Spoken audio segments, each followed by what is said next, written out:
Good afternoon, everyone. Welcome to the City of Delray Beach's regular commission meeting scheduled for Tuesday, August 9th, 2022 at 4 p.m. Please call the roll. Mr. Frankel? Present.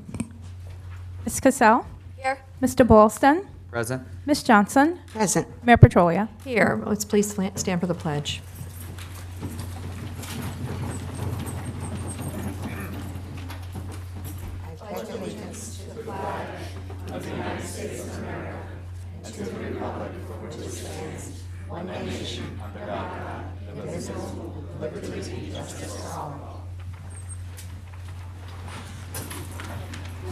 Okay, so we are at agenda approval. Is there any additions, changes, substitutions? Mayor, Yes, ma'am. I would like to remove item 6F, and just for the clerk's purposes, I'd like to put it on for next week's agenda, which is a restrictive covenant between the city and Pulte Homes. Okay. Thank you. Anything else? No, ma'am. Entertain a motion? Motion to approve Second. as agenda, Amended. amended. Second. Thank you. Call the roll, please. Ms. Cassell? Yes. Mr. Boylston? Yes. Ms. Johnson? Yes. Mayor Petrolia? Yes. Mr. Frankel? Yes. All right, we're moving on to presentations. We have a fiscal year 2021-22 third quarter update by Mr. Dunkley.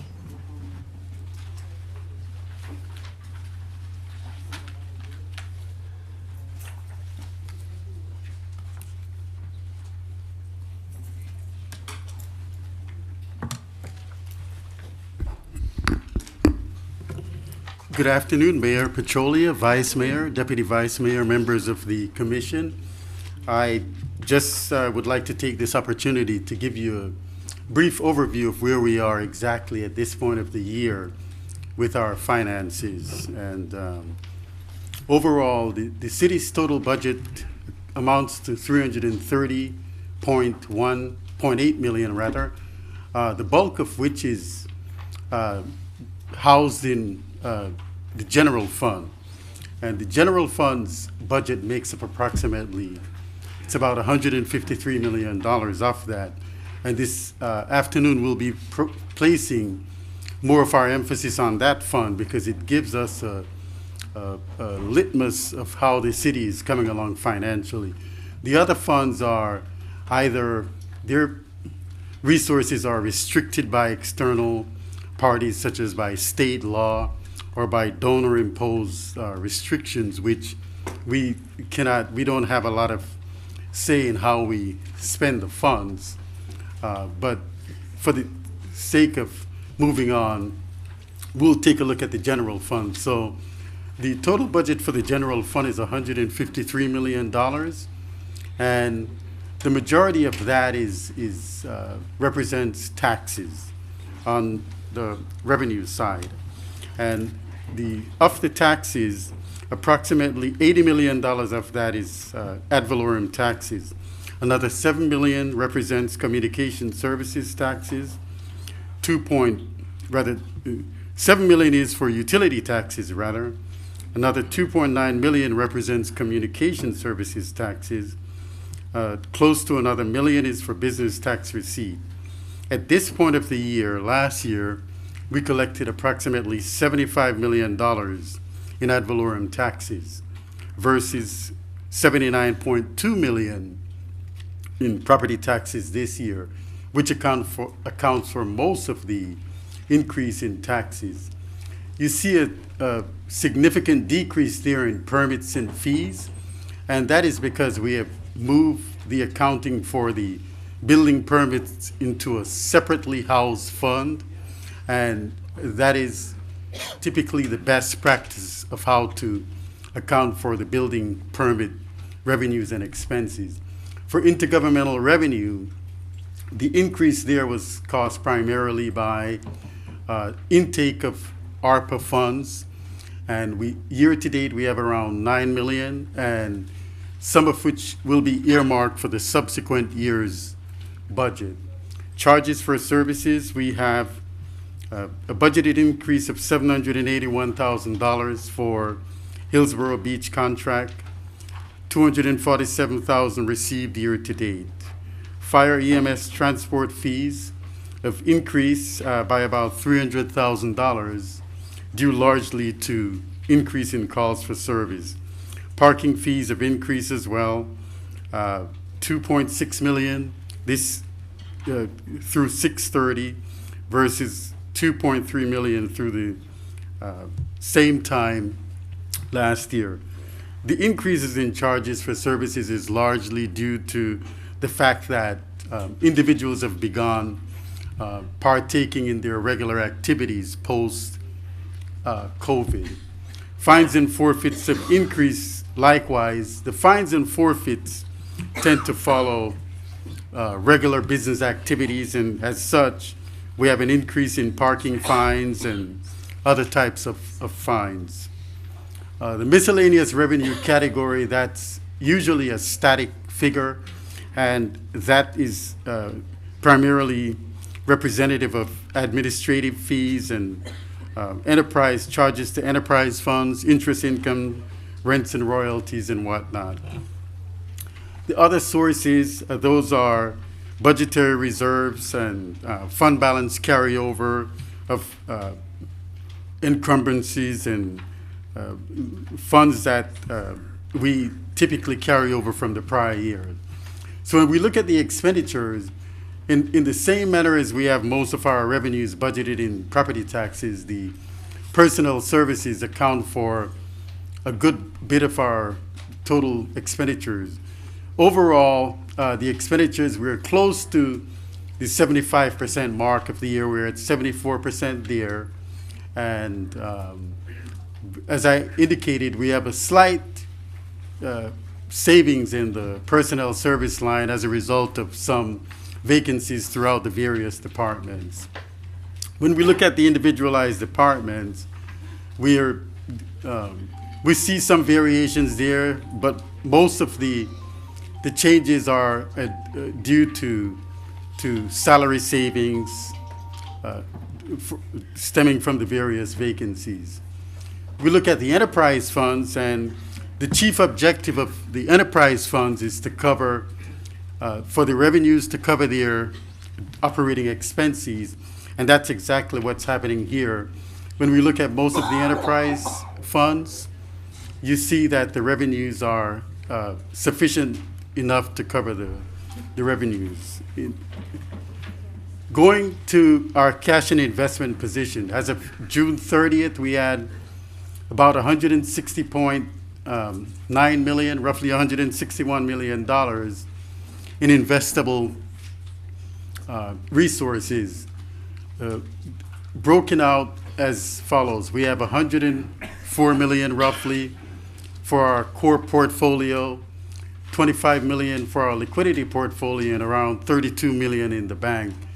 And for the investments, we try our very best to split up the portfolios, and we outsourced $104 million. That's actively managed by a third-party firm, and the liquidity portfolio is near-term investment, 0 to 1 or 2 years, which we try to keep near and dear in case we need the funds for cash flow purposes.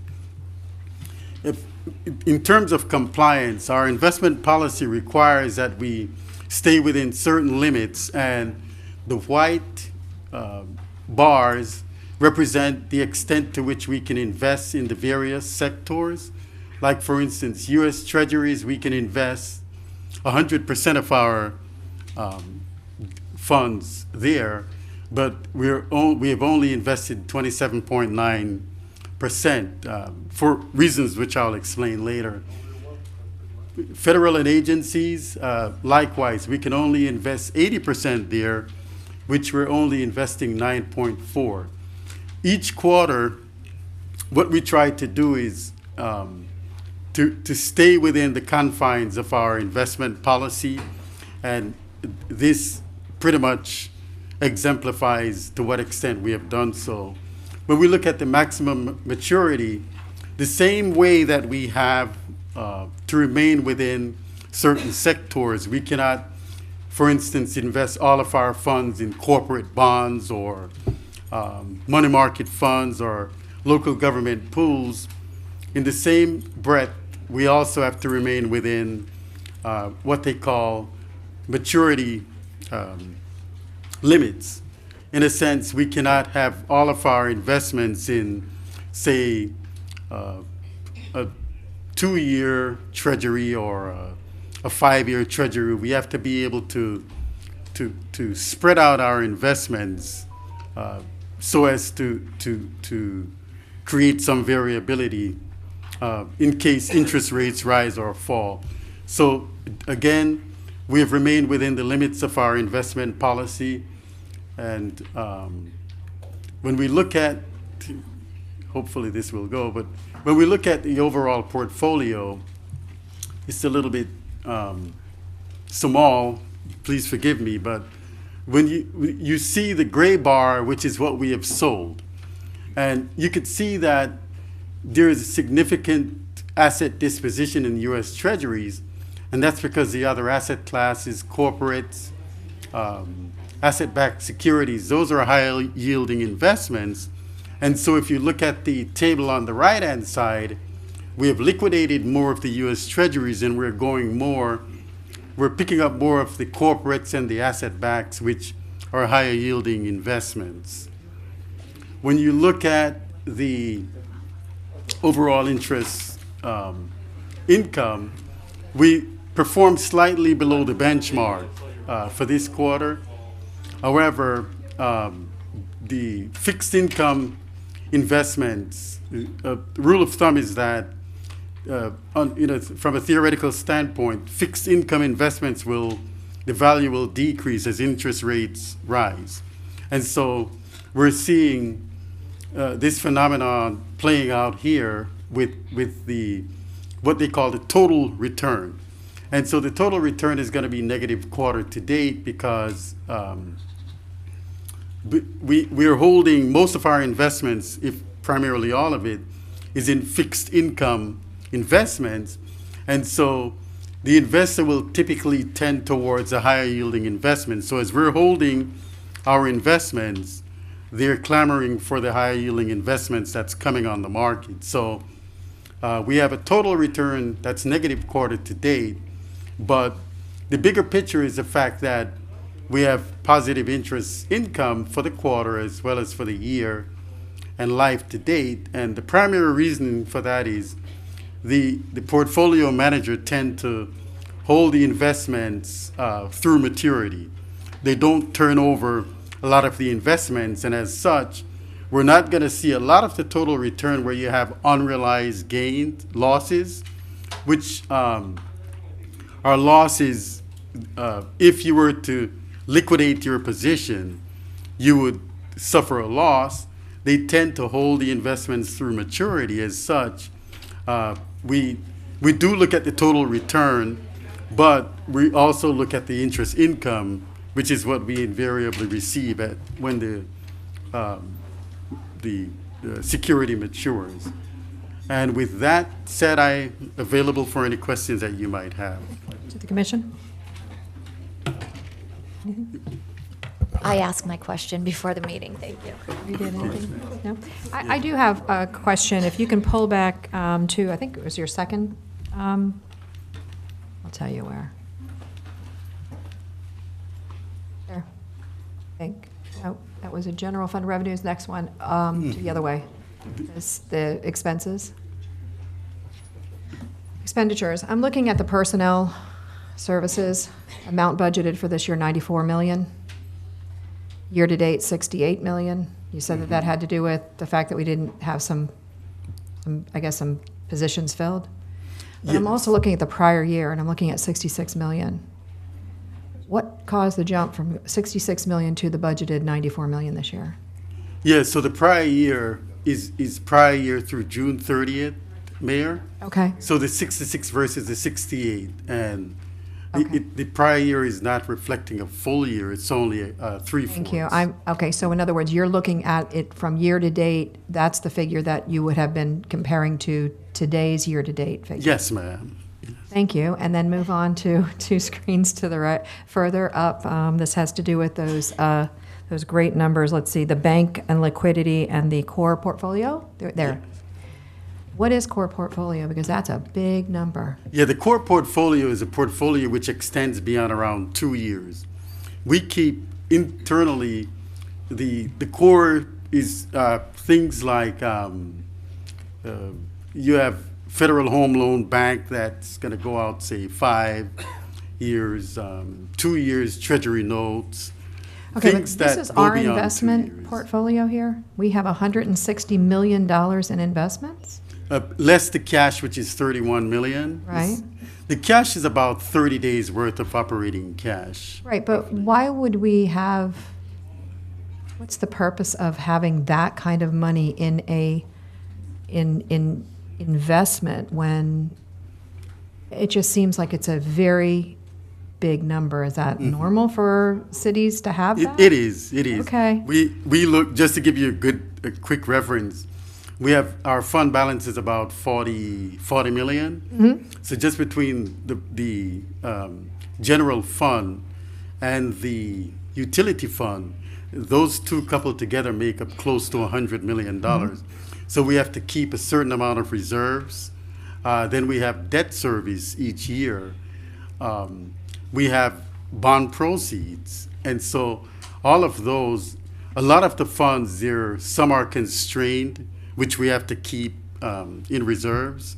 Others are just for cash flow purposes. But the 30 million is a good indication of the total spend. If I go back just quickly to show you, the total budget is 330 million. The budget that you'll be approving, that will be in the budget workshop, is a little bit south of 300 million because each year we're going to carry over purchase orders and what have you. So the 330, if you take a 12th of that, gives us our what we have in the bank, and we try to keep around a full month's worth of working capital there. Understood. I just didn't realize that we had so much in that portfolio. Yeah, we and do. If that It's, was necessary or if that was excessive. Yeah, and to your point, we and that's why we engaged a third party money manager, because we don't have the internal staff with the know-how to manage such a large portfolio, and we're trying to we have an eye on safety. Sure. As well as liquidity, but part of our concern too is we do want to earn some return on our funds, and that's the reason why we have engaged a third party money manager in PFM, and that's who manages the bulk of that. Okay, very good. Any other questions? No, Thank you very much, Mr. Dunkley. Likewise. Appreciate it. Thanks. Thank you, Mr. Duncan. All right, so moving on to our second presentation, which is city-owned properties, and that would be Mr. Jeff Orris,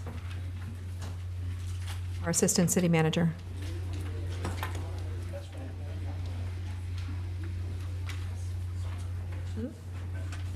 Hey, good.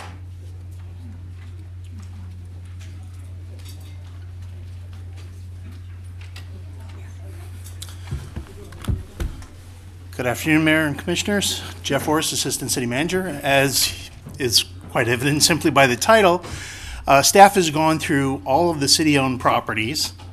Let's make sure I have this right. We went through all of the city-owned properties through the property appraiser's website to identify those parcels the city owns, as well as those parcels that may be developable. What we did through over 200 properties, about 230 properties, give or take, that the city has ownership of, we took out undersized and oddly configured parcels, those that just would not work in any way, shape, or form for development. Parcels that might normally be right-of-way. There are some instances where a median is actually a parcel instead of part of the right-of-way. Also, underwater parcels. There's a few parcels in the intercoastal that perhaps at one time may have been dry land, but are now underwater. Lots leased to nonprofits. And moving ahead when I should be moving back. As well as parcels that we currently use. Parks, city administration buildings, fire stations. We took all of those off the list. What we're left with essentially is about 14 parcels. which may be developable. Some of them are a little undersized. To give you an idea of what we've got a little aerial of each of the sites. We have two parcels in the Southbridge Road area. Number one here, there's a slide for each property as we go through this, but when they're close together, I did keep the aerial together so you have an idea of where that is. It's between 2416 and 600 Southbridge Road. Those are the properties on either side. That's the numbering scheme. The lot is currently zoned R1A for single family. It's vacant, and it's just about 0.1886 of an acre. The immediately adjacent parcel to the southeast of that is same zoning, same status. It's a little bit smaller in acreage. It's 0.1722 instead of 0.18 and change. It does not have direct access. The Zeta Road there kind of comes to a termination, but it does not go through, which is a problem for developing this parcel. So it would need some kind of access. Our third parcel is, its address is Southwest 4th Avenue. It's currently vacant. It is zoned for single-family use. It's just a little over 0.1 of an acre. It fronts on an alleyway. It is between Southwest 4th and Southwest 5th Avenue. But it is of a similar size to the development in the immediate vicinity. There's a lot in the crosswinds phase. This is on Old Germantown Road, just west of where we dip on the V on that roadway. Utilities had advanced to me that their understanding of this parcel is that it at one time was designated for water storage. It was that sort of thing that everybody kind of knew. I don't know that it's written down anywhere. We couldn't find any documentation of that. They would be interested in keeping this should we need water storage for that area. It is also an unusual site. If we were to put homes there, there really isn't anything else that faces the roadway. But it is developable and it is of some size. It is almost a half an acre.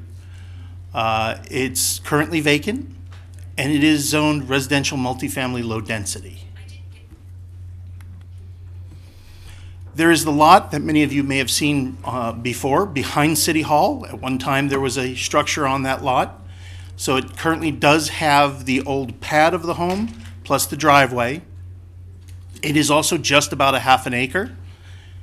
It is currently zoned R1A, single family. We do use that for minimal parking and storage. It is very much used during the tennis tournament and other events at the tennis facility. We do have another triangular shaped parcel that's about 0.1 of an acre at 126 Northwest 2nd Avenue. This would be a very difficult parcel to develop simply because of the shape. With some waivers, it may be possible. It's really not the most desirable parcel to develop, but it does have possibility. We have a grouping here that's actually just to the northwest of the water plant there, water treatment plant. These are all a little undersized lots. They are potentially developable. They are all fronting on an alleyway. One of the adjacent properties has expressed interest in purchasing and adding to their property with a home on it, the adjacent property. They are potentially developable. The difficulty in these lots, and I think they're all, as I go through them, you'll see they're all about the same size. They all front on an unimproved alleyway. So the alleyway would need to be improved in order for them to be utilized for something other than something accessory to adjacent parcels. They are in RM multifamily medium density zoning. Again, number 8 there, which is just there, number 9, number 10, they're all basically the same status, approximately the same size, all on the alleyway.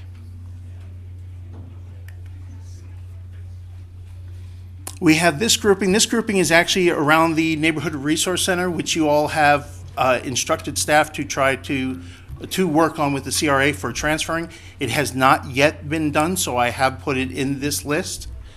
We are working on that now to bring that to you shortly. What we have here is 133 Southwest 12th Avenue. That's the larger parcel here. It's vacant except for a strip of parking adjacent to the alleyway. 141 Southwest 12th, this is currently the Neighborhood Resource Center that does have some nonprofit users in it. And all of these, of course, we're servicing right now. I'm sorry, the larger parcel runs about, going forward when I want to go backwards. It is about 0.32 of an acre, the larger parcel. Number 12, the Resource Center is about 0.16 of an acre, and it currently has a 2,327 square foot structure on it. That's the one that everybody's housed in. Number 13 is the old CLT building that we've moved them out of. It's currently vacant. It is about 1,162 square foot structure on there that would need to be demolished to move forward on about 0.18 of an acre. 14 is the parking lot associated down there that has the ability to be developed. These 4 parcels, one of the key things of these, if they're to be developed for anything other than a community use, would need to be rezoned. They are all zoned for community facility at the moment. So that it would need to move forward either by, if they were to be turned over to the CRA would have to change it, or we would have to change it before then, but the zoning would have to be dealt with at some point. That's basically what we have. Very good. Thank you. Any questions? No, thank you for that. Thanks for the update. Appreciate it. I would like to mention that of all those other parcels we do have, they are, for the most part, just small slivers of land.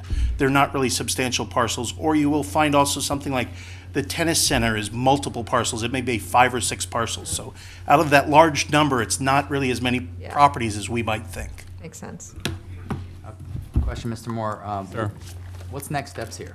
Will you be moving forward with some recommendations in regards to each one of these parcels? So ultimately and over time, that will be a consideration. The purpose this evening is to simply provide you a sense as to what we were working with in this regard, because there have been some questions, and we did make a commitment to provide this background information. So as time progresses in that regard, we'll be in position to offer thoughts and considerations in terms of long-term vision. Okay. Attorney? I think actually, and I think it's for next week's agenda, Florida statute requires us to maintain an inventory list. And so these properties have been compiled into a list. You'll be presented with the list by way of resolution, and you'll have to adopt that list. And then what that allows us to do is if the city's in a position to donate some of these properties to nonprofits or agencies that create affordable housing, it's much easier for us to be able to do that. Got it. Okay. And will this be communicated to the BDB? I know they were requesting that all cities confirm their numbers. I think they had 6 to 8 acres in the study they did that we have available, which is obviously incorrect. And they asked each city. Our economic development director was there. And that was delivered, Commissioner Boylston. So as part of this assemblage of information in this report, we were able to facilitate that communication as well. Excellent. Thank you. Thank you. Thank you very much, Mr. Orse. Thank you. All right, moving on to comments and inquiries of agenda and non-agenda items. We're going to start with the city manager's response to prior comments and inquiries. No response or comments or inquiries at this time. However, we do have a series of items I'd like to briefly discuss in conjunction and collaboration with Director of Parks and Recreation, Sam Mitat. Boxing event proposal at the Tennis Center, Lotus Festival concert at the Tennis Center. These are upcoming in the next few months. They're being pursued. And likewise, we anticipate finalizing contractual considerations, and thus the purpose this evening is to briefly describe each event so that we can proceed accordingly. It's your opportunity for consensus as well. Additionally, we'd like to offer an update regarding the status of negotiations with Mark Barron and his organization for the upcoming tennis tournament. So with that, the tennis tournament, of course, being the Delray Beach Open. Mr. Mitat, if you would, please, all 3 subjects. Yes, good afternoon, Mayor, Commissioners. Sam Mitat, Director of Parks and Recreation. As part of a special events policy, there's specific events that rise to the level of what we consider a commercial event. They're the newer, larger scale events that would one of the trigger points being that they have a ticketed event for attendance in a facility that isn't otherwise used for such, i.e. the tennis center, which brings us to these 3 events. The boxing event, I think you guys are familiar, so I think that will be the 3rd one. They've had a good run of success, so it's something we would like to do again. So again, they require a city commission approval to move forward with these type of events. So that's why you see it here today. So we'd like to be able to add an additional one. They're looking to do an event in November for boxing. The Lotus Festival is a concert, so in an event, in a initiative to activate some of the evenings at the tennis center, we're looking to do a concert. So there's a concert. We're looking at a tentative date in December for a potential concert there at the tennis center. And then last but not least is, as Mr. Moore mentioned, is potential concert series around the 2023 Delray Beach Open. They looked to do so last year. I know the commission granted permission to negotiate with that. Unfortunately, it wasn't able to come to fruition last year, but they would look to do that again this year. And they're just looking for the consent of the commission to move forward with those type of events. May I ask a question? Sure. So with respect to the concerts, in light of our current situation, I'd rather see any musically themed activities occurring at Old School Square, if possible. The boxing, have we calculated out the cost versus the revenue, expenses revenue, so we know? Because I know in some of these instances, when people are at the tennis center, they're facilitating the staff over there. And so I'm just wondering, what did it cost and what did it bring in? And then is that the optimal location, or is that something you could potentially do on the Old School Square campus? Perhaps not. Yeah, so same but different with the 2 events. So specifically about the boxing, it's the seating, number one, Right. the arena type feel for the boxing and the control. The boxing actually works well within there that we found because it doesn't overflow to the other courts at the facility. It doesn't, we don't have to set up anything on the clay courts or on the back hard courts. The stadium is used throughout the day, but not at the level from your members day to day. So it's a lot of setup on the stadium, and there is some staff time involved, but there's a full rental, and we're in the ballpark of $10,000 to $12,000 per boxing event for rental. So that one works well from a financial standpoint. Okay, thank you. And then the Lotus Festival, for example, we actually looked at Old School Square as a potential location for that event. But again, that is a little bigger than we would typically see there, and they're looking for the ticketed seated event. So that's why we were looking at the tennis center for the seating and the arena type of feel, because we can push the attendance up to the 4,500 range rather than the 3,000 and less that you would see at the Old School Is Square. that an event you're doing, or is that Mr. Barron's event? The Lotus Festival is an outside promoter that would be renting the facility, similar to boxing, only doing a concert instead of the boxing. Okay. And then, so you feel that facility is a better venue because the seating, sales tickets versus, didn't they sell tickets with Jimmy Buffett and just create lawn boxes? They did. So one of those particulars was the Jimmy Buffett crowd tends to be okay with an open field, kind of like a bring your lawn chair feel. Okay. But other promoters prefer the seated, ticketed, this is your seat, this is where you go, floor seats. And it also allows for a higher price ticket in a lower bowl closer to the stage versus a more general admission ticket that's further away. So that arena feel gives them some of that flexibility. Understood. And then lastly, the concert at the tennis center, can we not have that? I mean, I just feel really like we should be trying to utilize Old School Square for outdoor events and not be moving them over to the tennis center. Yeah, so with that, as you know, we put on 6 concerts here at the end of the season. They were very successful concerts. Right. We are putting that in our budget to continue some concerts into the next year, so to keep the Old School Square active even, as we look at other options. But though, again, those events are not events that we would look to put at Old School Square. It would either fit in the tennis center or it kind of wouldn't at Old School Square, which is why we looked at that as a venue. So with respect to Mr. Barron, he's got the facility, allocated to the tournament for that period of time. Are we charging an additional fee for him to use it for the concert purpose? So again, being very specific about that, the concert series that he's looking to do would not fit inside of the already approved Delray Beach Open, right? So our suggestion was treat it as a different special event. And that's why it's here today for approval. And I know Mr. Morris met with Mr. Barron. We brought this last year, so they could negotiate those terms. And I don't think those terms are set yet. I think- Mr. Moore could probably speak more to the terms specific. So with the consensus offer to this effect, we would actually negotiate it as a separate event, to Sam Mita's point. So therefore, there will be an additional outcome associated with that consideration. My recommendation would be that you negotiate it and get him to do it over at Old School Square. If he's looking to do concerts, that's our concert, venue. I would discourage us to start using our tennis stadium for concerts when we need to be filling that space at Old School Square. So my feeling is if you can arrange with him, and it's lovely if he wants to have concerts, but I'd like them at Old School Square. I would politely disagree. If we've been looking to have additional events at this tennis stadium, it sits there most of the year, and we've actually even spoken about concerts and speakers and things like that for that venue.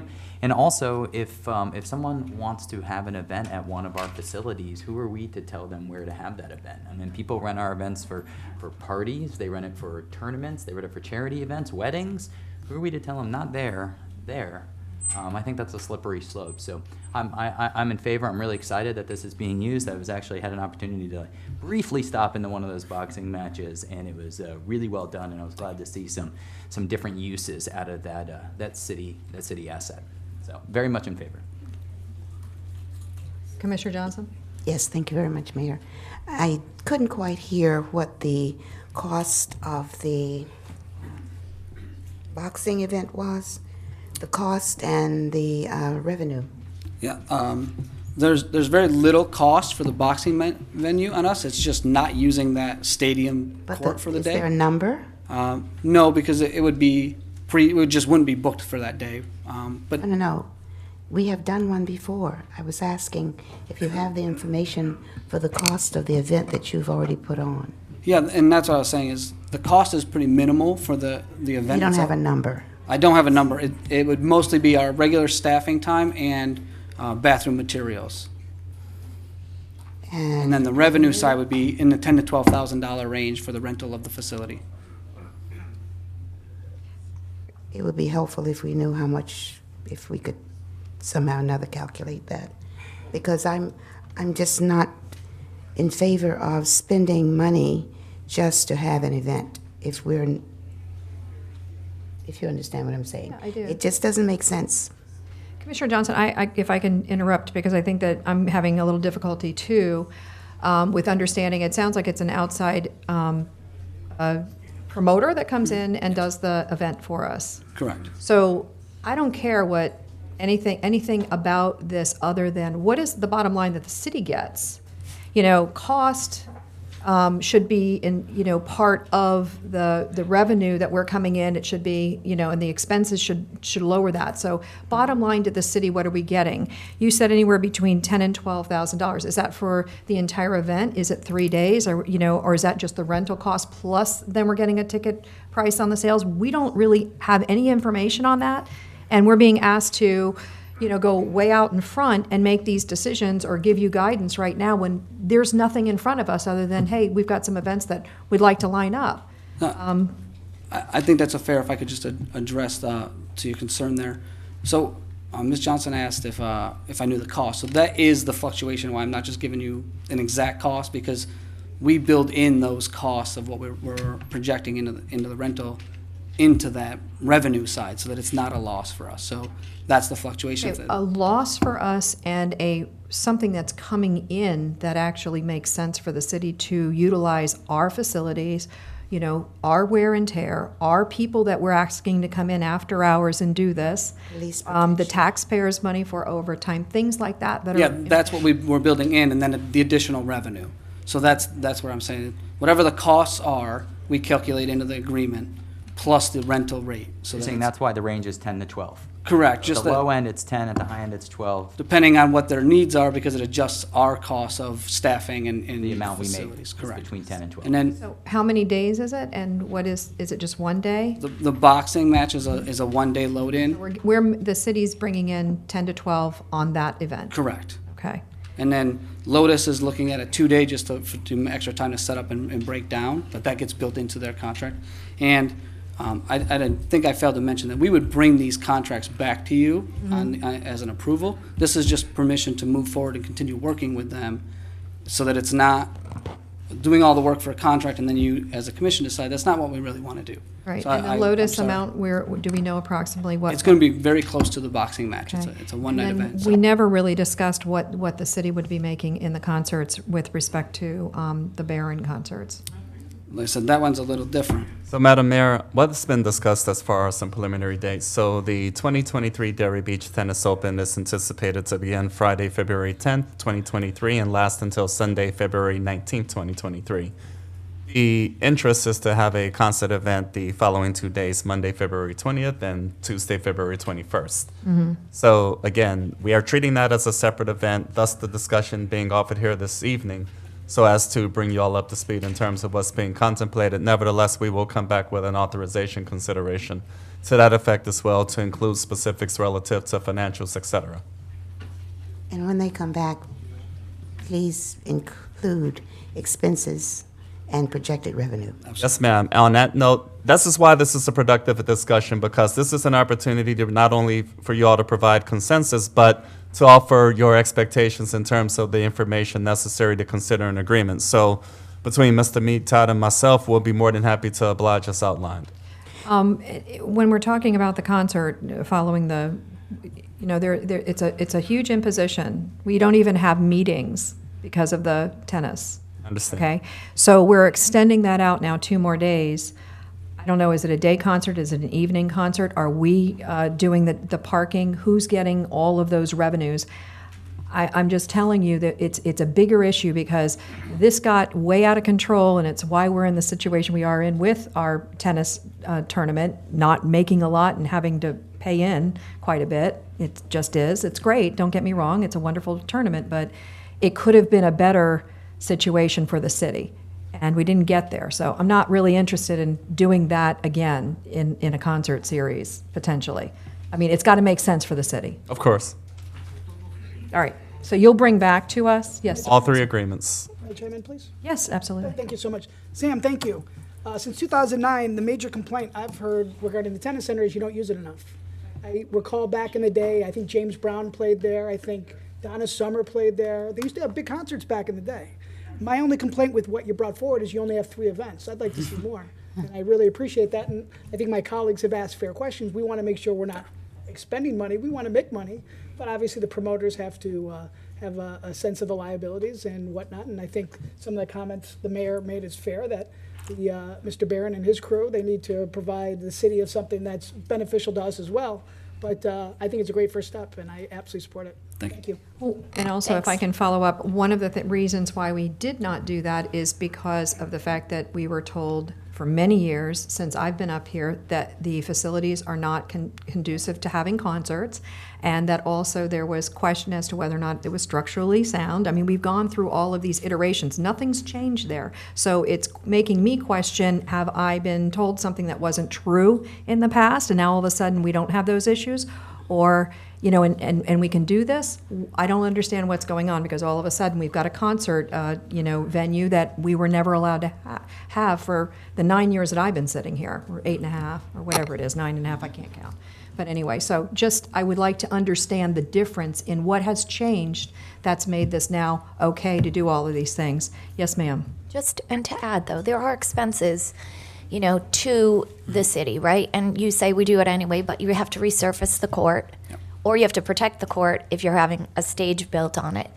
But there's also the quality of life of the residents who play at the tennis center. I'm one of them. During the tournament, the courts are closed. Yes. And then people are moved over to laborers, or they can't play at all. The pros are dramatically impacted during those 2 weeks. They don't get the amount of lessons they typically get. So they're not making money. So it has a ripple effect throughout the city when we are having events at the tennis center that are not tennis related. I'm not suggesting we don't, but it has to be factored into the calculation. When we're allowing the parking lot to be used and people are being charged to park, if the city gets something off of that, fabulous. If the city's not, it has to balance. It has to work for everybody. So if you could look into that, that would be great. Thank you. Just devil's advocate on that. These opportunities, like the tennis tournament, I don't play tennis. It's the only time of year I get to enjoy that city asset. That's it. I don't get to enjoy it the rest of the year. So, and if there's a concert there or a boxing match, and I'm sure I speak for a lot of residents, those are the only opportunities they'll get. So, just devil advocate to your comment. I totally agree with you, and that's why I say if there is another option for the venue, it would be fabulous to accommodate both parties. Okay, you know. so hold on just a second. I know that Commissioner Johnson wants to speak, but I know that the city attorney is speaking, wanting to step in. So this is very preliminary. I think we're just seeking direction on which ones you want to move forward. Obviously, there's a lot of business decisions that are going to factor into this. I mean, I could potentially see that the contribution we give to the tennis tournament would potentially be lessened by permitting these concerts, which I think is a huge win for the city, because you know that contribution's quite high. So I think this is just a good opportunity to open the discussion. At the end of the day, we can't even have these discussions because our special events policy is very clear that when it's a commercial event, it has to come before you. Okay. So when I talked to Sam, my advice was, you know what, don't even have these conversations until the commission tells you if it's something they want to consider, because you don't want to waste everybody's time. Yeah. So I think it's very preliminary. I promise you will not get it after the event. We're going to work really hard to do that for you, for some of you. But I think that it's a good opportunity to not only get some revenue, but potentially adjust some of the expenditures that we have, knowing that we're probably going into, you know, somewhat of a recession. Yeah, Could absolutely. I ask you a question? Is there a way we could scale the special events fee based on the event? Boxing is probably a little smaller, right, than the Lotus Festival. So 10,000 seems reasonable. But the Lotus Festival sounds like it could fill the entire stadium. So do we think that we should be charging more for that? Mr. Barron's concert, it sounds like he intends to fill the stadium, or a portion of, depending how he places his stage. Shouldn't we be charging more for that, or negotiating more? I think it's all Or part of even the getting a piece of It would be the, part of the piece negotiation. of the ticket price would be fair, I think, because then that would kind of like go along with it. And Commissioner Johnson, I want to recognize you. Yes, thank you very much, Mayor. The status of negotiations, you haven't done that part yet, am I correct, or did we? I think Send it Mr. in. Moore spoke to that about his negotiations with Mr. Barron. Okay, well, Again, an initial dialogue to City Attorney Jellen's point. Our interest is to get you all comfortable in terms of where we are so that we can proceed and finalize accordingly. So, given the feedback and dialogue you all are offering this evening, I think we'll know how to proceed, and we'll come back with some specific considerations for each. so this is nothing to do with the present contract. This is. That's correct. Talk about Mr. Barron now owning and directing the tennis courts. Okay, different. thank you. Okay, I think you have your consensus to at least start to pursue it, and if it doesn't look like it's really going down a path that makes sense for us, then you already know where we're going to be, so. Yes, ma'am. Waste a lot of time on it. So, Mr. Mita, tomorrow morning, executive leadership team meeting will debrief and offer the necessary tasks to proceed. Thank you. Good. Thank you so much, and I know we're at a point now where the audience is excited about, we are at public comment point, so anybody who is in the audience that would like to speak to any issue that's not a public hearing or a quasi-judicial hearing, this would be the time to speak. What you can do is queue up. Everybody make sure that your name and address is on the little sheet, and then make sure that you state your name and address when you're coming up, and you'll have 3 minutes. Thank you. Yes, Good ma'am. evening, Madam Mayor, Commissioners, staff. My name is Angie Gray. I live at 3765 Riverside Way, Delray Beach. And as you know, you are getting ready to, well, the taxpayers are getting ready to pay about $40 million for renovations at Pompey Park. And so I am here today because over the years, I have been speaking to different users of the park, the Delray Rocks. I've been speaking to the track. I've been speaking to pickleball people, which I play pickleball as well. And they want more multi-purpose fields. I know that over the last couple of years, they've had a couple of meetings, but all these groups that I have spoken to, the track and the Delray Rocks, they were not invited to the table. I've spoken to them, they've said these things to me. So I'm here today to ask you to, when we're moving forward with this $40 million project, that we add multi-purpose fields. Right now, the Delray Rocks is playing on a baseball field.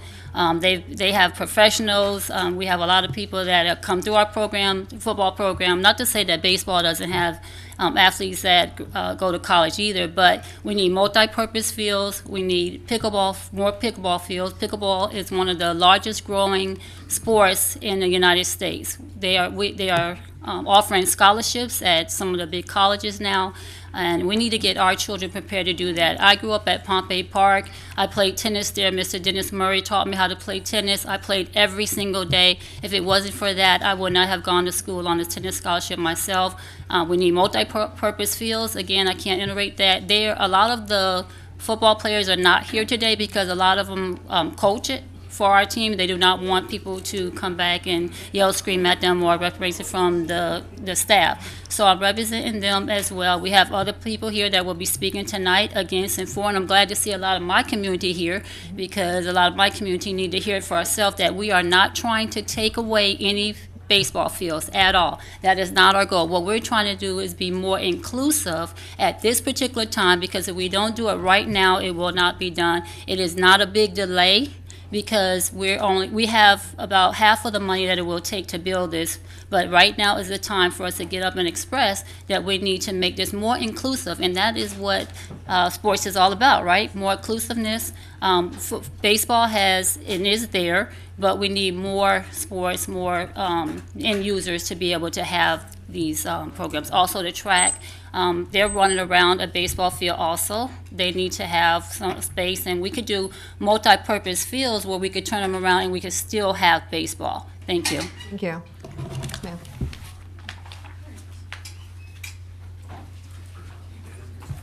Good afternoon, Commissioners. My name is Sheila Townsend. My address is 200 Northwest 5th Avenue. All of those...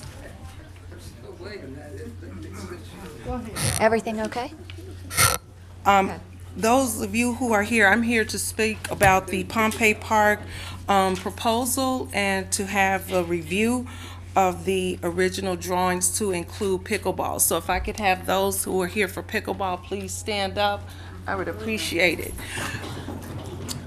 I've been to several meetings for the Pompey Park renovations, and I know that the original drawings were drafted in 2018 or 19, and since then we have gone through COVID, and I think that it needs to be readdressed, where more people are engaging in outdoor activities, and currently right now there are no plans to have the pickleball courts at Pompey Park.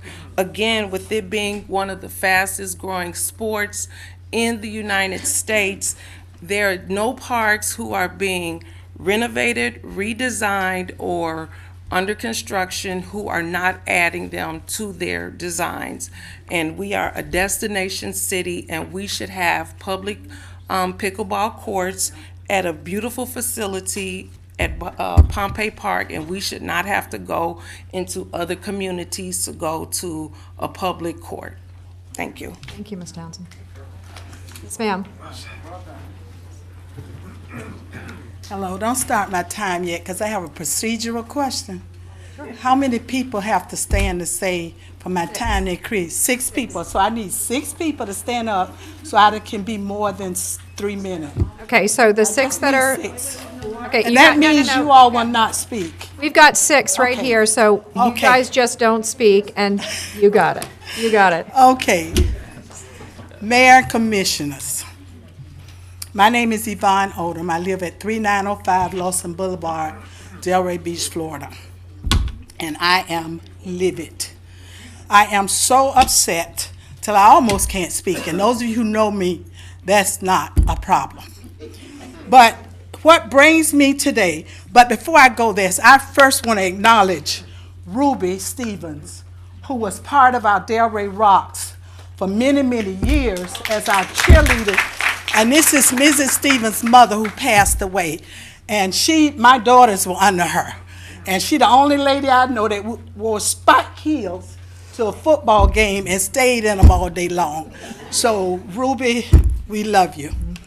Anyway, what brings me here today is a Facebook post that was shared with me with straight out misleading and lies about the underuse and underutilized of the baseball field at Pompey Park, trying to pit one youth organization against another. And those of you who know in Delray, I either taught them or my husband coached them. So why would we even entertain trying to compete the track team versus the football team versus baseball? And I know we the stepchild. Baseball all over this country is underutilized in black communities. I am so proud of Delray because we one of few who have continuously played baseball at Pompey Park. Our official charter was awarded in 1971 when it was segregated, because the powers that be, had they done the right thing, we never could have been chartered. But we chartered because in Little League, you all know, is boundaries. Yes. And we've been continuous that. All my husband wanted to do was play ball. That was it. And we have continuously played. I'm going to pass around. It's our original charter, our golden charter, 50 years from Little League. And then this one is a proclamation from the city recognizing our 45 years. And 17 players' names are on there that went to college. And what the deception was, I noticed that on the picture, baseball was conveniently left out. That has always been a baseball park, even before the football.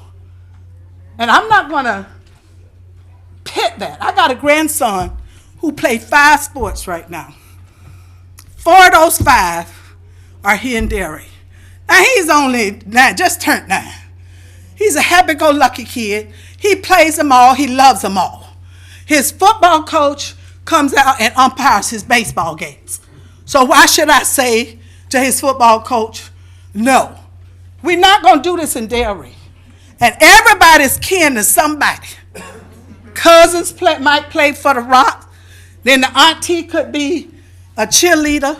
We're not going to do that. I worked 45 years in this community, all in Delray, and I refuse to get in that argument. This city did a super job in hiring a consultant. They all came out. Now, I must confess, we baseball people wanted to sneak in a 4th field, because anybody who knows and put on a tournament know that you have to have 4 fields. But we didn't win that argument. But we were able to retain the 3 that we have. We have T-ball all the way up to adult men. Come out Sunday, and the men will be playing. And to mislead the pickleball people, and I'm on the sports destination committee. Ed and I was there together. They came here maybe about 5 or 6 years ago. I don't know a thing about pickleball, but I'm not going to tell you not to play it. But what I am going to tell you, we're not going to give up our fields for you to play pickleball. And I don't have any problem. Oh, I'm just so sorry. But currently, 7 of our players play for 5 different high schools. And if it were not for Pompey, I want somebody to count 5 other black baseball players in Palm Beach County playing for their high schools that didn't come out of Pompey Park.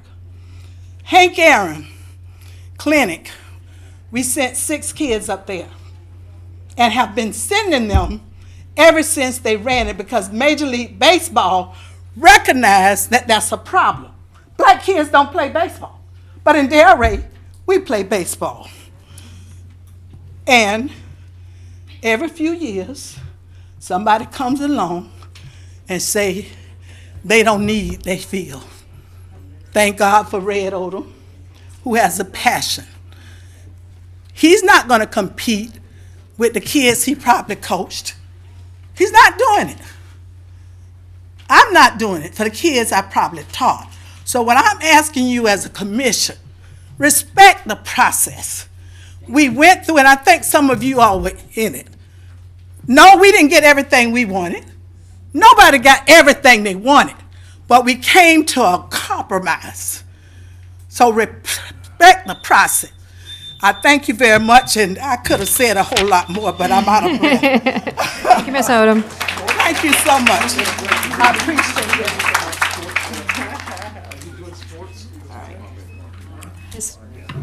My name is Andrea Bruton, and I'm an executive board member for the NAACP South Palm Beach County branch. However, I stand before you today as a longtime resident and a product of Pompey Park, and also a grandmother. I know I have 3 minutes. Can I get my 6 people before I start?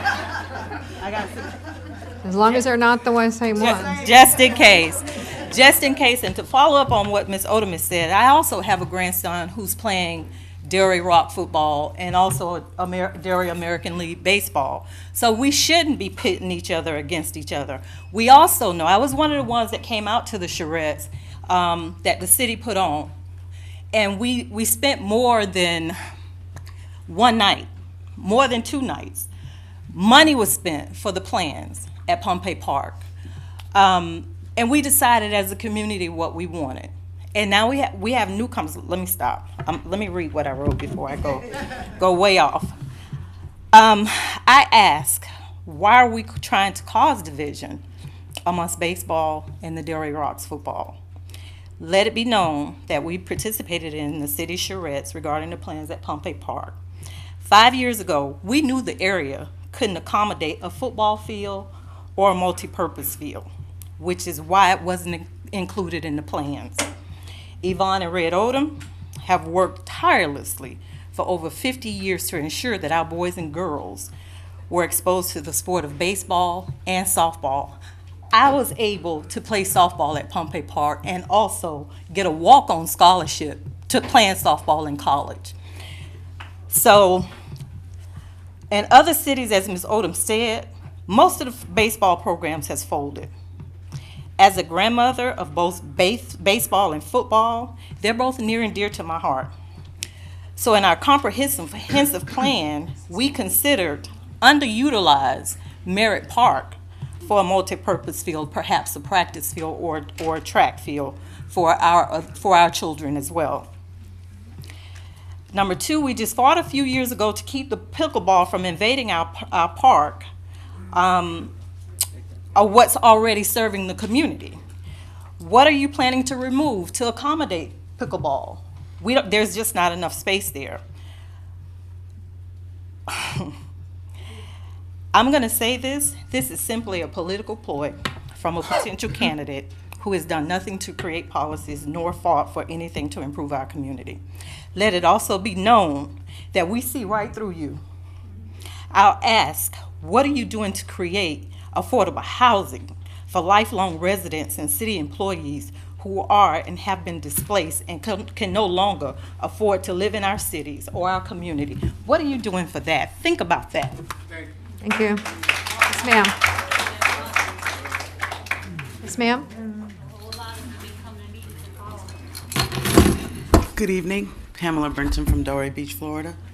I just want to touch on a few things. As first and foremost, I feel like the baseball field will always be a legacy. They are a catalyst. And I was born in 1971, and I've been here all my life. So the field has brought great things. They've turned out great players, great men. And I advocate for that as far as the field is concerned. This is not about subtraction. This is about addition. When you have a legacy is built. It's not capitalized. And a legacy is it's not always about monetary. It's about integrity, serving the people, helping people. It's not built on lies, deceit, and treachery. So my thing is that I'm all for the field. We're not trying to replace the field. And that was not in the plans. In 2019, when I went to Tallahassee and we advocated for $25 million for Pompey Park, the plans that I saw is not what everybody's talking about now. So I don't know what happened in between that time, but it was multi-purpose. Everybody could benefit from it. And so when you're building a legacy, like I said, they are the catalyst. The Odom's field is the catalyst for a legacy. So let's try and build on that, and let's try to not the dissension. Don't you know there are a lot of people that benefit from the dissension in the community? It's a lot. So I don't understand how we can't agree to disagree and still come to the table. It doesn't have to be like this. And I've seen it for years and years and years, and frankly, I'm tired of it. So let's come together and let's reason. That's all I ask. Thank you. Yes, sir. Mayor, City Council, I'm Byron Jones, Delray Beach resident. As you can see, Pompey Park is more than a park. And to me, it's like my little it's like my motherland. It's the heart and soul of our community. I played baseball out there as a child. I won't tell you how long ago it was, but it was a long time ago. That park been there a long time. And so there's a lot of passion around what should go at the park, whether it be pickleball, baseball, football, but people love that park, Pompey Park. Now, there's an opportunity. First, number one, it's got show me the money. So we talked about a renovation or building of a new park, and I'd like to know when the shovel going to hit the dirt so we can start that, because it seems like, you know, it's some time off, but let's get it done. In the meantime, what we run in parallel, there are many parks within Delray that we can figure out how we can reallocate some of the purposes of it. People want to play pickleball. I saw on the news the other day, it's like the fastest growing sport. We got parks in Delray that people could play pickleball. I don't know. I mean, maybe you put a pickleball park on Lake Ida. I don't have a clue. But, you know, people want to be active. But also people want to maintain the same integrity of Pompey Park as it's always been. I go out to Pompey Park every day to watch the kids play football. I go out to Pompey Park to watch them play baseball. That's because that's my everyday life. When I'm finished working hard, it gives me an opportunity to release. It gives me an opportunity to actually connect with some of my community members. And so let's not kill the pure essence of why Pompey was actually built. Let's figure out a way that we can accommodate everyone's needs, because we do have other parks in the city. It'll take an investment to do it. But rather than us have infighting around what should be at Pompey Park, let's figure out some of the other parks that could be properly utilized also, because there can be other investments that we can make across the city. And so those are my words. I really appreciate people loving Pompey Park. I go to Pompey Park. I was there last night. If you ain't been to Pompey Park, don't ask to come to Pompey Park now. We've been going there for, I don't know, how long Pompey Big Park been there, 50-something years? I've been going to Pompey Park since I was a kid, so, all right, thank you. Thank you. Yes, sir.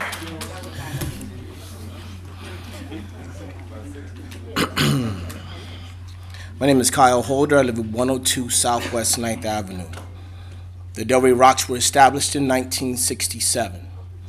The Little League was established in 1971. The Delray Beach Pickleball Club was established in 2016.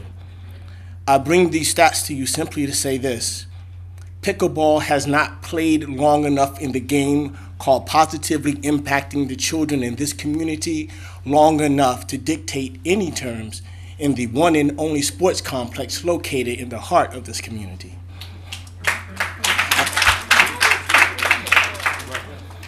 I would further go on to say that the leadership of the Delray Rocks and the leadership of the Little League came together to come to a consensus. And while there are two different sports factions, they both share the same goal.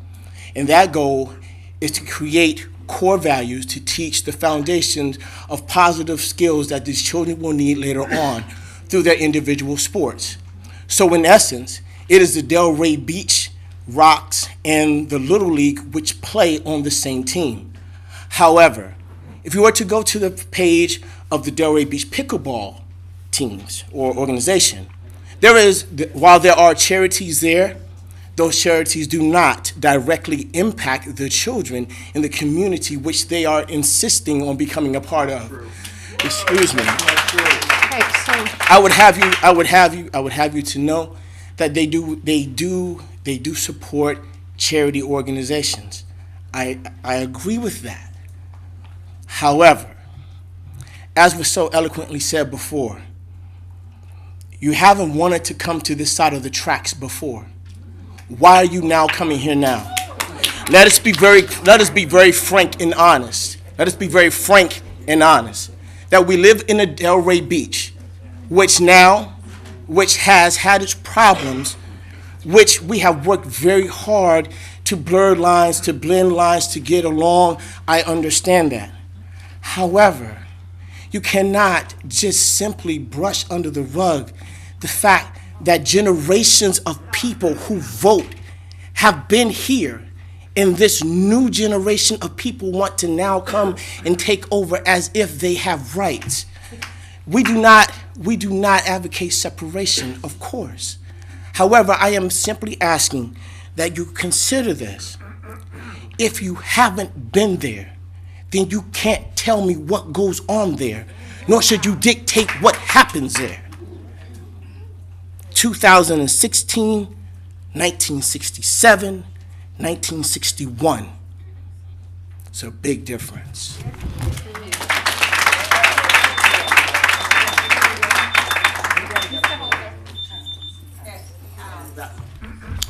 Good afternoon. My name is Ernestine Holiday. I reside at 40 Northwest 9th Avenue.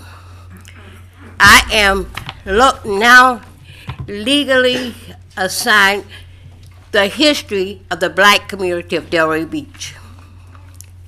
Until 1978, our kids didn't have any place.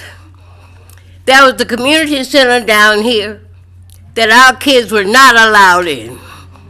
When they tore our Teen Town Center, which my sister that graduated high school in 1952 danced on that floor with missing boards, they had nowhere to go to North Side. They either had to go to the parish hall that belonged to the Episcopal Church or Catherine Strong Center.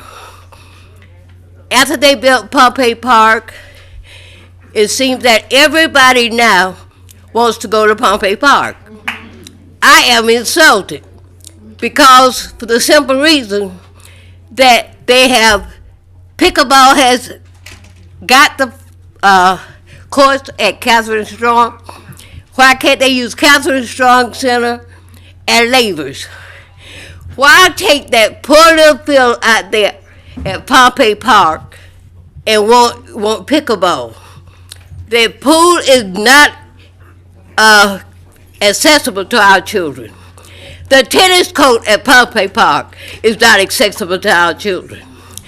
Dennis Murray, who coached tennis forever and a day, I was out there one day when a man cursed him out because he was training a young lady about 9 years old. I was so mad. I wasn't angry. I was mad. And if you can't do something right, don't do it dirty at all.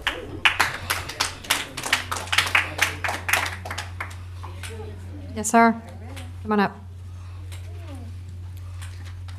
Michael Wynn, Delray Beach, 1640 Northwest 18th Avenue. I'm completely different than everybody else here, so bear with me. I was born in Russia, in Siberia, in a labor camp. My father was Polish prisoner of war. My mother was a cook. 1 year after the war I was born, we were first given an apartment, affordable housing, because it's a big item here. We got a 3-bedroom apartment with beautiful windows, with halls, so the cold air comes in there, with the steps that the rail breaks. And those 3-bedroom apartments were 3 families with all kids living there. That's affordable housing. When you have no money, there's no affordable housing. Reality, I'm real, I call it like it is. That's number one. Mr. Moore, you know my name? Michael Michael Wind. Yes, sir. Good. There's a man that's working. He knows what I'm doing. I can do a lot more for Delray Beach. Much more than anyone here, including all the consultants that waiting outside to make money. I went to college. From Siberia, I went to Ukraine. I had to learn a different language. I learned that. I played soccer barefoot. No sneakers until I came to America. I was 14 years old. I played barefoot. When I got the sneakers, I was all-star. High school and college. National champion in college. Didn't lose one game. I went to college in a summer school where everybody was applying for a job as a waiter. I applied to FBI. I passed the test. I didn't want to work because they pay $11,700. That's why Delray Beach Police needs a raise. They down. It doesn't matter that they did wrong. All the police departments did wrong. They deserve the same pay as Boca Raton because there's more crime here than in Boca Raton. Much more. This city is known as Scam Central because a lot of these attorneys were in this town that have no license. Real estate agents that have no license that operate here that scam people every day that people don't even report to the police. I got my first job. First, I worked in a farm for free, for food. Okay? Then I got a job, $1.75 an hour. At the end of the day, they gave me Kit Kat. I was so happy, like, wow, Kit Kat. Okay? The kids walking around for a hot dog, unity walk, that's bullshit. Oh, That's right. Take him to a nice restaurant. Teach him how to eat with a knife and fork. Mr. Nguyen, thank Chicken you. Parmesan. Thank you, That's sir. it. We done? Yes, you are. Okay, anyway, I wish everyone well. I'll come next week. I'll tell you more.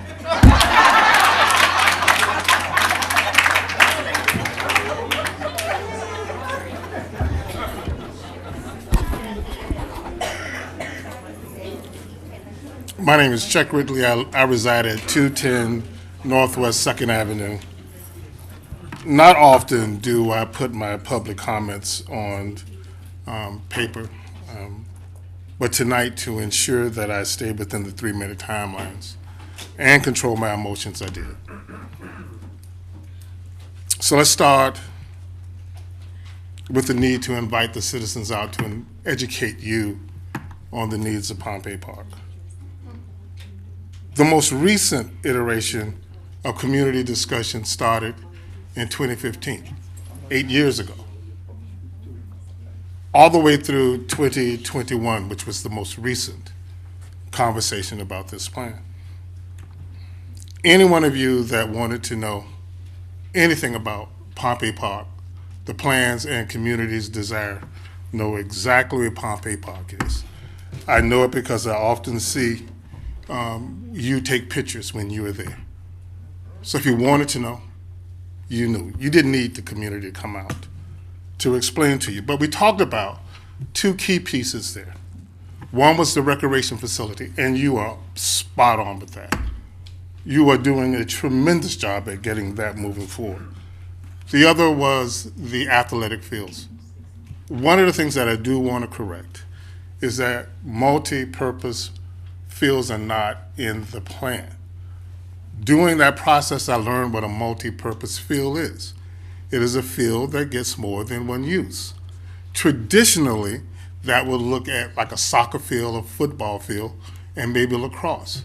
But there are occasions when a baseball field is a multi-purpose field that does football. All you got to do is ask the Miami Dolphins and the Marlins. That's an example of a football field and a baseball field that was multi-purpose. So let's not go there with that one. The second place, because of running out of time, is on the $40 million mistake. If there's a $40 million mistake, it's because it's not enough to accommodate all the urban needs. There is not enough sand at Pompey Park to do all the concerns that you're hearing about. When we talked about ways of expanding it to the other fields so that you would have a comprehensive approach. We talked about Merritt Park and maybe putting AstroTurf down so it would attract folk to it who are at Pompey Park. We talked about redoing and redesigning Catherine Strong, taking the facility and moving it back closer to the retention pond so that you could have contiguous fields so there would be a practice field for both the Rocks and Village Academy. You can't do what the Rocks need with $40 million alone. We really have to stop pitting ourselves against each other, have a much more comprehensive plan. Those people, our Rock team, I'm going, but they deserve better at Hilltoppers. They deserve more fields. Thank you. They deserve more, and we can't pit each other against them. I know. Oh, And shoot. listen, yep. Let me just break just real quick here before you start, Norm. A lot of this angst that we're feeling is actually being worked out. I had meetings this week about a lot of things that everybody's talking about that you're upset about. And I just would ask that everybody go home once you air, because we're hearing everything, and it's a good thing. We need to hear you. But once you do air, go relax. We're working on it, and we're going to deliver. So not to get everybody up in arms and having this pitting against one another. I don't think that that's really healthy, and I don't think it's really productive. We're going to get there, and I think we're going to be able to deliver for everybody. So just understand that there is a lot going on that everybody out here doesn't necessarily know about. So, yes, sir. Hi, Norm Dickman, Whitney Drive, Delray Beach. I am president of the Delray Beach Pickleball Club. We were invited here this evening, Mayor, to support sports in Delray Beach, not to be beaten up because pickleball is new, relatively new to the area.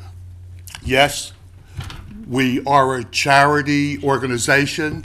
Matter of fact, we just bought a classroom this week at the Achievement Center here. This is our second year in a row here in Delray Beach. We are not looking to take over Pompey Park and get rid of the football and the baseball, okay? I personally support everything that can be done in Delray Beach for sports, for the kids, for the high school kids, for the adults. We would love a facility. Delray Beach is falling behind everybody in the country. We have a facility at the tennis center with 8 dedicated pickleball courts. We have 4 courts that are in disarray at Catherine Strong Park. We are looking, I don't care where it is in Delray Beach, everybody is coming above Delray Beach and pickleball.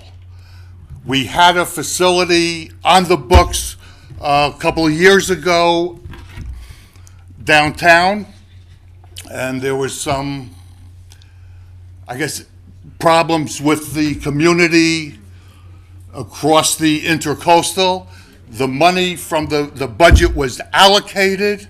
I think it was $350,000 was allocated for that facility. We lost it. We lost the $350,000 to build the facility. We don't care where a facility is brought up in Delray Beach, but we would like to be included somewhere and have pickleball courts built in Delray Beach. I don't want to take away from the kids at Pompey Park. Okay, we play indoors at Pompey Park. Okay, I don't want to turn this into a racial issue also, because somebody said we're first coming across the tracks. That I find insulting. Okay, I find it insulting. Thank you. Thank you. Thank you. Yes, ma'am. Yes, ma'am. Hello. Hi. Wanda Miller, I'm in Delray Beach, East Delray Beach. My question was concerning indoor pickleball. I have been playing at Pompeii indoor for 7 years. We work, the kids come in the, in the summer, we don't play, everything works. The basketball players play when we're not playing. I didn't hear until last week from Angie, who's been representing the CRA, that we weren't included in the new plans on the new basketball courts, which would be indoor. So my only question is, we have done this all this time and everything has worked. I just wanted to make sure there'd be some consideration that we would be able to play indoor on the basketball courts in the new Pompeii facility. That's it. Thank you. Thank you. Anyone else? Yes, sir. Voice of reason. George Law, 46 North Swinton. I've got an idea. You guys can't keep the golf course up. Let's turn it into the world's largest pickleball complex. Oh my gosh, that's going to be next week. That's a new I can hear it, I can see it now. That's a transition to what that works out. Okay, anyway, I saw another letter about the golf course. This time it was in the Palm Beach Post. And it reminded me of an old saying from my country. It says, scraping the top off a cupcake may not be an improvement. And you're probably wondering, what the hell does that mean? That means putting a row of commercial buildings along Atlantic Avenue, which is sort of an iconic landscape along the golf course there. And what I'm asking respectfully is that, it may be too early, when the time comes, please weigh the significance of losing that sort of iconic curb appeal along Atlantic Avenue at the golf course, because we don't have much of that left. And I remember it from years and years. I mean, way before I-95 and all. That's where you came into Delray. But anyway, I'm just asking that you pay a lot of attention to that loss. I'm not going to say do what you have to do, but calculate that. It's important, that little landscape area there. Thank you. Or that Michelle, large thank you. landscape area. Yes, sir. Good evening. Morris Gostarfin, 619 Southwest 7th Avenue. Wasn't going to speak tonight on the issues in regard to Pompeii Park, but since the gentleman brought up about the golf course, I am going to speak on that tonight. I'm not sure exactly. There's a lot of conversation going on around the golf course. I would recommend, it would be nice to see that you all form a board to discuss the golf course. There's a lot of people that's out there play every Saturday morning. When I first played golf, I played there. That was my very first golf course I ever played on. It was very nice, very, very nice. Donna Ross design, very nice. But what's out there right now, it is embarrassing. It is disgusting. This is the worst looking golf course probably all in Palm Beach County, a public course for sure. That money is going somewhere, but I don't know where it's being used. It's definitely not being used on the golf course. So something needs a board, somebody needs to do some investigation on see where those dollars are going, because it's definitely not being properly used out there. 4 years ago was 5 years ago was conversation was an issue with the irrigation system. But we got water, you have a canal right there, you have lakes over here, you got water all over the golf course, so it shouldn't be an issue of getting proper water. And that seemed to be the problem, but something is going wrong. Those funds are not being used properly for that golf course. And someone needs to do an investigation on that and figure out where that money is going. And please do not shut down the golf course. There's been at least 6, 7 golf courses closed up around here. This is the only golf course really now until West Palm Beach open up. It's right off I-95. Take full advantage of that and let it bring revenue to the city, because it's being underutilized right now. I'm a part of a golf club also. We would like to start something for the youth in the community. And it's a perfect location, but if you don't put money in and do it properly, you can't afford to do that. Thank you. Thank you, sir. Yes, ma'am.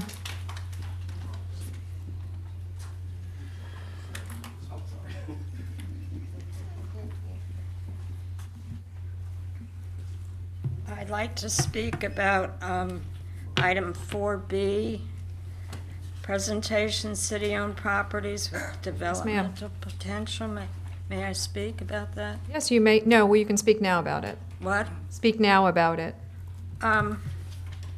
City-owned properties are open space, and many of them are parks.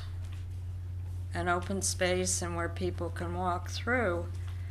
And why would you want to change a whole neighborhood from what they've been doing for maybe even hundreds of years to turn them into developmental potential? Think about it. Open space is open space. And you put things in it and it's no longer open space. Please, think about what this possibility is. You want to drive into a neighborhood that starts with 4-story buildings, or you want to drive into a neighborhood that has open space and land and greenery? Thank you. Excuse me, before you leave, can you please state your name and did she not? address for Sorry. your record? Oh, Alice Finch, 707 Place Devon, Thank you. 33445. Thanks for that. I missed that. I think it's because I knew who she was. I wrote it down. Thank you, Alice. Anyone else? Hello, Mayor and Commissioners. My name is Elizabeth McHugh. I live at 732 Southeast 3rd Avenue in Osceola Park. I have lived in Delray Beach since 1982. I'm here tonight because I'm concerned about Ordinance 71-017. Okay, hold on just a second. What, do you know what that is? 7-1? Parking. Sorry? Sidewalk parking. Okay, do we know where it is? It's not one of the quasi-judicials or public hearings, correct? Oh, no. Oh, okay. I thought you said it was on the agenda. Okay, Oh, go no, right no, ahead. no. Go right ahead. I want to put it on the agenda. Okay. So anyways, the city has put in sewers and sidewalks and streetlights in Osceola Park, beautifying the neighborhood, and it's great. However, we have the problem now, which I anticipated we would have, is that people are parking on the sidewalks, and I'm not talking about a tire on the sidewalk. I'm talking about the entire vehicle blocking the entire sidewalk. And there is not a single street in Osceola Park that you can go down and you can't see it all the way down the street on both sides. And I see people with baby carriages and little kids on bicycles, and they have to go out into the road with traffic coming both ways and then get back up onto the sidewalk. And we have an ordinance that you are not allowed to park on the sidewalks. Most of the area is completed, and we also now have an issue with the swales, because as property owners, even though we don't own the swale, we're responsible to keep it pretty and manicured and watered and all that. And then we have random vehicles or neighbors' vehicles parking on our swales because they don't want to park on their swales, and they're tearing up our swales, and we're being held accountable for that. And so when we, speak with code enforcement and say, look, I had my swale, was looking beautiful, these are not my vehicles, and you also have vehicles sitting on swales for literally months at a time and never move. Junkers, they have license plates, they're legit, we've looked into it, but I would just love if code enforcement and the city could help us out with no parking on the sidewalks. It completely defeats the purpose of all the money and all the work that was spent on it. I don't want to get hit by a car while I'm walking my dogs. And my neighbors are very concerned about this. So, and now, when I moved into my home back in the 80s, all the families with little kids and stuff were moving out because of the drugs, and it was rough. It was scary in there. Now we've gotten rid of most of that, and I'm seeing babies and little kids in the neighborhood again. It's awesome. So, but it's dangerous. Thank you. So if you could please help us with the sidewalks. Thank you. Thank you. Anyone else? Seeing no one, public comment is closed. And let me just make one other comment to the public that came out speaking about all the things that they're really wanting to see in our parks. We're doing the best that we can, and we will continue to move down that path of bringing in what the people are asking us to do. There are differences between townships, our township and others. We are a 4-mile by 4-mile, fully built out pretty much, city. That's only 16 square here. when we're comparing ourselves to places like Boca Raton or other areas that are just huge, even Sarasota, which I just came from and saw a big, huge facility being put up, they're massive in comparison, and they have a lot more space to do this. So it is kind of like shoehorning in what we can. We'll never be able to compete with, 100 pickleball courts here because we just don't have the space. But that doesn't mean that we cannot have pickleball here and that we can't bring in what people are asking us to do. So I think that there is an ability, but you have to be reasonable with the fact that it may never meet the need, but we will do what we can to be able to push forward things that are important today that may have not been important or even known or even invented in 1969 or 1971 or any of those others. So I think that what we need to do is to figure out how to please our citizens, and that's what we're trying to do. So I'm going to leave it at that, and we're going to move Mayor, on. can I say one quick thing?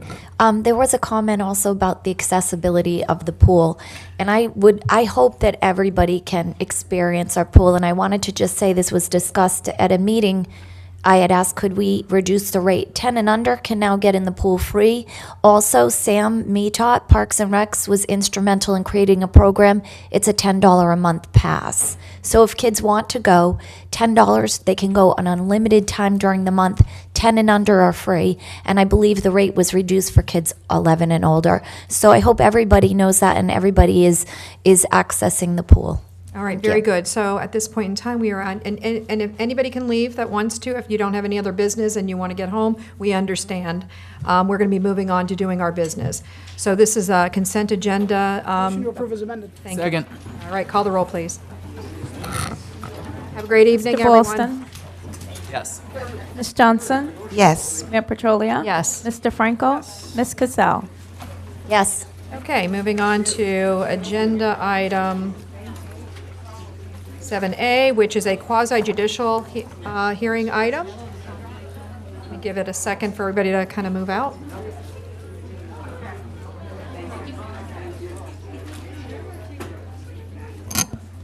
I'm going to read into the record the quasi-judicial hearing rules. This hearing shall be conducted in accordance with quasi-judicial rules. This applies to both 7A and 7B. The applicant and the city shall be allowed 20 minutes each to present their case. The public shall be allowed to speak for 3 minutes each, or a maximum of 6 minutes if the person represents an organization or a group of people who are present but agree not to speak. The city commission, staff, and the applicant may be allowed to cross-examine a witness. The city or the applicant will be allowed to offer rebuttal testimony. The decision to approve or deny an application or an appeal may not be legally made upon personal views as to whether a project is a good project or not, nor may a decision be based on the numbers of citizens who support or oppose a particular project. The law it requires that all decisions must be made upon the basis of whether the project meets the required law, the comprehensive plan, and the land development regulations. So at this point in time, let's talk about ex parte communication for 7A, which is, 200 block of Southeast 2nd Avenue. Any ex parte communication? Starting here. Just an email on the server. Okay. Applicant, attorney for applicant, and Mr. Jim Knight. And Mr. Jim Knight, okay. Jim Yes. Knight. Yep. Attorney for applicant called me and an email on the server. Okay, and you're? I've had, I visited the spot and I talked to the applicant. I have as well, and I also visited the spot, and anything else would be on my public server. So I don't have anything else other than that.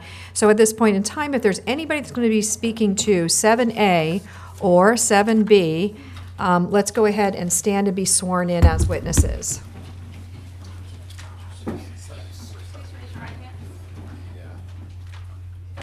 By the authority vested in me as a notary of the state of Florida, do you swear or affirm that the testimony you're about to give is the truth, the whole truth, and nothing but the truth?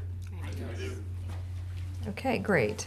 And when you come up to speak, just make sure that you recognize, or you state that you have been sworn in when you state your name and address.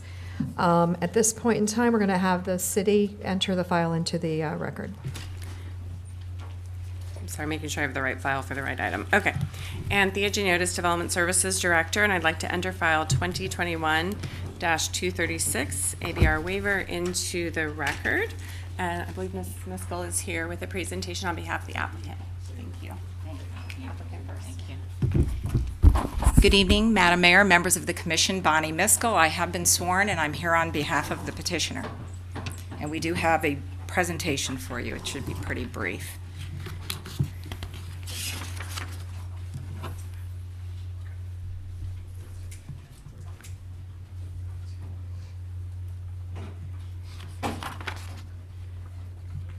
Thank you. This is a waiver request for the ability to go back through the process for public hearings for an abandonment. So while we will talk a little bit today about the nature of the abandonment, this is really about the Commission deciding whether this waiver can be approved to allow us to go through the process.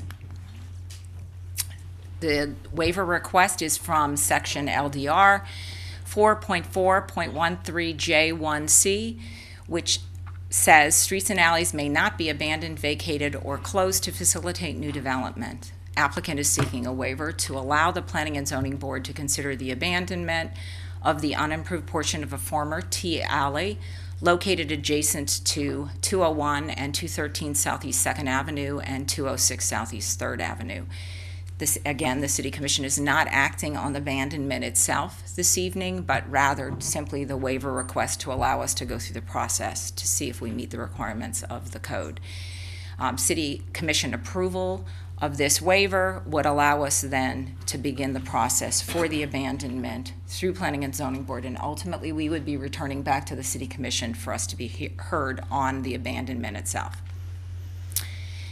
So this is an aerial of the existing block. There was, and I think if I hit this, there was a prior abandonment application of half or a little bit more than half of this T.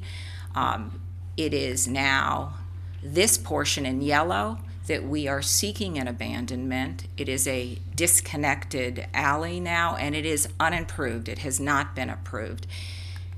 The blue is the north-south portion of the alley running in the middle of this block that has been approved, and we're going to talk a little bit about what happened and how that happened and why this portion of the alley was left out when the balance did get approved. The area of the abandonment is 16 feet for the north-south section. It's 16 feet wide on paper only and unimproved, and then the east-west portion is 12 feet. And that's the proposed abandonment that we hope to be able to come back and present to you. So there are multiple code sections that speak to the requirements for alleys. The first is section 102.21, which is in the city code, and it speaks to the minimum for an alley to be 16 feet. That's part of the code. And there's the 16 feet. The next section is 102.22, and like the other section, it refers to the alley as 16 feet. The LDRs are intended to supersede and are more specific provisions, and alleys in the LDR are referenced at 20. The portion of the alleys that we're seeking an abandonment of do not meet the minimum for the LDRs. The north-south portion does meet the minimum under the code, but not under the land development regulations. The structure that the L portion wraps around is on the screen. It's a Quonset hut. My client is interested in renovating and rehabilitating this space and moving into it with his office. The criteria, there are two different sections that apply, but the waiver criteria are found in 2.4.7B5. Findings need to be made to the following: that number one, the request does not adversely affect the neighboring area. Number two, that it does not significantly diminish the provision of public facilities. Number three, does not create an unsafe condition. And number four, does not result in the grant of a special privilege in the same waiver would be granted under similar circumstances on other property. So, first criteria, that it will not adversely affect the area. As mentioned before, the alley is unimproved. It doesn't stop someone from using a section of alley that was previously being used before I came in to speak to you. So it is unimproved and no one has used it to date. The second part, the portion of the alley to the south, which is approved, is non-conforming. It is Point of order. The waiver is not involved. The waiver is only asking for us to be able to move this forward. So to be applying this to the waiver ask to the actual alley, I'm not sure that we should be doing that. It seems off. It's complicated because you do have to have certain criteria to consider whether or not to even allow the application. So you're not approving a waiver tonight, so I don't know if we necessarily need to go through the criteria with such specificity, because I don't want the commission to get confused that, you know, you're approving something. This is just to allow the application forward. We're being asked just to allow a waiver to allow this to go back to the P&Z board, that's something that was already said no to. Is that correct? No. Okay. No. Then I'm misunderstanding. No, the only consideration, because there's a provision of the LDRs that don't allow for this to even come forward as an application, they're seeking a waiver to that. So if this waiver is granted, then they'll submit a waiver, an alley abandonment application that would come before you that considers. I got it. So this is waiver criteria, because you have to decide whether or not essentially the application for the alley abandonment would. I understand now. adversely Thank you. I'm affect- sorry. I apologize. I just wanted to make sure. And to be fair, we've tried to figure out how to navigate this because the LDRs specifically state streets and alleys may not be abandoned, vacated, or closed to accommodate new development. So then when these are submitted to staff, we're like, but we're not allowed to process these. And so we've gone. So you're asking for the waiver for us to be able to process it. Right, to see if this is something we would consider before we all spend a lot of time Got it. on it. Okay, proceed. I'm sorry. That's quite all right. Just had to step in. It is a little awkward, and in order for me to demonstrate that it isn't adverse, I have to actually go into some of the details, but we Understood. have tried to limit them. So essentially, the portion that we're asking to abandon, that you're not considering tonight, is unimproved, and therefore it isn't affecting anyone currently because there is nothing for them to use. So that was the first point. On the portion of the alley to the south, it isn't really being used for the purpose that alleys are being created. So we're not precluding any future use, because all of the commercial properties that front on the alley that was improved, which is to the south, are fenced off and they're not being used. And in fact, the only access today for the buildings, both residential and non-residential, that abut the improved portion of the alley, they're all gated. There are only 2 pedestrian gates. So it is an underutilized alley. And you know, I can go into, as far as not adversely affecting, to complete this alley, there would be adverse effects. Right now it dead ends. It cannot go to Southeast 2nd Street. Also, they are substandard, non-conforming spaces delineated on paper, and they could not be built to conform to your code. So, you know, I won't go into all the other details, but the reverse would happen if these alleys were required. They would have an adverse effect on properties and the neighborhood, and I can go into that a little bit more fully going forward. All right. Oh, and by the way, your staff agreed with us that it would not adversely affect. I didn't want to skip over that one quickly, but the first criteria, I think we were in agreement with staff on. This property that the alley that is unimproved wraps around it just meets the minimum. I think the minimum requirements are 2,400 for a lot. If this property is required to allow those alleys to become conforming, which happens sometimes, the city asks for dedications during process, this would become non-conforming because it can't slip under 2,400. It would go down to 2,000 square feet if we tried to make it conforming, which would make this now legally conforming, non-conforming. So it would have an adverse effect if we had to do the alley. And I talk about some of the setbacks. This building on 2 sides is essentially on the property line. So it has no room to give as far as making the alley system better, unfortunately. And then there was a lot of discussion about this portion of the alley when the City Commission looked at the Osceola paving plan a few years back. And this site was there was some discussion on the record. In fact, I listened to the tape. The problems with this portion that was unimproved were twofold. One, substandard. Two, a portion of the alley had already been abandoned, so you could only make a left turn, and you went from a 16-foot alley to a 12-foot alley. And there was a very large light pole within the right-of-way that needed to be moved somewhere, and there's nowhere for it to be moved, short of condemning property on either side to move it.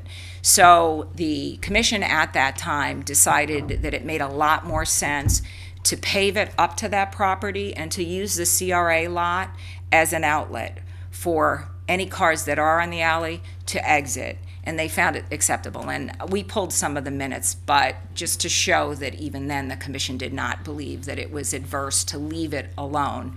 It made more sense to route traffic through the CRA lot because it was more of a midpoint on Southeast 2nd Avenue. And if you went further north, you were getting too close to the intersection of Southeast 2nd Street and Southeast 2nd Avenue. I think I said that right. And it was a safer location going through the CRA lot. It was cheaper for the city to not try to move that light pole. So it was avoided altogether by terminating the alley where it is today, which is right next to the CRA lot. Didn't see the benefit of the alley going through because of the problems with configuration size and the light pole. And they even voted at the time to support the elimination of 2 parking spaces to allow traffic flow to be able to get into the CRA lot to exit out to Southeast 2nd Avenue. So for those reasons, it was decided by the commission then to leave it unpaved and to not try to install the full alley through this site and around the corner for the reasons that I just described. Existing block conditions, I talked about the non-residential uses are fully fenced and they don't use it for deliveries as alleys are often intended. Residential uses are also fully fenced on the paved portion of the alley with a couple of pedestrian gates.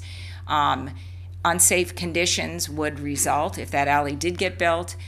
It does dead end. It cannot go all the way through to Southeast 2nd Street, and there are current deficiencies on the alley that is paved that I'm going to show you some pictures of, which we would have the same unsafe conditions, and we'll get into that very quickly. So the dashed lines are where the fences are today, and as you can see, the CRA lot is really the only lot that isn't fenced.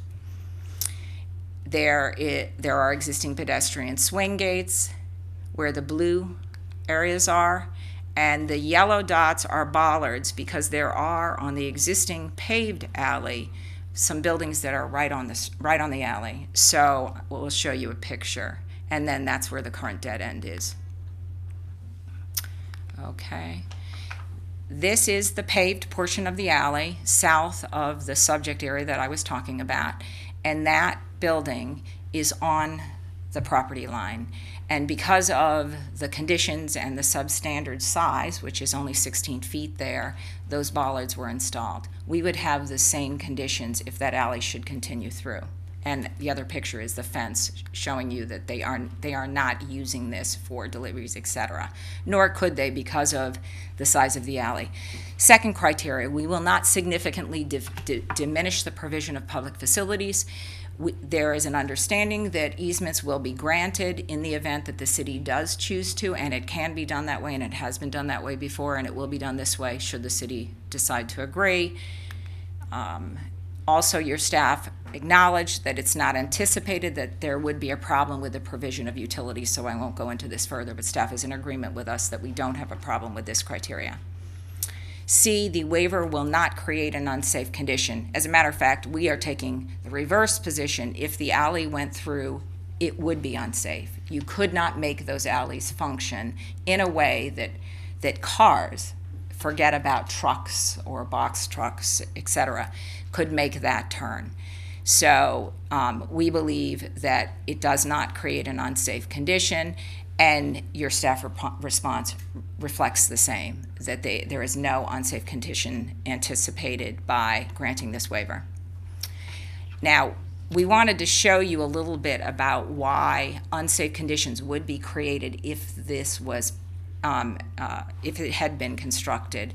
And Brian Kelly with our traffic engineer is here to present this slide. If you already acknowledge and agree that we have a problem, then we won't go through the detail. I'll leave it up to the commission to decide whether they feel we need to go through our traffic slides. Anybody need to go through the traffic slides? We're good? Okay, all right. Well, we'll be back hopefully to present the abandonment, and we'll go into more detail at the time. All right, let me just, I mentioned before during the Osceola paving commission discussion, the question was whether you allow outlet of the alley at 130 feet from Southeast 2nd Street and Southeast 2nd Avenue, or you allow it to be where it is today, which is 231.9. It was determined by the commission that it was safer to leave it the way it is. And that has been the condition that has been out there since the alley was paved, and it has functioned very well. There have, from what we could tell through a public records request, there have been no accidents. Waiver criteria D, that it will not result in the grant of a special privilege. So what I wanted to show on this map is what this area was originally platted to be, and what in this direct vicinity has already been changed where there have been abandonments. So where you see the boxes that have X's that are in the red, those are blocks that had full alley systems that no longer have full alley systems. They're disconnected, and in some cases they're completely eradicated. The property is in yellow. So we would not be the first one to ask for this. In fact, there have been many others that have been granted that in this immediate vicinity. Hence, we do not believe that there would be any grant of special privilege should you decide to allow a waiver to be approved here to allow us to come back with an abandonment application. And then what is actually characteristic of the railroad corridor is this type of scenario. The blocks that you see in red are blocks with no alley systems, and this is both on the north side and south side of Atlantic. What you see in yellow are broken alley systems, which means they're blocks that have come in and someone has asked for an abandonment that has been granted in part or in full. So again, not the grant of a special privilege. Many blocks running along the railroad corridor have no alleys, and others, quite a few others, have been granted abandonments in part or in full. So this is not a grant of special privilege. CBD waiver criteria also applies here, 4.4.13, K5B2, and I'll quickly go through these. Different standards, but they apply to waivers. The waiver shall not result in an inferior pedestrian experience along a primary street, such as exposing parking garages or large expanses of blank walls. The waiver shall not allow the creation of significant incompatibilities with nearby buildings or uses of land. The waiver shall not erode the connectivity of the streets and sidewalk network or negatively impact any adopted bicycle pedestrian master plan. And the waiver shall not reduce the quality of civic open spaces. So, criteria A, will not result in an inferior pedestrian experience along a primary street. Your code and comp plan identifies primary streets. This is not one, so this is not applicable. We are fully compliant. We don't create a problem with a primary street. Okay, and your staff agreed. It's not located adjacent to this street and would not directly impact the characteristics. B, the waiver will not allow the creation of significant incompatibilities with nearby buildings or uses of land. The existing alleys should not be expanded in a manner that would be detrimental to adjacent and surrounding parcels. The subject property, if it was required to have an alley wrapping around it, it would be negatively impacted. As such, the reverse would happen. It would take a conforming property and make it non-conforming. So the reverse would be the case. By allowing us to seek an abandonment, you're preserving what is now a conforming property. Existing conditions such as fences and bollards are evidence of the possible negative impacts. They run along both sides of the paved alley with the exception of the CRA property.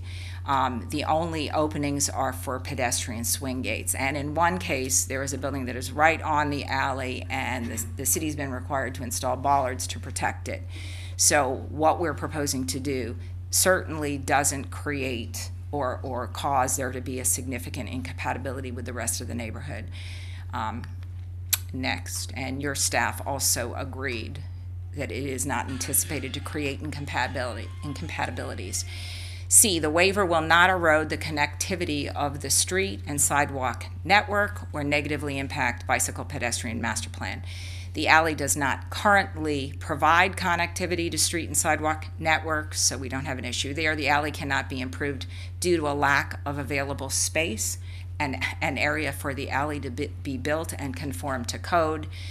During the discussion on the paving within the Osceola Park neighborhood, City Commission recognized and agreed that the CRA lot worked perfectly well to serve the purpose of ingress and egress to the alley. So I think we're fine there. And I'll just be a couple more minutes. I interrupted you, so go right ahead. Okay. It should be quick from here. And also recognized that locating the driveway onto Southeast 2nd Avenue further south provides for more area for queuing when the railroad track and 2nd Street intersection is blocked. So it was a safer condition that would result from pushing it further to the CRA. And D, the last one, establishes that the civic open space requirement, and it refers to sites that are 20,000 square feet or greater. This is not the case. We don't qualify for that. Therefore, the requirement for civic open space is not relevant here. It's not applicable. And we will not be reducing any civic open space requirements by making this request. And your staff also acknowledged that that was the case. So the SPRAB board reviewed this request back on May 25th. It was unanimously approved as far as a recommendation for the waiver to be allowed. In fact, a few of the board members talked about that they are generally not in favor of an abandonment. However, in this instance, it was a very special case. It was unique. It was not done for the purpose. It is not being applied for the purpose of aggregating properties, but rather not being forced to try to take a conforming property and make it non-conforming or create an unsafe condition around the building that exists there today. So I'm joined by, as I mentioned, our traffic engineer, an agent for the owner, and I'm happy to answer any questions that you may have, but we are only asking today for the ability to present a full application on the abandonment that we believe we can make a good case for. Thank you very much. Thank you. Any staff?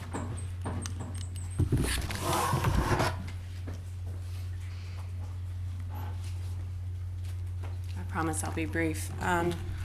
Anthea Geniotis, Development Services Director, for the record. You guys used to open them and have them queued up just as a suggestion. Okay, so I'm going to just be quite quick.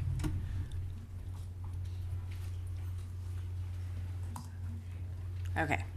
So the resolution before you is a waiver. I'm not going to spend a lot of time. I think you've gotten a good overview. This is not the right presentation, so we're going to try for 7A. Next one. That's going to be a longer presentation.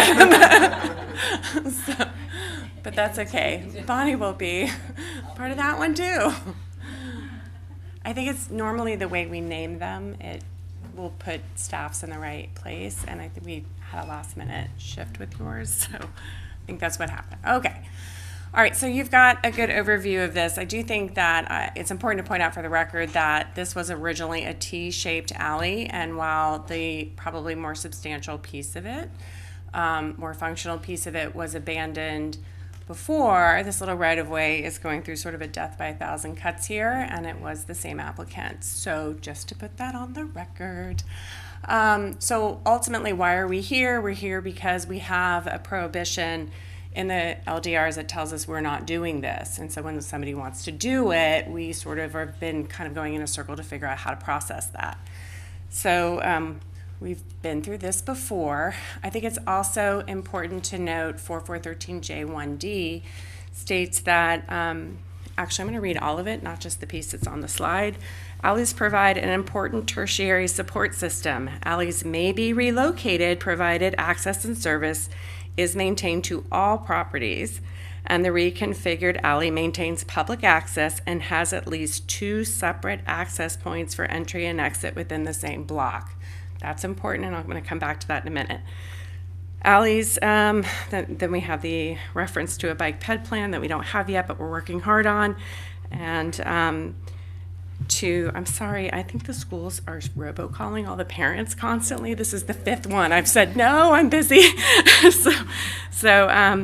Okay, and then it goes from there. So this is, classic example of a T-alley and what was there before, why they're important for most of downtown. We're getting deliveries, there's parking, there's mat wash, there's trash. These tiny little rights-of-ways are really important to keeping our best face forward to our streets, particularly on a primary street. And I think it's really important that the applicant has pointed out this is not a primary street that this alley is serving. So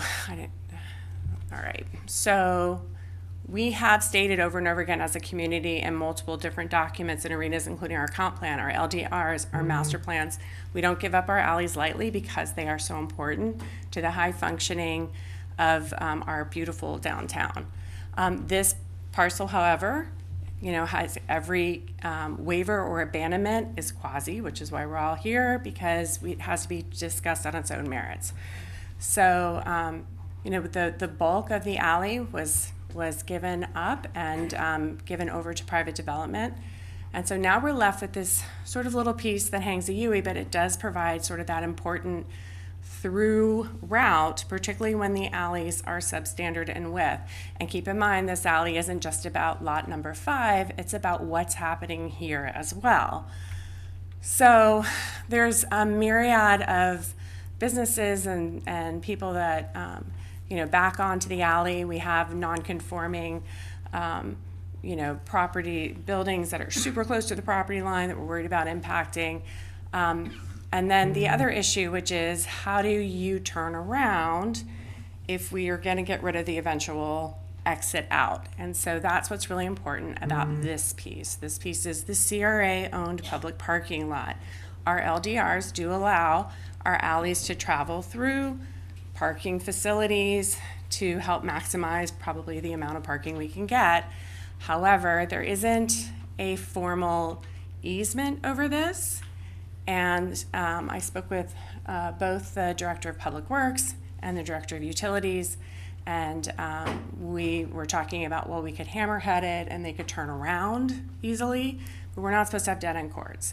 And so while you're not sitting here as the CRA board, it's important to note that this really is the logical physical way to get in and out of this right-of-way over time if the abandonment is eventually approved. And it's the way it's functioning right now, because it should be, as presented. This alley has never been improved, and in fact, this is a very cleaned up version of this property compared to what it looked like before the applicant owned it. And there's actually, this pole has a guide wire that kind of comes down into the right-of-way. So there are utilities, so it's not that no one's using it. I think no one's using it for vehicular movement. We do have utilities back there, and so with the abandonment comes forward, a general utility easement will be necessary for the city, for FP&L, for everybody who's got stuff back there. So again, as you consider the waiver to have this come forward and with the more technical analysis that would be necessary, I just want to impart upon you that in order to meet some of the criteria of the LDRs, and given the narrowness of an alley that's there and the multiple properties that back onto it, this throughway of a public lot is the logical physical link, and that has implications to the CRA, to the city. So I just want to bring that up.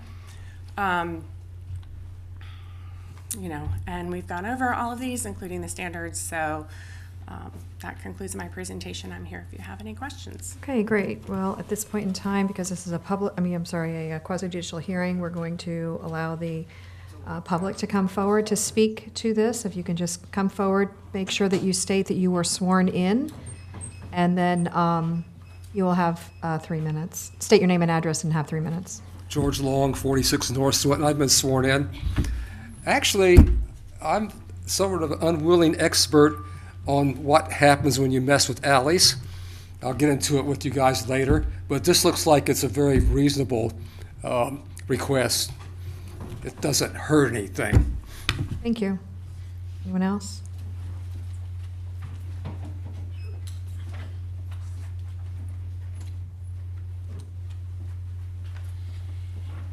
Mayor, Commissioners, Jim Knight, 85 Southeast 4th Ave, different address. I was at 20 years over at Michael Weiner's building, now I'm at George Brewer's building. Okay. Anyhow, I just wanted to say that this is a very small alleyway. It's not about assemblage. The owner of the property is going to repurpose the existing Kwanzaa hut into his office building. It's not getting torn down.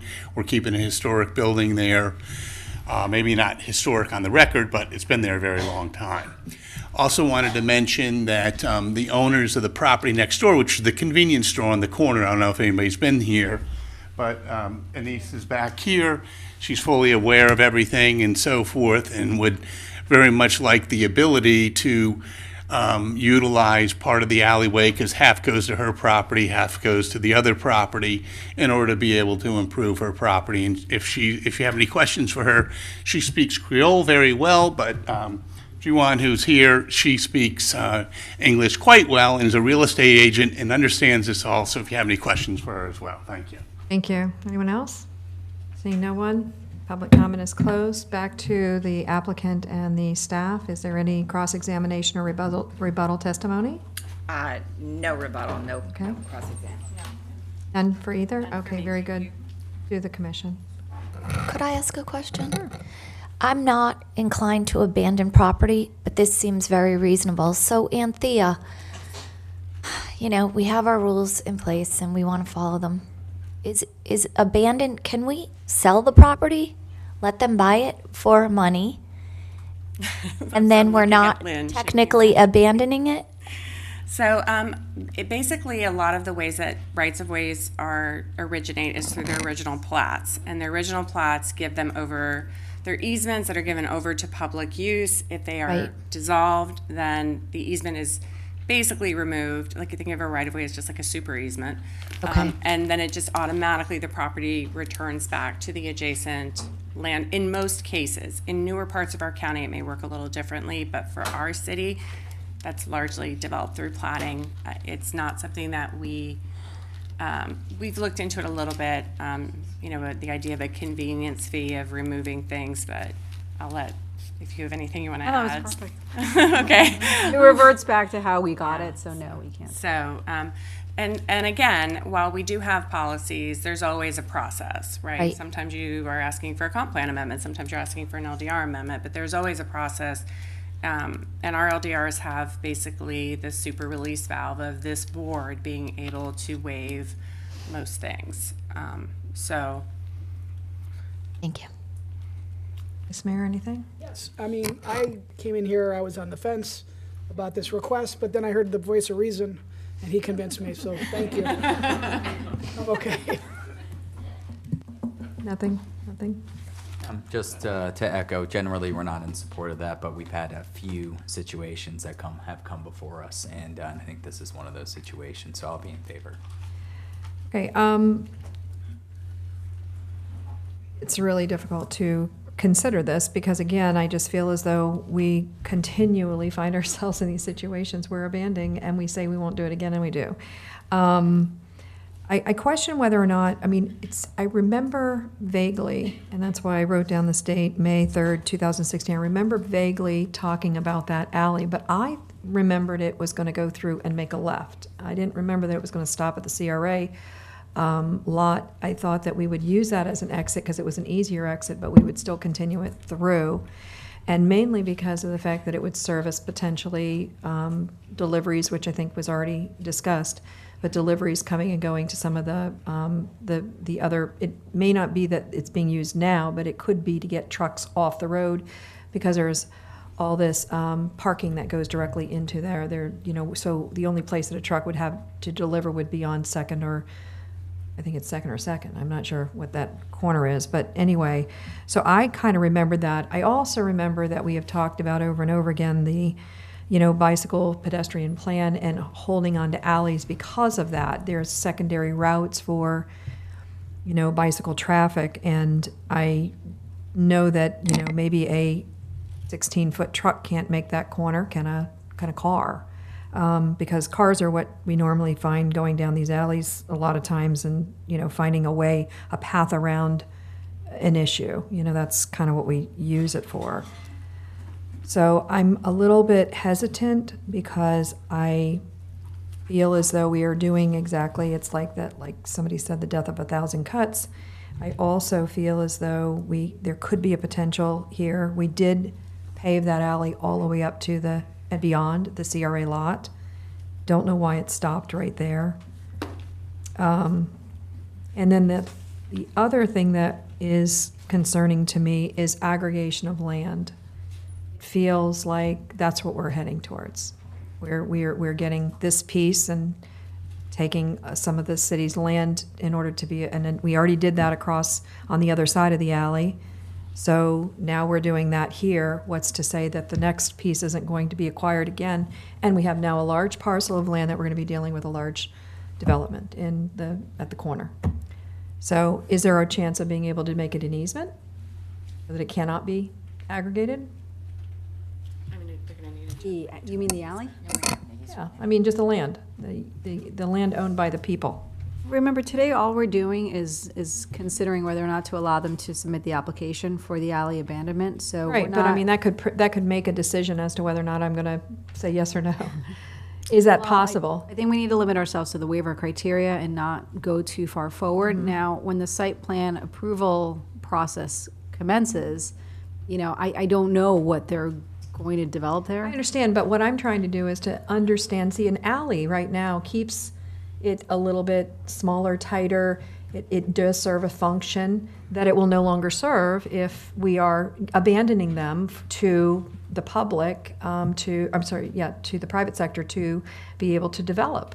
And so from my perspective, I'm not sure that I support that, because I found myself down that rabbit hole one too many times with, this aggregation, and now all of a sudden nothing's ever enough and they need more and more and more. And so to me, I kind of like I'm looking at this from several different aspects. Does it serve a public purpose?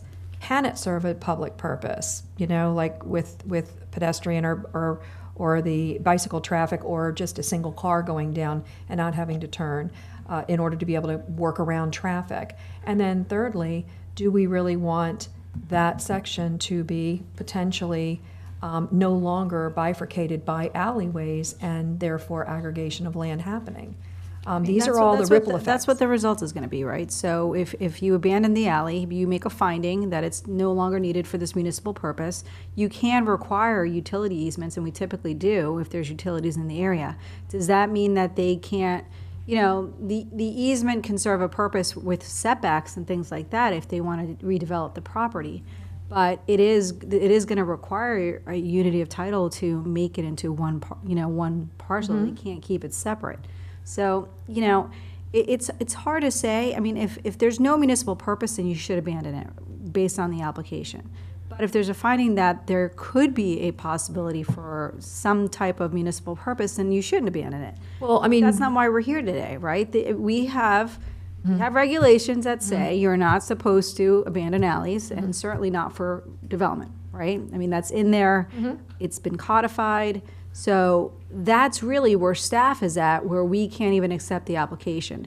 So if your position is they haven't provided enough of a reason for a waiver that we shouldn't even accept the application, we're done. We don't even need to go to the abandonment criteria, because you're saying that it is a special privilege, that that they don't meet all that criteria to justify allowing the application.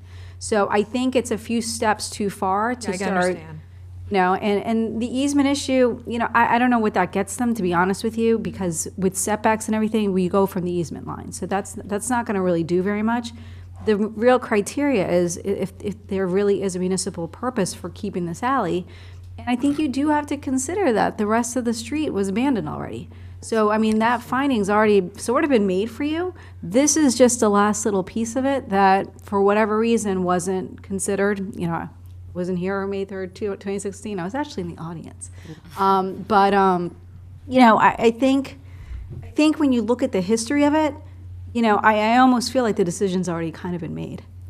Well, but I mean, I don't think it is, because I was here. I was part of that decision, and I remember that we were keeping that part to go out on that other end and also to serve the businesses that may need a place to put a truck. I remember that specifically. Now all of a sudden, we can't get a car around it. There's all sorts of things, and why the city stopped right there, I don't know. Right. That's problematic for me, and I'd like to go back and review that particular meeting, because I want to know, am I correct in my thought process, or is that something that I'm misinformed about, you know? Fiscal has her hand up. I will say, though, that if you want additional time to consider it and your colleagues don't have an objection, you can postpone this to a date certain to next week if you want that, ability to do that. But I would like to review it myself. I'd like to I just said I wouldn't. As Lynn just said, Attorney Jelen just said, it appears that, and you were here and I was not, but in hindsight, it appears that a former commission may have had some thought, but I visited the property. I don't see how anybody can make a turn without removing that pole. There's just no space. I thought you said you'd seen it. I don't. Oh yeah, no, I've been there and I've seen it. I just, let me ask, who was involved? Was it Missy? No, I mean, in the alleyway paving, it was CRA. Yeah, all right. So I was just saying, I think the decision was made a long time ago. They just didn't finish it. I know, but the weird thing is that had it been made a long time ago, I think that we would have abandoned that alley, or we would have talked about abandoning that alley. Yeah, it makes sense what you're saying. Yeah. I just don't see the possibility of it. It's so narrow. Yeah. And what else you can do with it? I just don't, I mean, the difference is that between the T and the L is that the L still provides a future connection through. Right. And so that's part of why, and Renee Jadis Singh and I also talked about this issue too, which is the code also says no dead end courts. You can move the access points, just as long as you're keeping that through, condition. And so, there's a lot of back and forth on what were the implications for the future of this lot. So not only are we going against, but we're also creating that's the way an out. issue. Now, to be fair, that might be a better way out than, a tiny piece of commercial property that might have some redevelopment potential, but that's part of why it's a policy decision for you. And it goes above us at that point. Right, what she's saying is we will forego the CRA lot for probably eternity. I mean, or have to reconfigure it as just a drive-through. Or when it redevelops, we'll be prepared to put the connection to the north end of it. Right. But I think that I just feel that part of my job is to advise you of that, for this to be functional. And I thought I had a picture. I don't know that I do. There it is. These folks have rear access, some of these other properties. So it isn't just about the properties at the end of the line. It's keeping that potential. This is residential, so we're not going to turn this into, a trucking zone necessarily. That wouldn't necessarily be the best neighbors for them as well. But these little tertiary release valves, sort of the local routes, do help navigate traffic. So while, every case is on its own situation, and that's why it's here for you. And there are multiple solutions in terms of, to me, I don't think that a hammerhead solution where we provide a turnaround to go back down the same way meets the intent of the code. However, the code provides some flexibility for you to reconfigure and move that entry point over time. So there are, the applicant has shown you sort of, and this is actually a good picture, you can see what used to be there. So it's 100% not functional before. There is a guide wire, there are utilities. Staff will be requesting a utility easement for sure for that until that moves.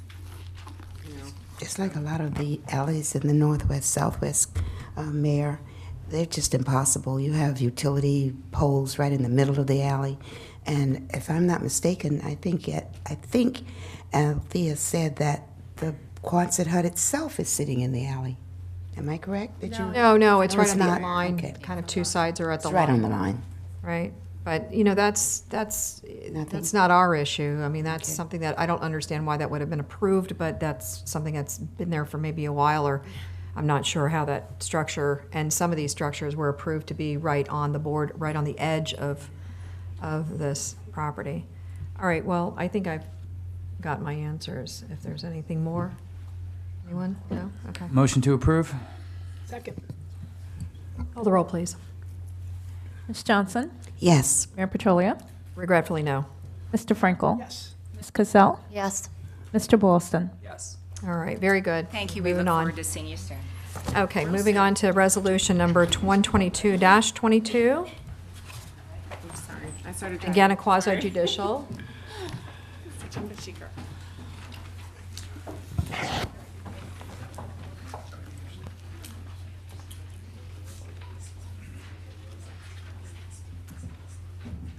So we are going to need a swearing in of, oh, no, we already did the swearing in of Ex parte. both. Ex parte, Mayor? Yes, ex parte, if there's any ex parte. This is the Congress Avenue, 1625 and 1615 Congress Avenue. Start down here. Just what's on the server.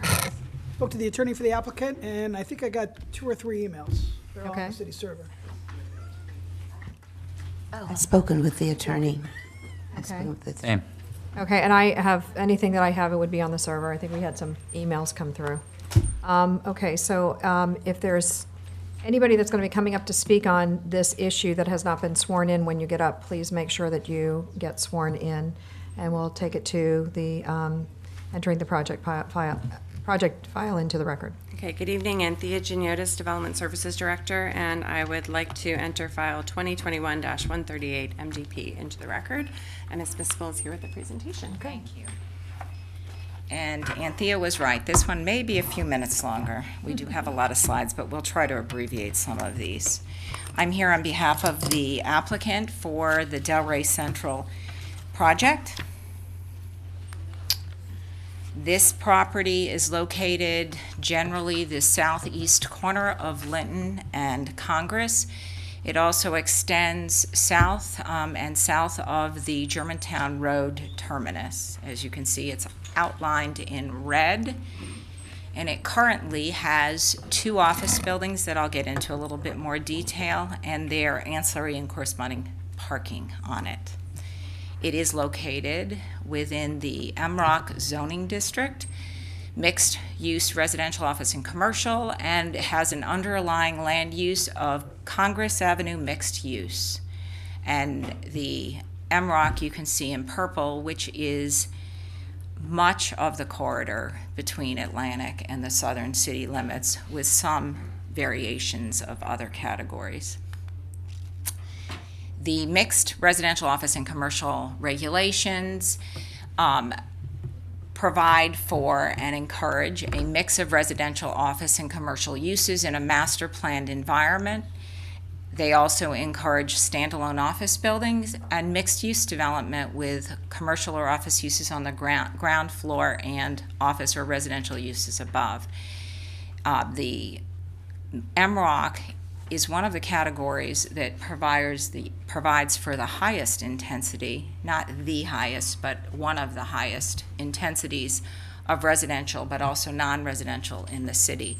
It also is one of the categories that allows for the tallest buildings in the city. The Congress Corridor was, the MROC was created just shortly after Office Depot left its corporate office immediately across the street from this site, and was, among other reasons, intended to be a tool for redevelopment, to encourage redevelopment of the corridor, particularly as it relates to, by the way, employment generating uses.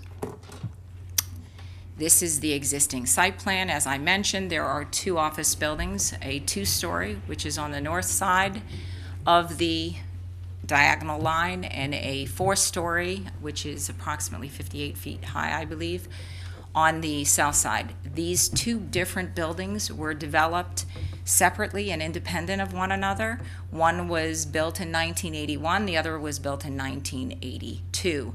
Currently, there is no connectivity between the 2 parcels. They are entirely standalone, independent, and you cannot flow back and forth from the north side of the overall site to the south side. The buildings are approximately 180,000 square feet, I think. I'm saying that from memory, but it's on one of my slides. And they are at least 95% occupied. We have some great tenants out there. One of them is Kimley Horn. that houses its South Florida corporate office or regional office. The application was for master plan and site plan approval for a mixed-use project, including 271 residential dwelling units with 1,095 square feet of commercial use within the ground floor, as well as the existing 181,586 square feet of the existing office. So the office buildings are intended in this plan to stay on the site. The residential, you'll see, will be located between the north and south buildings. The site plan application is for the 271 residential dwelling unit mixed-use building with the approximate 1,100 square feet of commercial uses on the ground floor. This was, by the way, our history up to this point. We've been through full staff level review. Your staff has worked very hard on this one. We've actually had a few planners and they've left to move on to other endeavors. And the next planners have jumped in and taken over and done a great job in trying to get a grasp. It is one of the larger projects right now. So it has many moving parts, and we'll go into those bits and pieces. This went to the Planning and Zoning Board on 2 occasions. We received comments on the first, which was in April. We essentially incorporated as many as we could into this plan. We had 5 waiver requests on the April P&Z meeting, which we reduced down to 4 on the May. And so this was what was presented for that May meeting. The office buildings are on each side, on the north and south, and the residential mixed-use building is flanked by those buildings, and it's in the center. You know what, one thing I didn't point out on the existing site plan. I mentioned how they're independent of each other. Today, there is no flow between the 2 parcels, whether it's vehicular or pedestrian. There is also more openings onto Congress because there is no connection.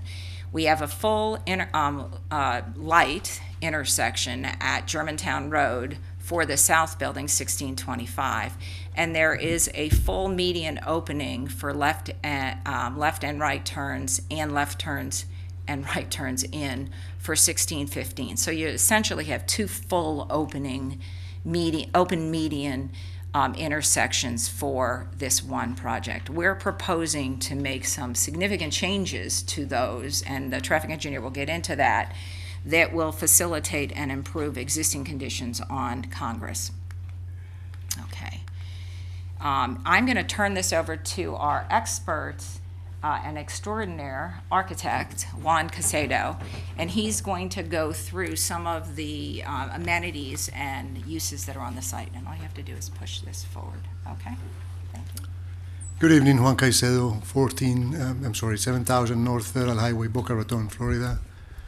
Yes, we have actually done extensive improvements to this site as we are developing the master plan, including, and I'm going to actually go through, let me see if I can get to the master plan first.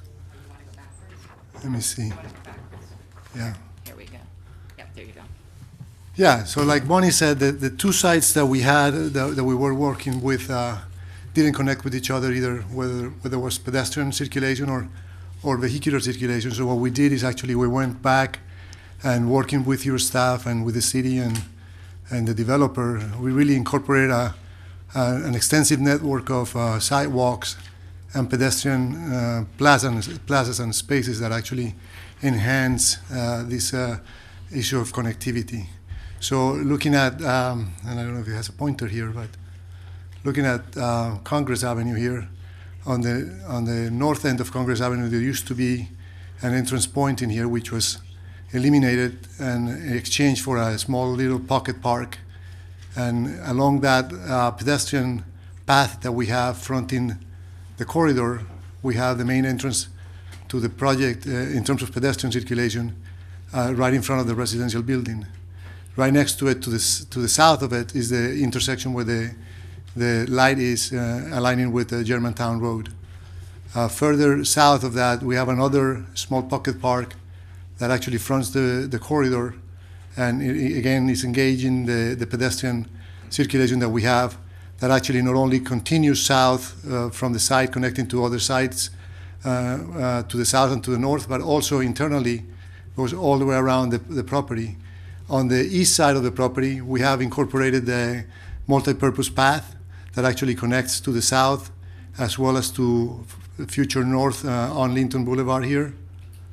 And so internally now we can actually go back to the little graphics that we were showing in here, which actually just showing some of the amenities that we have within the project. This happens to be the courtyard within the residential building. Then we have a small taller yard and a barbecue area right in between the two-story office building and the residential tower. Here is the improvements that I mentioned before, as well as some of the entrances into the office building, like in here. I'm going to highlight this one here. This is actually the entrance into the two-story building, which is right now just a pedestrian walkway. We're actually improving that and making it into a small plaza area as an amenity to the overall mixed-use development. This happens to be the entrance into the residential tower coming from the corridor from Congress. And again, improvements happening in front of the office building to the south. In here, actually, we kind of highlight what I just described, which is in red. You see the pedestrian connectivity happening from Congress Avenue, coming into each one of the components of the development, the master development. The office buildings to flanking the residential tower, and they connect internally with each other, and they also connect to the corridor and to the pedestrian path or the multi-purpose path on the east side of the property, the public sidewalk and shared pathway that we see in black at the bottom of this graphic. And I think this is actually, speaking of the architecture of the building, we actually took very careful attention to the architecture of the existing office buildings. And given the fact that this is obviously a residential building, we wanted to make sure that the three buildings related to each other in terms of style. So they didn't look like a foreign building to the other two. So we took careful attention to articulating this building and developing the architecture of it so that it related to the two buildings to the south and to the north of it. In addition to that, the facade configuration was done such as that it doesn't become a repetitive series of balconies that are fairly common in this type of multifamily facilities. This actually, as you can see, the component to the north is composed slightly different to the one on the south, giving it a more of an urban setting appearance, which is, I think, what the intent of the code is. This actually also shows the entrance coming in from Congress, the main entrance and the plaza area with sitting areas, and this actually happens in 3 instances on the corridor. And with that, I'm going to give it back to Bonnie. Thank you. Yeah. Okay, so just before I get into the waivers, because those were really the most heavily discussed items during the planning and zoning meeting, the buildings that are there today, the 181,000 square feet of office, have been there for over 40 years. They were designed and constructed over a period of a few years under a very different code. And so what is out there, for many reasons, at least 10 that I can think of, and I'll go into them in a bit, are legally non-conforming. They are existing conditions that do not comply with the MROC. So when we started this, we had our pre-app with staff, and this one is complex because of that, frankly. We had to essentially ask for waiver applications for existing conditions, because under the current code, the entire site was going to be treated as one zoning lot, so we had to make sure that existing conditions were memorialized, and we are doing that in the form of a waiver, and for other reasons, but I'll start there. So we started off with 5 in April, and we got rid of the 5th, so I won't even talk about it, but it's shown up on the screen. And we ended up with the 4 that I'm going to quickly breeze through. The first is a waiver from section 4.4.29G to G1 to allow a maximum 90-foot 10-inch front setback from the west property line along Congress in lieu of the 20-foot maximum setback requirement. the residential building is intended and proposed to be 90 feet 10 inches, or give or take, from the Congress right-of-way line. The existing office buildings that are out there are 98 and 115, give or take. We are leaving those buildings. This is not a case where you have a vacant piece of property where you can just start fresh. We have to start with what we have because it is 95% occupied, and it's very good quality Class A and B tenants. So we already had this condition. So the first waiver, we're asking for relief for the residential, but it's actually closer to the street than the other buildings. Existing conditions. Waiver 2, waiver from LDR section 4.4.29H11 to allow parking adjacent to Congress Avenue. Existing conditions. The parking is there. We're actually removing some of the parking that is there, so we are lessening the nonconformity, but it's an existing condition. Waiver 3, from LDR section 4.6.16H3, Roman number 1, to maintain certain landscape islands less than 9 feet in width. So, existing condition. We have, we have about 80-something islands out there today, and a good portion of them are non-compliant. This was one that we are making the islands, landscape islands, more compliant, but we weren't getting rid of it altogether. Another existing condition. Waiver 4, section 4.429G2D, to provide landscape buffers less than 15 feet in lieu of providing the required 15-foot and 25-foot on the CSX. All 4 sides of this property today are non-conforming. They're legally non-conforming, again, designed and constructed under a different code. So what we started with was we were going to make at least one of the property limits, the north side, compliant when we went to the April meeting. We expanded that by May to make 2 full sides of the property compliant. That would be the front on Congress, those buffers were going to be compliant, and the north. However, we could not address the south and the east without losing parking spaces. So we had 4 property sides that were non-conforming, and we were reducing the non-conformity down to 2. But again, existing conditions, they exist today. If this didn't or doesn't get approved, and you end up with what is there today, we had narrowed it down to 4. You will have 10 non-conformities under the existing plan. So we've made progress across the board, but we couldn't eliminate all of the existing conditions without eradicating the buildings that are there. So in this instance, we believe we have met the requirements for waivers, but we'll go into those very quickly, and we just talked about them in the last item. Shall not adversely affect the neighboring area, shall not significantly diminish the provision of public facilities, shall not create an unsafe situation, and does not result in the grant of special privilege, in that same waiver would be granted under similar circumstances on other properties for other applicants. I'm not going to go through the history, but essentially what's in blue and red is at each meeting we came back and lessened the nonconformities. In April, we had reduced many of the nonconformities, but not all of them.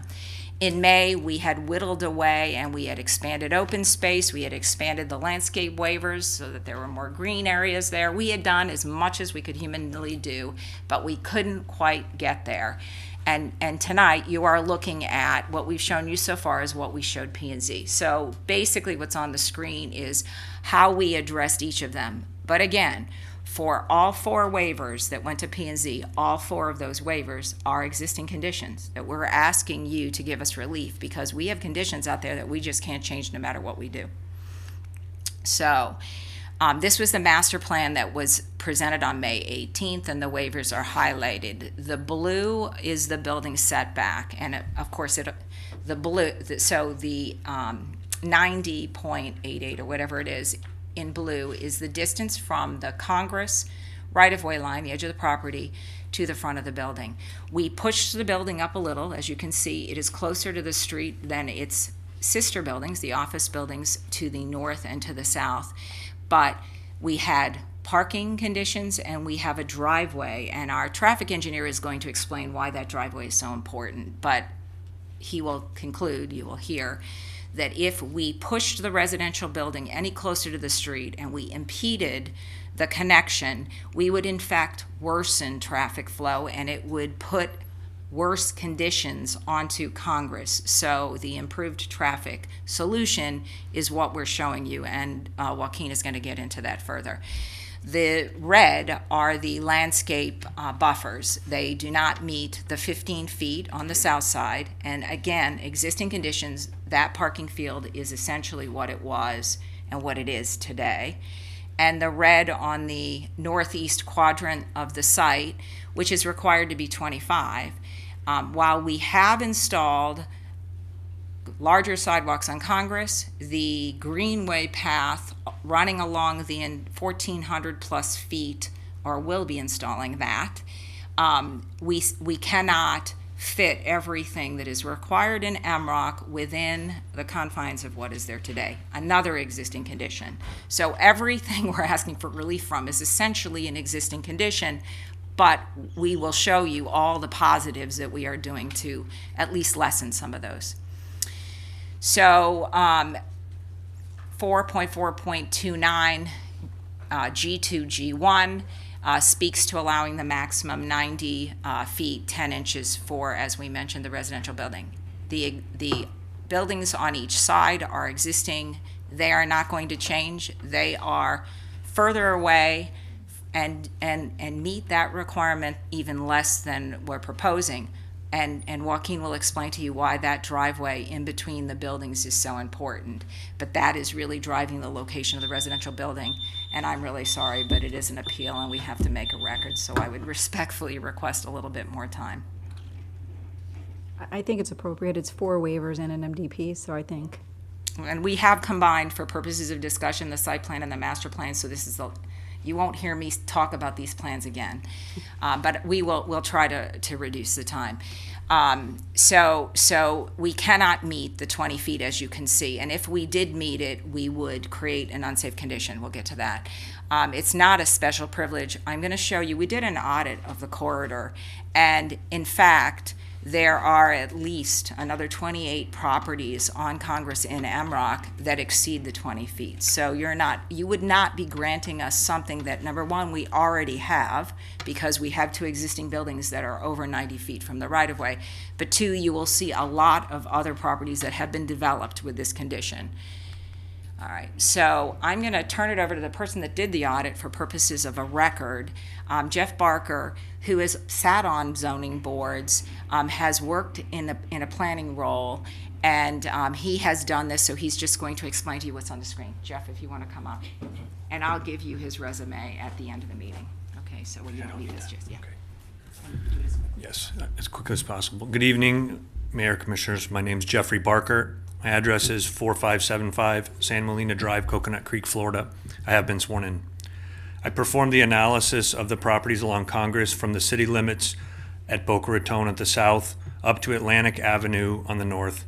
There are approximately 43 properties that have frontage along or their primary access to Congress, including office, retail, industrial, and multifamily. 32 of those in that corridor are zoned MROC, and that does account for the majority of the MROC zoning within the city. As part of the audit, I evaluated the existing front yard setbacks, which is relevant to the waiver being discussed here this evening. This slide gives a summary of the corridor, and it shows all but the last 5 properties at the far south end of Congress. Not counting the 2 office buildings that are part of this application, of the 30 properties which are zoned MROC, at least 24 of them all have front setbacks that exceed the MROC maximum setback of 20 feet. Those are the properties shown in yellow on the slide. They are a mix of office, retail, industrial, and multifamily. The question that I was trying to determine is related to the granting of a special privilege for the applicant's property. Do any of the properties which are similarly situated in the same zoning district along the same corridor currently enjoy the privilege of being further than 20 feet back from Congress? As the slide clearly shows, the vast majority of the properties do enjoy such a privilege. and they include a mix of older properties over which the MROC zoning was implemented, as well as newer properties which were developed under the MROC parameters. The waiver criteria in 2.4.7b5 looks to whether or not similarly situated properties presently or might in the future enjoy the grant of waiver in line with what the subject property is requesting. The current situation at Congress Avenue evidences that granting a waiver in this situation does not constitute the grant of a special privilege. This is Joaquin Vargas. He's our traffic engineer, and he'll quickly go through these slides. They're after it, I think. Okay. For the record, Mayor, Vice Mayor, and Commissioners, Joaquin Vargas with Tech Engineering. I only have a couple slides. I'll be as fast as I can. First of all, traffic was reviewed. We worked very closely with Palm Beach County. They had some comments on site plan and safety, which all of those were incorporated. The proposed residential building is very compatible with the office use from a traffic standpoint.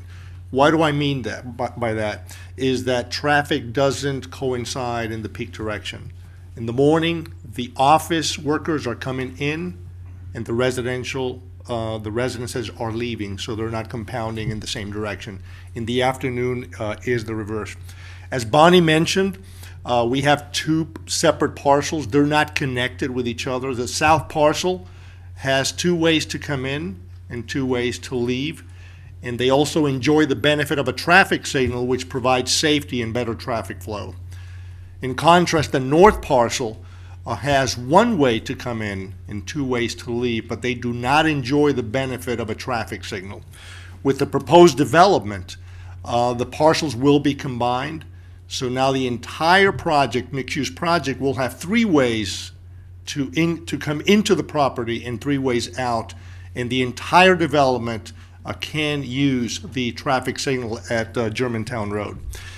This slide that you see presents what happens if the residential building is moved closer to Congress Avenue. The center, where you see those green arrows, that's the signalized intersection at Germantown Road. If we move that building closer, and I have some other slides that will show you why, then that driveway will be effectively converted to right turns in, right turns out only. They will not be able to enjoy all movements with the traffic signal. With that, then there's 2 issues that are created. Traffic that wants to go south, they have 2 options to do that. One is to make a right turn from that driveway where it's shown on green, and then make a U-turn at that opening to the north. There's a residential development on the west, and you can see that the stacking of that left turn lane is not very long. So adding additional vehicles there to make U-turns creates some safety issues because that turn lane is not long enough and it cannot be lengthened any further. The other option, which is shown in blue, is to make a left-hand turn from that unsignalized location. We've all been in that situation where you have to cross 6 lanes of traffic to make a left-hand turn. Those clearly are less safe than through a signalized intersection. So those are issues that will be created. If we move the building closer, then we eliminate the ability to turn left into that center driveway. Okay. Where are the other slides? I have 2 other slides. That's something strange just happened.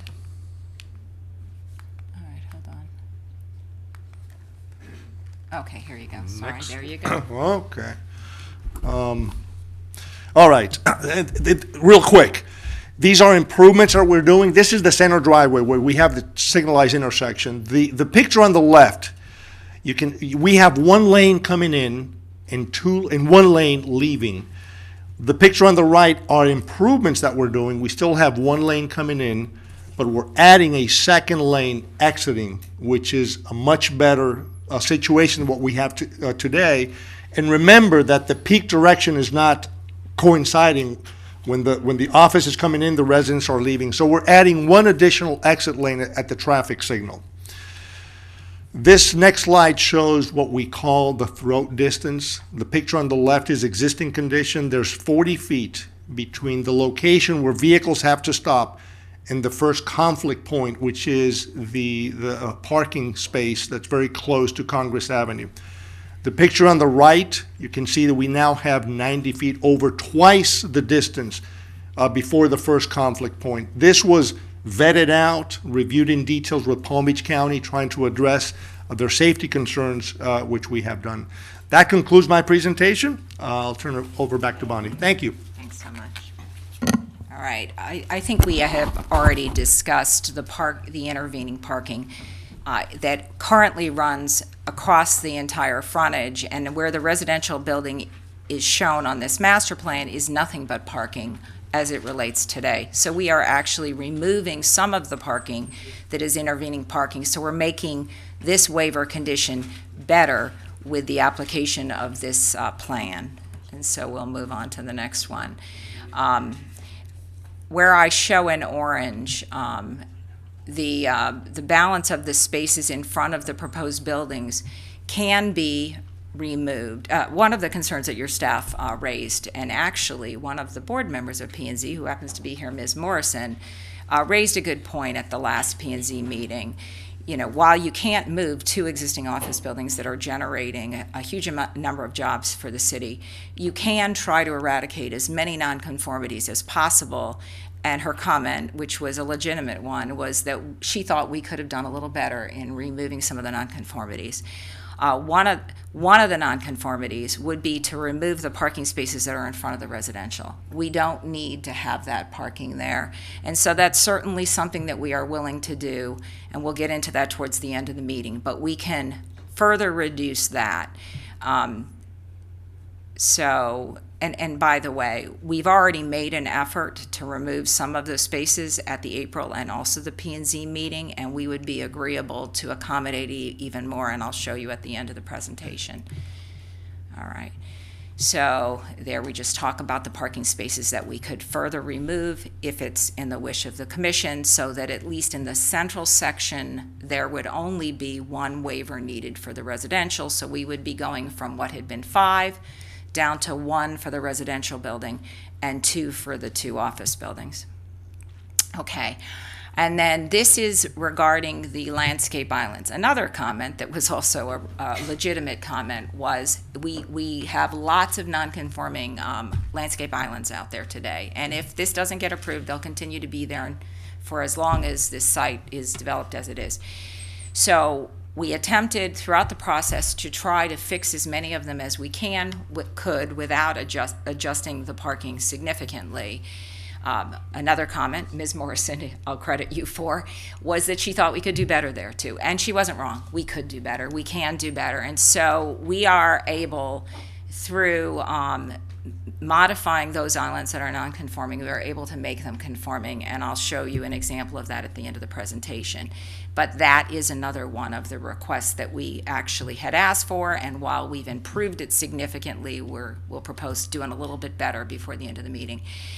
Then finally, 4.4.29 G2G, this had to do with the buffers. As I mentioned before, the buffers were insufficient on all 4 sides of the property. We got it down to 2 sides. We can remove the other 2 at this point. There's a way for us to adjust this. So I won't go into a great deal of detail because I'm going to show you what I mean on the last slide. I do want you to see, though, and understand the existing conditions. The upper slide shows you, from a buffer perspective, what exists today. And so if we walked away and this residential didn't get built and we didn't get approved, the upper graphic would not change. Everything in red is non-conforming. And the bottom graphic is what was depicted in the May P&Z meeting, and you can see how we took a lot of red and made it a lot less, and 2 of the full sides were completely compliant. And we're going to come back to this because we were tasked with doing better, and we think we can. And then I won't go through consistency with the comp plan. They're contained in the record already, but we not only do we meet everything that we could find as it relates to mixed-use development, we are providing the greenway. We believe we're meeting the requirements of the comp plan. So this is what I think is, these are 2 of the most important slides that I'm going to do. We analyzed if nothing changes on this site, just how non-compliant is this? And this tells you how non-compliant it is. I think there are 10 no's up there. All of those no's are existing conditions. And we only asked for 4 of them in Planning and Zoning Board to be continued. I'm going to propose to cut that down to 2 by the end of the night. But that's what will be here if we go away and this application is denied. There will continue to be 10 legal nonconformities that are not required to be modified unless somebody else comes back and tries to do more than 25% of a change. All of the 10, we were prepared to adjust down to 4, and with the 4, we were making those nonconformities better, but there were still 4, and there was some angst to that, and we understand it, and we were not minimizing that. Hence why we listened to what the P&Z board said in May, and to the extent that we could make changes, we have. This is the proposed plan in May, and you will see that there are a lot more yeses and very few nos.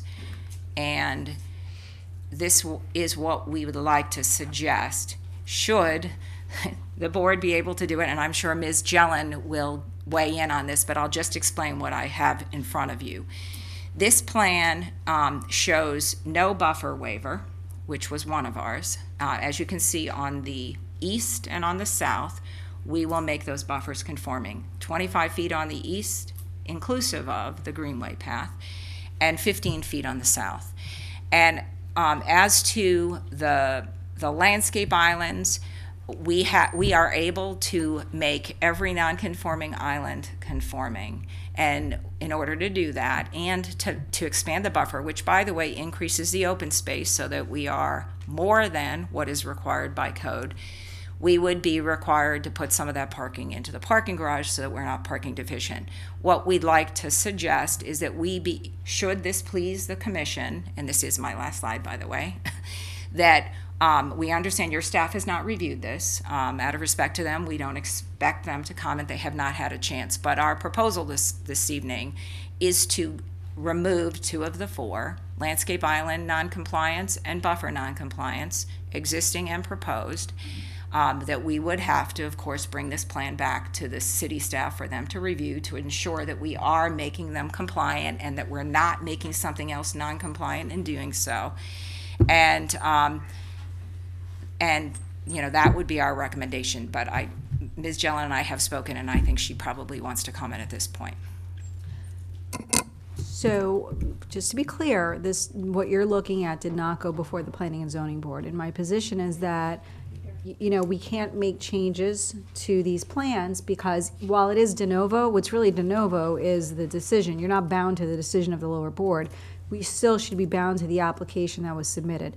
So part of your consideration this evening is you can either grant the appeal, deny the appeal, or send it back for consideration to the lower board for further discussion. And so I'm comfortable doing that if that's what if the commission has interest in it.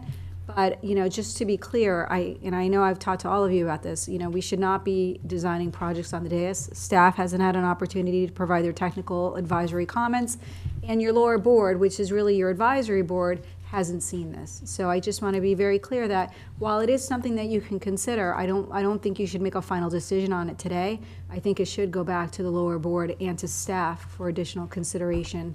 And then at some point it would come back before you either as an appeal or with a recommendation for approval.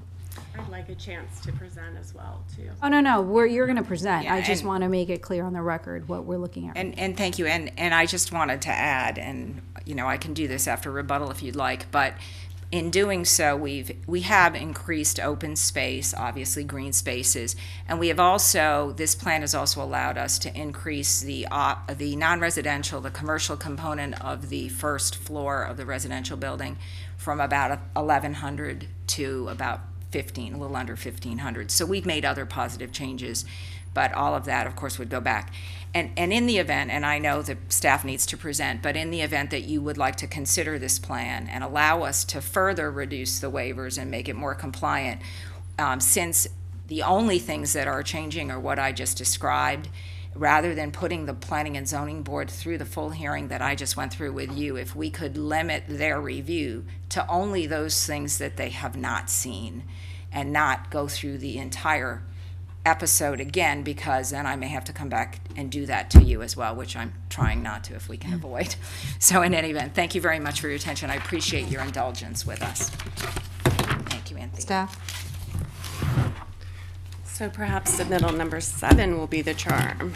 Okay, so we have a de novo hearing, and so ultimately for our Planning and Zoning Board members, I don't include their comments and recommendations because it is a fresh hearing, and so sometimes I think they look at staff and say, you forgot to say what we thought. So since we've opened that door here, discussing the differences between the two submittals, I'm going to try really hard to do right by our lower board, who spent a lot of time on this project as well. So, all right, so these are 2 distinct properties. You've gotten a really good overview from the applicant. Together, it's a significant amount of property. This is more than 1,200 linear feet of frontage. Just as a scale reference, the city block is 300 feet by 600 feet. So this is a really big piece of property when it's combined. But it is dealing with 2 existing buildings that do not meet today's standards, that, you know, are apparently not posed for redevelopment. Although I have to believe, given how much investment opportunities we have in our city and our limited land supply, that if this project fails, something will come forward. So I don't think we should panic at this point about considering getting the best project possible with this a reuse of this property. So MROC really does strive to have a mix of uses. It does sort of assume that every building is going to be vertically mixed. And honestly, as your development services director, I don't think that a building or a site has to be vertically mixed to be successful. And so, you know, the main intent of this is to insert residential where there isn't, to achieve the trip capture that happens with the mix of uses on site. So as a concept in terms of adding that and to the site, I don't think flies in the face of MROC, even though we need to kind of walk through how it is meeting the intent a little bit. So together, the northern property is like over 7 acres. The southern property is almost 5. They're fully developed with office that was built in the 1980s. The applicant has indicated to us that both buildings are fully leased. And I have to say that I visited the site personally at 10 a.m. this morning, and there is a lot of asphalt available if everybody is actually in those offices at work at that time.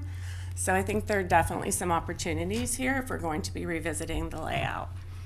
The goal, again, is to insert an 8-story multifamily building with service, you know, with a parking garage at 7 levels in the back. This is the CSX Railway. And there is that multi-use path that everybody has sort of in pieces been building to eventually run the whole length of the city there, and that is accommodated in the site plan now. What's arranged right now is a small commercial space. If that square footage is changing, they will need a new TPS letter from the county. The plans were initially, I think, hopeful of a cafe, but I think to keep the traffic trips down, it had to go to a non-restaurant. But it is certainly a flexible space. The other pieces that you see lining Congress or facing Congress are the residential amenities, the gym, a co-working space, things like that, to sort of achieve the intent, but keeping in mind that this is an office building and this is an office building. And so ultimately, the success of the mixed use that's proposed on a horizontal site like this has to do more with the site layout and the design of the sort of multimodal connections and things that happen within the site and to the surrounding area.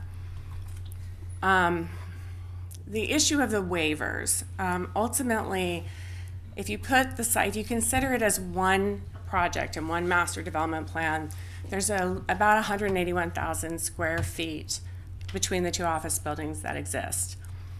They're proposing to build 488,000 square feet. That includes the garage. So when you're trying to put 2.5 times what's on the site already, you're supposed to meet all of the landscape requirements if you can. The threshold is 25%, to come up to code.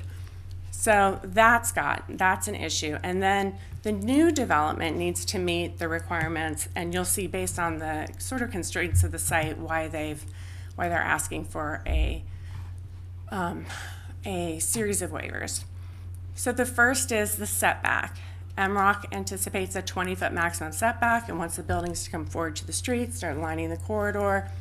And the applicant has presented to you that this is the Germantown Road intersection, and that itself comes at a weird angle, and ultimately why the building needs to be positioned at this point. The remaining waivers have to do with required minimum landscape buffers, the existing parking location, and then, which lines Congress, which isn't that vision for the long term of the future of the corridor, and then the landscape islands. I think it's important to note that every one of these waivers is a result of sort of the nonconformities that are there, and in most instances, the plan before you reduces all of them. It's, I think, a question of whether it's reducing them enough and if there's opportunities to make the site plan stronger. So for your decision, you have to make a finding that the development will be compatible and harmonious with adjacent and nearby properties in the city as a whole. And that requires the Chapter 3 required findings that we go over on almost every development. Land use, that the future land use and the zoning are compatible, that the density and the FAR are within the limits, and they are. And there's some important things about that too that I think we need to consider that I'll go over. The traffic for the 271 additional units and the just over 1,000 square feet of general commercial anticipates a daily trip. This is the whole site, not just that part of it, but including the office of 1528. And if I'm wrong, I'm sure Ms. Fiscal will correct me. And then there is a school impact fee due based on the SCAD evaluation. And then our city has a parks impact fee per unit that will be due at the time of building permit. So those concurrency issues have been evaluated at that point. And I mean, ultimately, I think where we're landing as a focus is more the consistency with the comp plan. That mixed use land designations are to foster development patterns that support bike ped activity, stimulate public transit, create a park-like environment. Mobility, policies talk about ensuring not just traffic. Traffic isn't just cars. It's all the other ways we move around too on our feet. And so walking, biking, and all of those things, and making sure that we have that safe movement, including at driveway entrances and intersections. I'm going to come back to that in a minute. So Ms. Miskel has showed how the pedestrian connections were, improving. However, since we're going to talk about the two different planning and zoning board applications, the first one included a waiver for open space because the 25% was not being met. That waiver has been eliminated. However, it's been eliminated through things like this sidewalk used to come down the side of the building and connect to this area. It's not there anymore. There's little pieces here and there that have been chipped away, and I think more concerning, there are missing links that for mixed use on a site horizontally mixed are really important. So if I work in this office building, let's remember Parks of Delray is coming in across the street with all of the restaurants and the shops and the grocery and all that stuff. And I want to go to lunch. Right now, I'm going to come out, I'm going to go left, and then I'm going to go up Congress to get the light to cross over because I don't have a pedestrian connection here.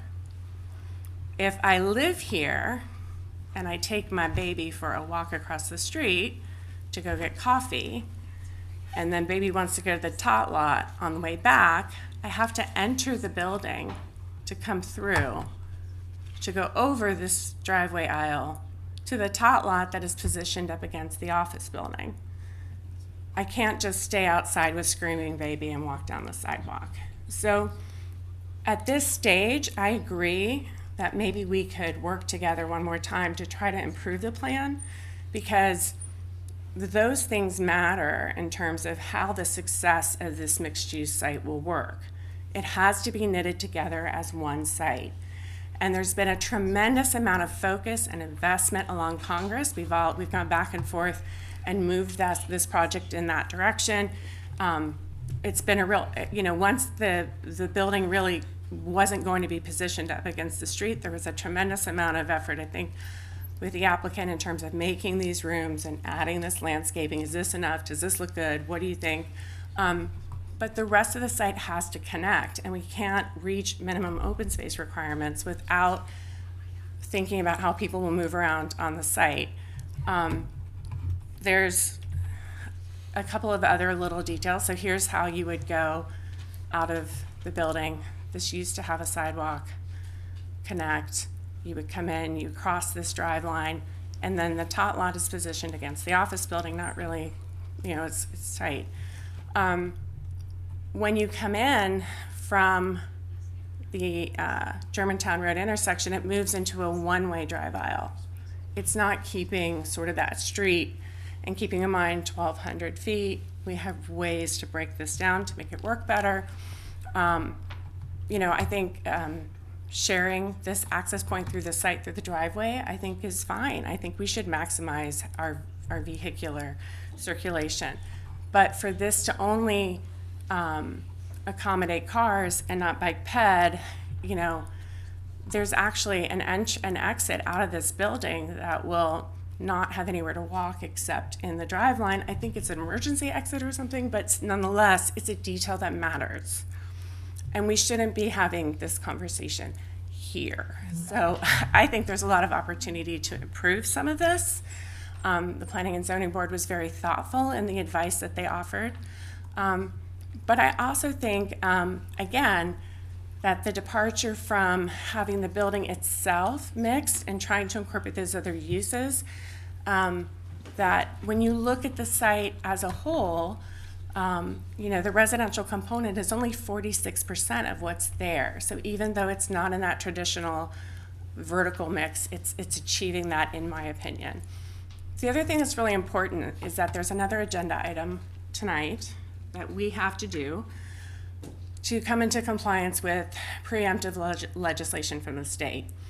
And that is to basically remove the required set-aside for affordable housing from MROC and move it more into an incentive-based situation. Now, Ms. Miskell, I know, is aware of this because she's very good at what she does.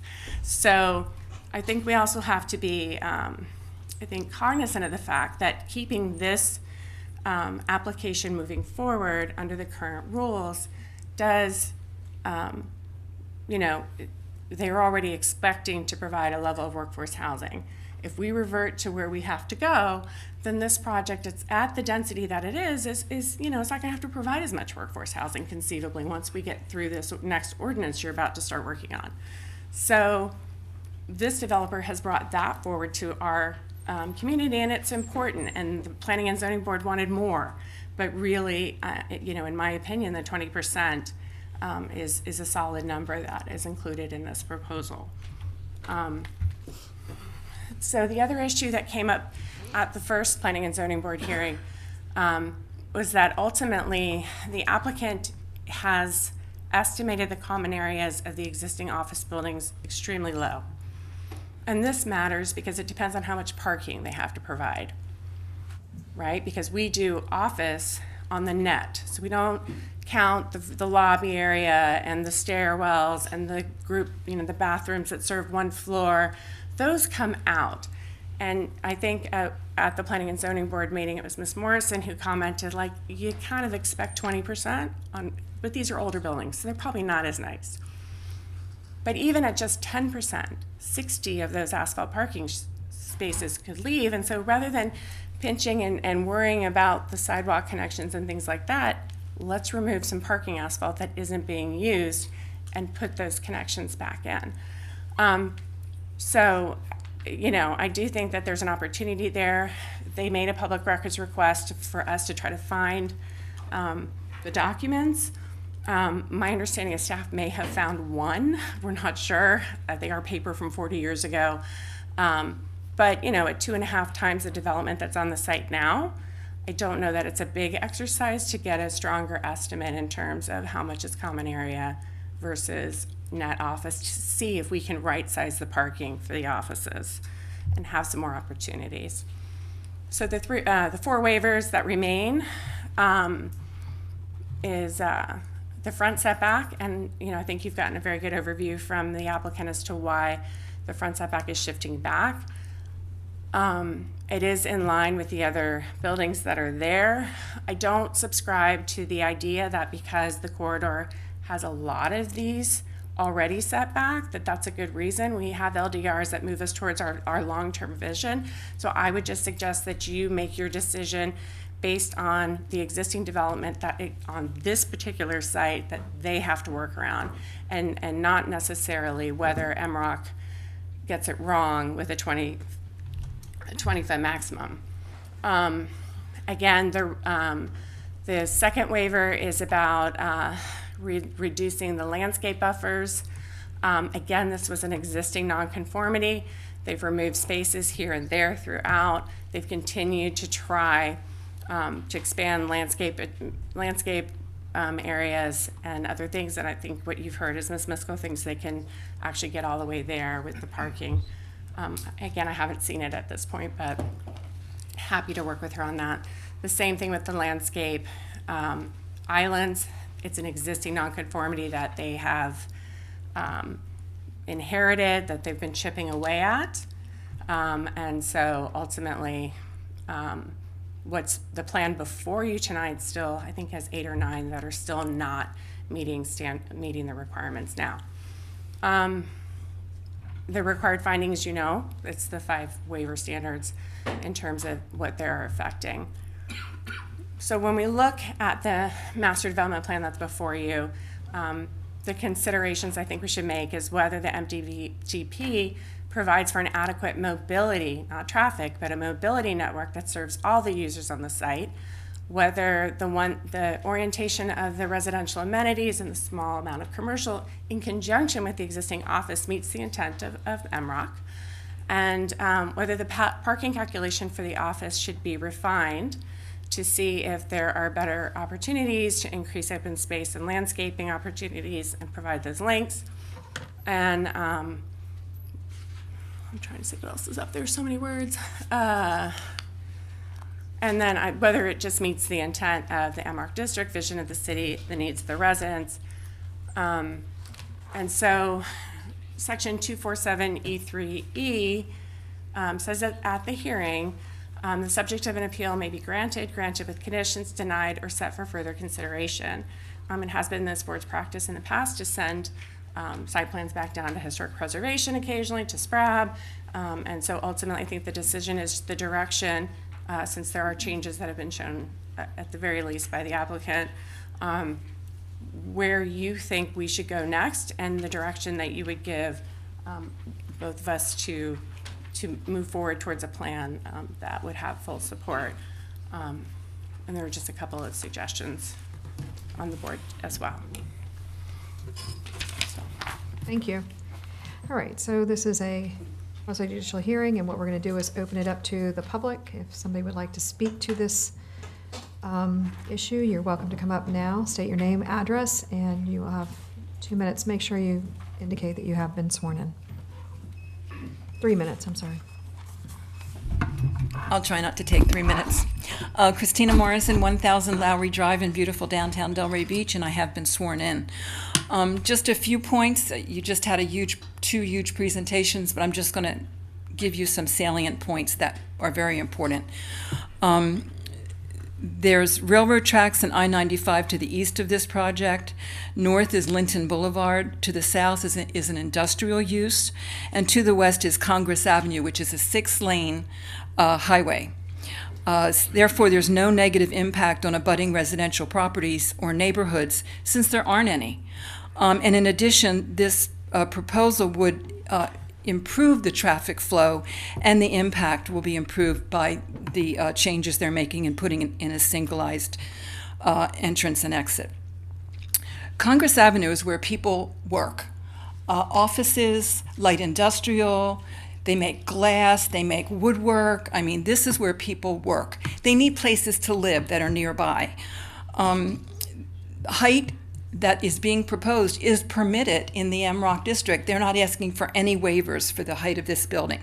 They're not asking for any waivers for the density. In fact, they're providing less density than is permitted by your own LDRs. The site is non-conforming now in at least 11 points that I found. This will be reducing those non-conforming much less, I think down to 4 or 5. So we're going in the right direction. It'll still be non-conforming, but it's going to be less non-conforming. The proposed development isn't perfect. It needs more green space, needs more landscaping, needs more connectivity, as Anthea just pointed out. It needs less parking. It really does. In a typical office building, the loss factor is between 20 and 25%. Loss factor means areas you cannot lease. Bathrooms, elevators, hallways, stair towers, blah, blah, blah. 20%. So they're 20% probably overparked in their office areas of this project. So we could create some more connectivity, landscaping, and green areas that would make the project even better. The Congress Avenue Task Force report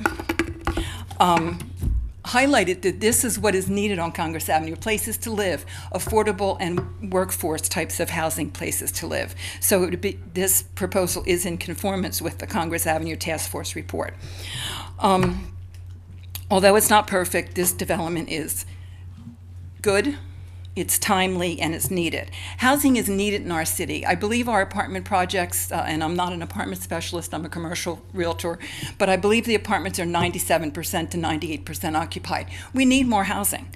You can talk to our residential realtors. They're telling you they have waiting lists for people for places to live. So we need more housing, and we really need workforce housing. Thank you. Thank you. Appreciate it. Please approve. Sir. Good evening, Mayor, Council. My name is Neil Carson. I live at 2593 Hampton Circle South. Sworn in? I'm sorry? I'm sworn in, yes. I've been a resident of Delray Beach for 25 years, all 25 years in Andover, which is on Germantown Road. I also, I'm the president of Andover Association and the chairman of the Germantown Road Board, which is made up of several different projects on Germantown Road. And we are, from my communication with my neighbors and other people that live on Germantown Road, everyone is really in favor of what's happening in the area. And this project, we feel, will just add to the beautification of the area. We've been looking at what's happened on the south end of Congress, which is in Boca Raton, and their mix of office and multifamily has worked out beautifully. It's really changed the whole dynamic of that area on Congress. I'm speaking about Congress South, just south of Yamato Road. And, you know, with their planned mobility zoning that was approved, and how Arvida Park is really now a mix of residential, multifamily, and office, it's really just dramatically changed that area. The biggest difference that we see with this project is the workforce housing that's incorporated, because there's no workforce housing, as far as we've checked, on any of those multifamily projects in Boca Raton. All those really nice projects, and this will be just as nice, they don't have any workforce component. This does. And the nice thing about workforce housing in this project is no one can tell what the workforce housing units are and what's not. There's no differentiation between, you know, a Class A market rate rental unit that's under workforce and one that's just market rate rental. So that's the beauty of it, that your next door neighbor could be a policeman or a fireman, a teacher, or or just someone that works in the area that meets that income requirement. So we are really in favor of this project. We think it will add to the continuing beautification of that corridor, specifically where Germantown Road and Congress meets. So we're looking forward to this project, and we're looking forward to the workforce housing that it will bring, because we also feel that it will add to the value of our homes significantly. So thank you. All right, thank you. Anyone else? Seeing no one, public comment is closed. Back to the applicant and the city. Any cross-examination or rebuttal testimony? I have no cross-examination. I would just like a minute or two for closing, if that's okay. Okay, any cross or rebuttal? No? No, ma'am. Okay, so just a closing statement, Thank a you. rebuttal? Yes. Thank you very much, Mayor. Thank you, Commissioners. I appreciate the time. It is a very important project, and I hope it's evident that our goal has really been to work with everyone who has provided us with feedback from the Planning and Zoning Board members, and we appreciate it very much. To your staff, they've spent a huge amount of time, and we think we have a better product on the, or we had a better product on the screen, so it was worth that time spent. I just want to correct something that there was an email blast that went out that I even think I got a copy of, that was not really reflective of what we presented to Planning and Zoning Board, and it talked about this project as 10 pounds of development in a 5-pound bag. And it really wasn't fair, because with the exception of the 4 waivers that we were asking for, everything else was fully compliant with the code. There was a lot of criticism about height, but that that MROC code section allows us to go to 85, and we weren't even going to the maximum. The density maximum could have been 40. We're at 22. The intensity of the project, when you talk about how intense, that it's too big, well, big is reflective of intensity, and the intensity for this area is 2.5. We're at 1.27. We're at half of that. So it was not fair to make the representations that were made as it relates to the facts. The facts are that we're half of what could be developed on the site, that we are exceeding open space, and if it's the board's will, we will go back and we will revise the landscape waiver and the buffer waiver to remove them, and we will be asking for 2 waivers. The waiver that allows parking to intervene between the right-of-way and the buildings, and to be allowed to have a setback of 80.9, or I think it's 80 feet 9 inches, if I had that correct. In any event, that improves traffic conditions for that sole purpose. It improves the traffic conditions. Our witness, who is one of the finest in his field, who represents and is an expert for DOT, who spends a lot of time with Palm Beach County, by proposing the way that it's been designed, we will actually improve traffic, not worsen it. So for those reasons, we think this is worthy of being approved. We are amenable to going back to the Planning and Zoning Board, and I think I'm expanding from 2 to 3 things to discuss the elimination of the landscape waiver and to show how we meet code there, to eliminate the buffer waiver and show how we meet code there. And I appreciate Anthea's presentation related to pedestrian connectivity. If there's a way to enhance it better, it serves both the project as well as the public. And we'll certainly present the revisions to staff, and we'll work on that area as well. So if it is the Commission's desire for us to go back to P&Z after we've met with staff and worked through all these details and present those 3 items, we are amenable to that, and we would appreciate your affirmative vote tonight. Thank you very much for your time. All right, to the board. Yes, go right ahead, Vice Mayor. Thank you. I had a question. It seemed to me that our city attorney has recommended sending this back to the lower board for review. Is that your recommendation? I just want So it's not necessarily a recommendation. It's something that's available to you. I think that, if you're interested in this revised site plan, I think that staff should have an opportunity to provide their technical advice. I think that a lower board should have the opportunity to review it and to make a recommendation to you. These appeals are not an opportunity to redesign something, and this isn't a complete redesign, so I don't want to say that, but it's not really to change things to, hopefully garner the support. So I do think that if it's something that you find worth considering, that you should send it back to the lower board. But I would ask that it be very tailored what the direction's going to be, because as Ms. Giannotis and Ms. Miskell know, the lower boards took this very seriously, and it went back through several revisions. And to keep rehashing things that, for example, the workforce housing, you're comfortable with that, there's no need to rehash that. So there's certain things on here that if you are comfortable approving, you can.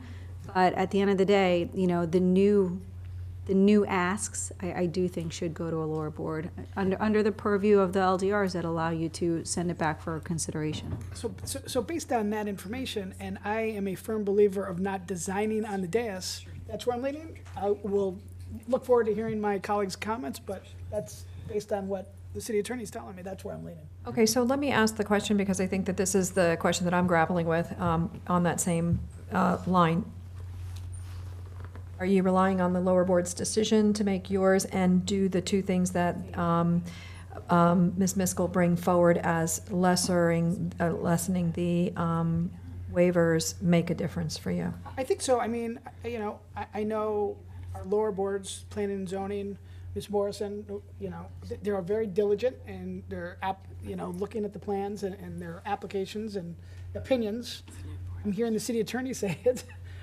I kind of hear Anthea saying it without saying it. So that's kind of where I'm at, but I'd like to hear what you all have to say too. We don't know what the lower board liked or didn't like, because you're not presenting that. But then this went back through the lower board, you said, spent a lot of time working on this and ultimately So there was denied it. Consideration of everything that, and Ms. Morrison's here, so I'll just try to, I purposely rewatched the last meeting right before this meeting so that I would remember what happened, because it was in May, and Bonnie Miskell can certainly also keep me honest. It was ultimately a 4-3 vote for denial. However, Ms. Morrison was on the dissenting view and still voiced concerns about that you heard tonight in her comments, which were, is the common area properly done? How come you don't need as much parking to support that office commercial use? And she's kind of an expert in that field too, which, so the comments were basically from the last time that they saw it. There was a lot of comment on affordable housing, which, in my opinion, they have met the code. It's a 20% requirement now. They're not arguing using legislative changes to reduce that.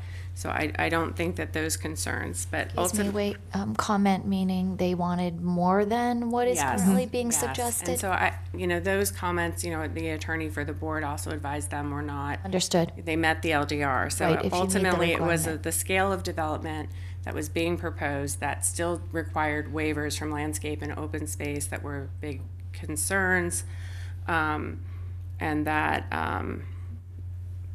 if you reduce the parking, you wouldn't need the rooms. So there was also concern about the separation between the buildings. Mm-hmm. There's only about 38 feet on one side, 35 feet on the other between the residential building and the adjacent office buildings, whether that was too tight, even though it technically meets code. And ultimately the architect can speak to whether or not the separation is adequate for fire code better than I can, so I would just defer to them. There was a discussion about the location of the tot lot right up next to the office building and whether that was the best place, and so if other parking could get eliminated, maybe there was a better place for that, some things like that. But ultimately, and then wanting to see a vibrant mix of uses in terms of whether there could be someone to do nails on site, or was there a little more space for dry cleaning drop off or a coffee shop, and the TPS letter is going to say no coffee shop, so we already know that answer. But Parks of Delray is directly across the street, and I think you have to also understand the market is only going to support so much uses there, and so that's why getting across the street starts to become a really important part of this plan. So, you know, they were very engaged. They gave a lot of advice between the two. It sounds like your commentary doesn't, these Doesn't issues aren't include- addressed, so we're sending it back, it sounds like, for the same thing.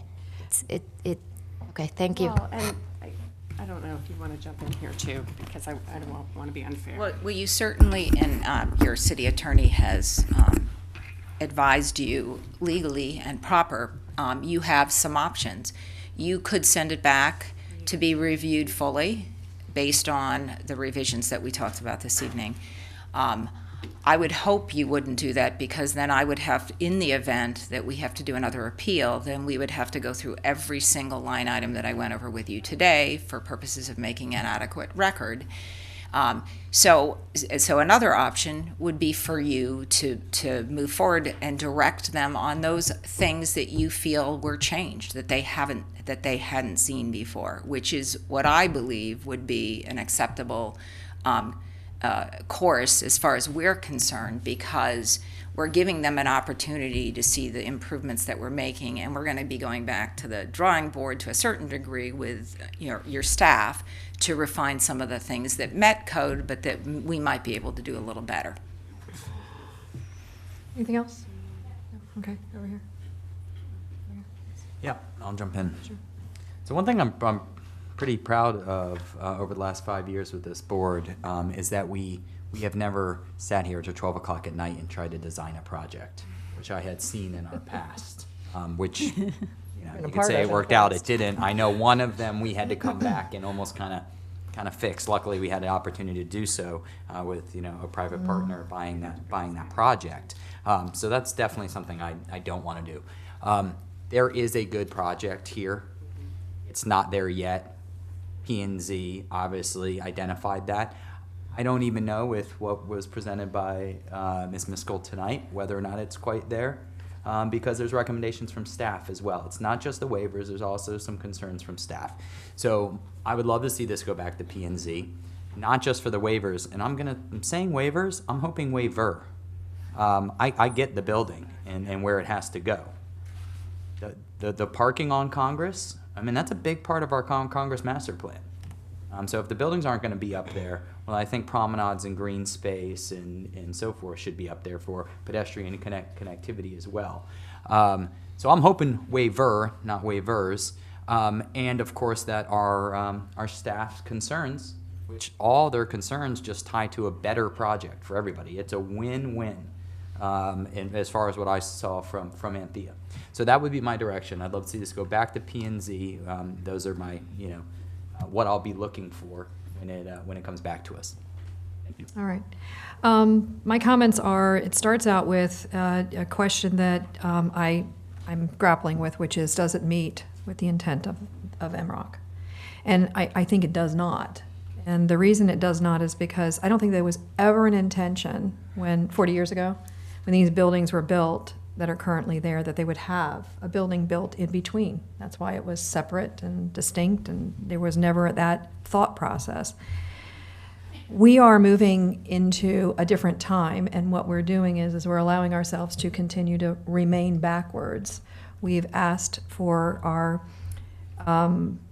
avenue, our Congress Avenue, to be on top of the road so that we could have some interconnection with what's going on. And we're, in essence, because being asked to add a building in between two buildings, not able to meet that criteria. There has to be that setback from the road, I'm sure, from FDOT or whoever it is that gives the agreements as to how you exit and enter through a light. In order to have that stacking distance, you've got to have it. So there's no way that they can push that building forward, or we lose that, or they lose that. And that's not our issue up here. Our issue is that are we sticking with our plans, or are we going to go ahead and start allowing others to determine how we're going to move forward and how our city's going to look? I'm just saying that I'm looking at this, and especially when they put the actual buildings up, and to think about that building, how close it is going to come to the other two buildings. You really only have one lane of traffic that's coming from Congress going towards the tracks, because that's what it'll accommodate. And, again, we've got pedestrian, potentially bike traffic. This is a residential building.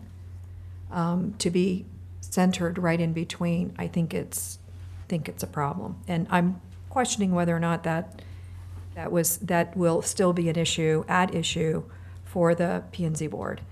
I'm not sure that going backwards because I didn't hear anything in there about the landscape islands and the things that they're talking about taking off as being issues that they were grappling with.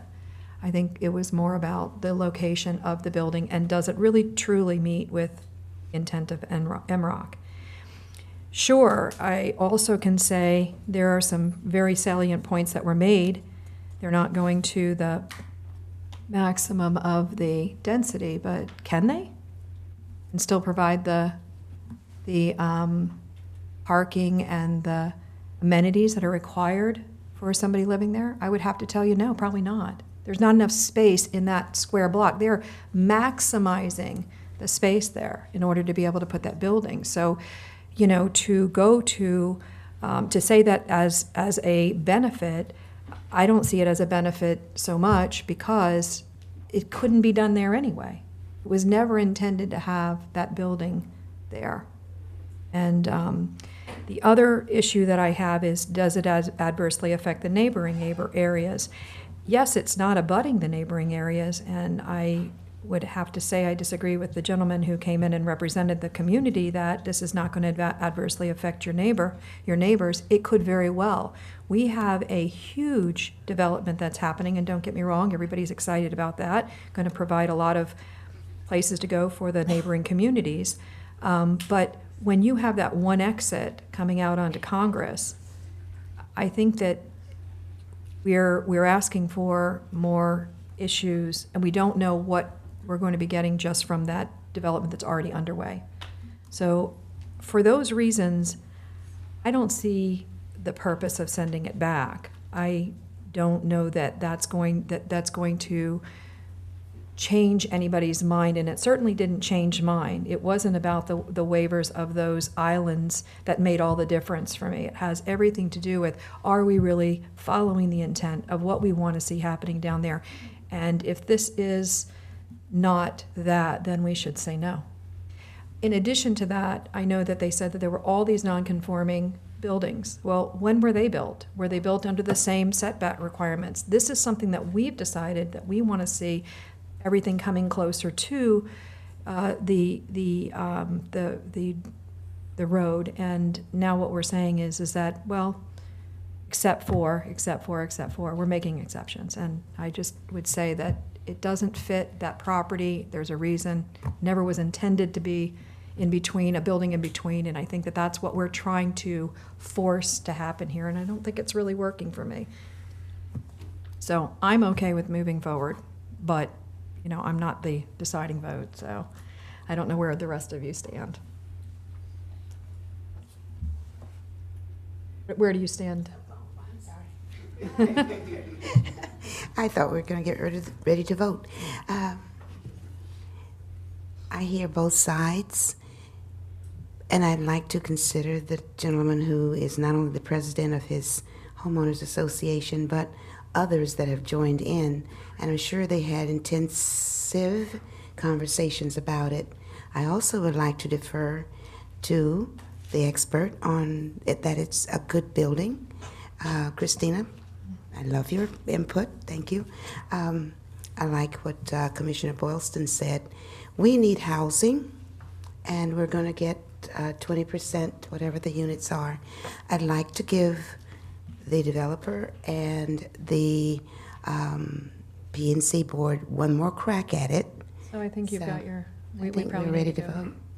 Make a motion then Somebody make a move motion? forward to send it back, specific to those items. Because I Specific think to that- those items. Right, isn't that how you said it? It's like, So, yeah, you can limit it. I mean, I think from some of the comments that we've heard, I think they can probably benefit from enhancing the overall project based on some of the comments, because inevitably it's going to come back to the commission either as an appealable or as an appeal.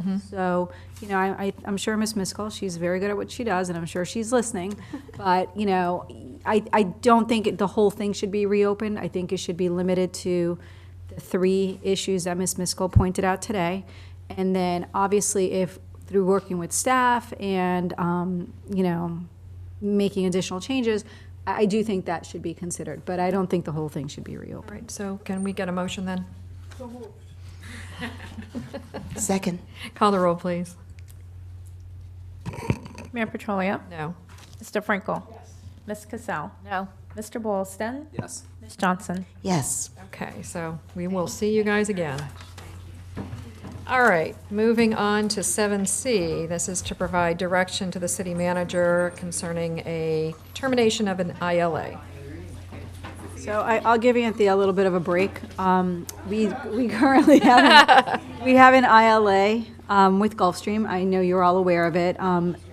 Several months ago, in preparing for e-permitting, we scheduled a meeting with Gulfstream. We sent them a letter essentially asking them to plan ahead. If they were going to stay with the city, they would have to plan ahead to be able to accommodate the e-permitting, or if they wanted to break the ILA, then they would have the ability to just provide us with notice. Subsequent to that, we learned that there had been negotiations with another municipality, I believe it's Highland Beach, and they are entertaining an ILA with that community for these very services. So staff's position was that we needed to come before the commission to get direction, and if the commission is intending to terminate the ILA, we can have that notice sent tomorrow. We have to give a minimum of 60 days notice. Got it. I do believe the the Gulfstream city attorney is here. I don't know if you want to hear from him. Want to make a motion? Do you want to be heard, Trey, or? Oh, okay. It's been here a while.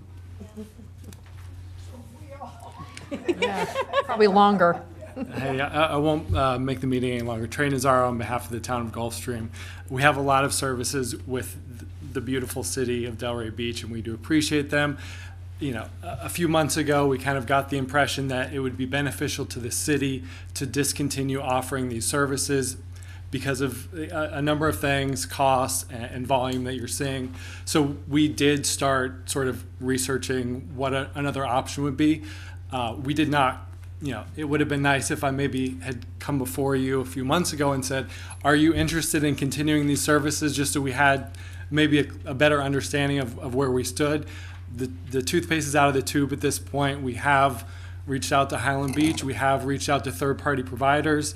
We don't have anything inked yet, so you know, if we can continue to have the city as our building official for the next 60 days and continue to work and process permits and everything, that's great, while we get everything set up. And just thank you very much for your time. You got it. Entertain a motion. I'd like to ask a question. Thea, can you give us the status of what's in the hopper? What's in the hopper? Oh my goodness. Where? Anthea Janiotis, Development Services Director. So when the city took on this arrangement back, I think in 2007, 2008, it's funny, Mr. Tobias, the building official, and I found some files, and you know, Gulfstream needed help with 12 permits a year. You know? And so we were like, sure. And so ultimately, I think we just came to a threshold point with the transition to e-permitting and the software and other things like that, that it was sort of like, if you're going to come along with us, we need to make some changes. We don't want to accept your paper plan sets anymore, you know, all of those things. And so we've been going back and forth a bit. So we probably, let me look at the agenda cover. So they provide about anywhere between 4% and 6% of the building fund revenue that we get. That same window of time had either 3% or 20% of the permits, depending on the different levels of activity with our city and their city. I think we look at it, you know, I don't think any of you have gotten phone calls about how speedy they're getting through the building department these days. So, you know, we look at it as if Gulfstream finds another arrangement, then it's a way for us to improve our level of service without actually necessitating hiring more staff, which has been a bit difficult. But at any rate, we just reached this point with how we do business that we needed to amend the ILA. We sent a letter informing them what we needed from them if they were going to stay with us. And we haven't received that okay from them. And so 60 days at this point gives them time to solidify a different arrangement. Good. or amend the ILA, whatever's happening. Motion to Thank you. terminate the current ILA. Second. Call the roll, please. Mr. Frankel. Yes. Can I ask a Cassell. question? Could I just, can I ask a question? We're doing a motion to terminate, but do we want to say I mean, if he doesn't find somebody else in 60 days, what happens to them then? They will. Okay. All right. Confident. Yes. Mr. Boylston? Yes. Ms. Johnson? Yes. Mayor Petrolia? Yes. Okay, moving on to nominations for the appointment. I'm sorry, is somebody talking to me? I said good luck. Oh, okay, okay. Nomination for the appointment to the Board of Adjustments. This is Commissioner Casal. Oh, thank you. Michael Miles? Second. Michael Miles. Michael. Is that on here? Who? Oh, yes, I'm sorry. Okay. What's the last name? Miles. Oh, Miles, okay. Okay, any discussion, concerns? Okay, call the roll, please. Ms. Cassell? Yes. Mr. Boylston? Yes. Ms. Johnson? Yes. Mayor Petrolia? Yes. Mr. Frankel? Yes. Nomination for appointment to the Planning and Zoning Board. We'll start with Ms. Casal. Oh, Gregory Snyder. Second. Any concerns? Okay, call the roll, please. Mr. Boylston? Yes. Ms. Johnson? Yes. Mayor Petrolia? Yes. Mr. Frankel? Yes. Ms. Cassell? Yes. Okay, moving on to Mr. Boylston. Christopher Brown? Second. All right, any comments? Seeing none, call the roll, please. Ms. Johnson? Yes. Mayor Petrolia? Yes. Mr. Frankel? Yes. Ms. Cassell? Yes. Mr. Boylston? Yes. Okay, moving on to Commissioner Johnson. Yes, I'd like to nominate Mr. Alan, excuse me, Alan S. Zeller. Second. Okay, any questions, concerns? None, call the roll, please. Mayor Petrolia? Yes. Mr. Frankel? Yes. Ms. Cassell? Yes. Mr. Boylston? Yes. Ms. Johnson? Yes. Okay, and my nomination is going to be the current chair, Chris Davy. Second. Okay, call the roll, please. Or any concerns, questions? Call the roll. Mr. Frankel? Yes. Ms. Cassell? Yes. Mr. Boylston? Yes. Ms. Johnson? Yes. Mayor Petrolia? Yes, and now on to the nomination for the Historic Preservation Board. We start with Mr. Boylston. The name Rob Long? Second. Any comments or concerns?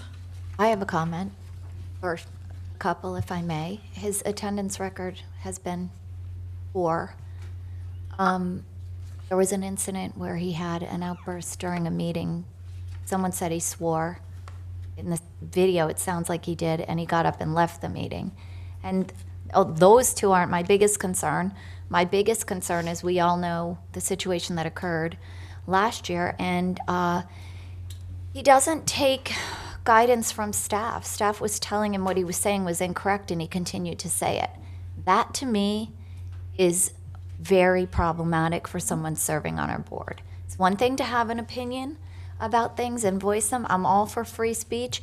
It's another thing when staff is saying to you, what you're saying is incorrect, and you continue to say it. And 3 staff members informed Mr. Long that what he was saying was inaccurate, and he continued to say it. He had an outburst at a meeting and said something very unpleasant to one of his fellow board members and left the meeting prior to it being closed. And his attendance record is not very good according to the documents provided us by the city staff. So I would say that we should be very thoughtful in our appointments, and I would say that is not an appointment I would support. Okay. So just to clarify, when you say he doesn't listen to staff, you're referencing to something that he did in his personal life, not something he did as a P&Z board member. Just yes or no? It's fine. Yes, but when you sit on the P&Z board, Okay, you so represent the city. Let's have just a conversation back and forth and just give each other time to answer. Okay. And then, So I just want to clarify that so no one thinks that he doesn't listen to P&Z staff. And why I want to say that is because when I reappointed Mr. Long, I actually asked staff, and I watched some of the videos, and I asked staff, like, you know, as a board member, he's top. He comes, he's prepared, he listens to staff recommendations. Okay, great, so I'll reappoint him. That's something I do before reappointing somebody. So if you talk to staff in regards to how he's been as a P&Z board member for two terms, they have nothing but great things to say about Rob Long. He's also, one of the main reasons I put him forward is because he's a civil engineer. If you look at the list of Historic Preservation Board professions that we need to have on that board, civil engineer is one. So I don't consider, and I could with many appointments, consider what people do in their personal life and the comments they make and on Facebook. And I know there's been people that haven't been supported for boards, and you've publicly stated, some of you have publicly stated because of their actions on Facebook.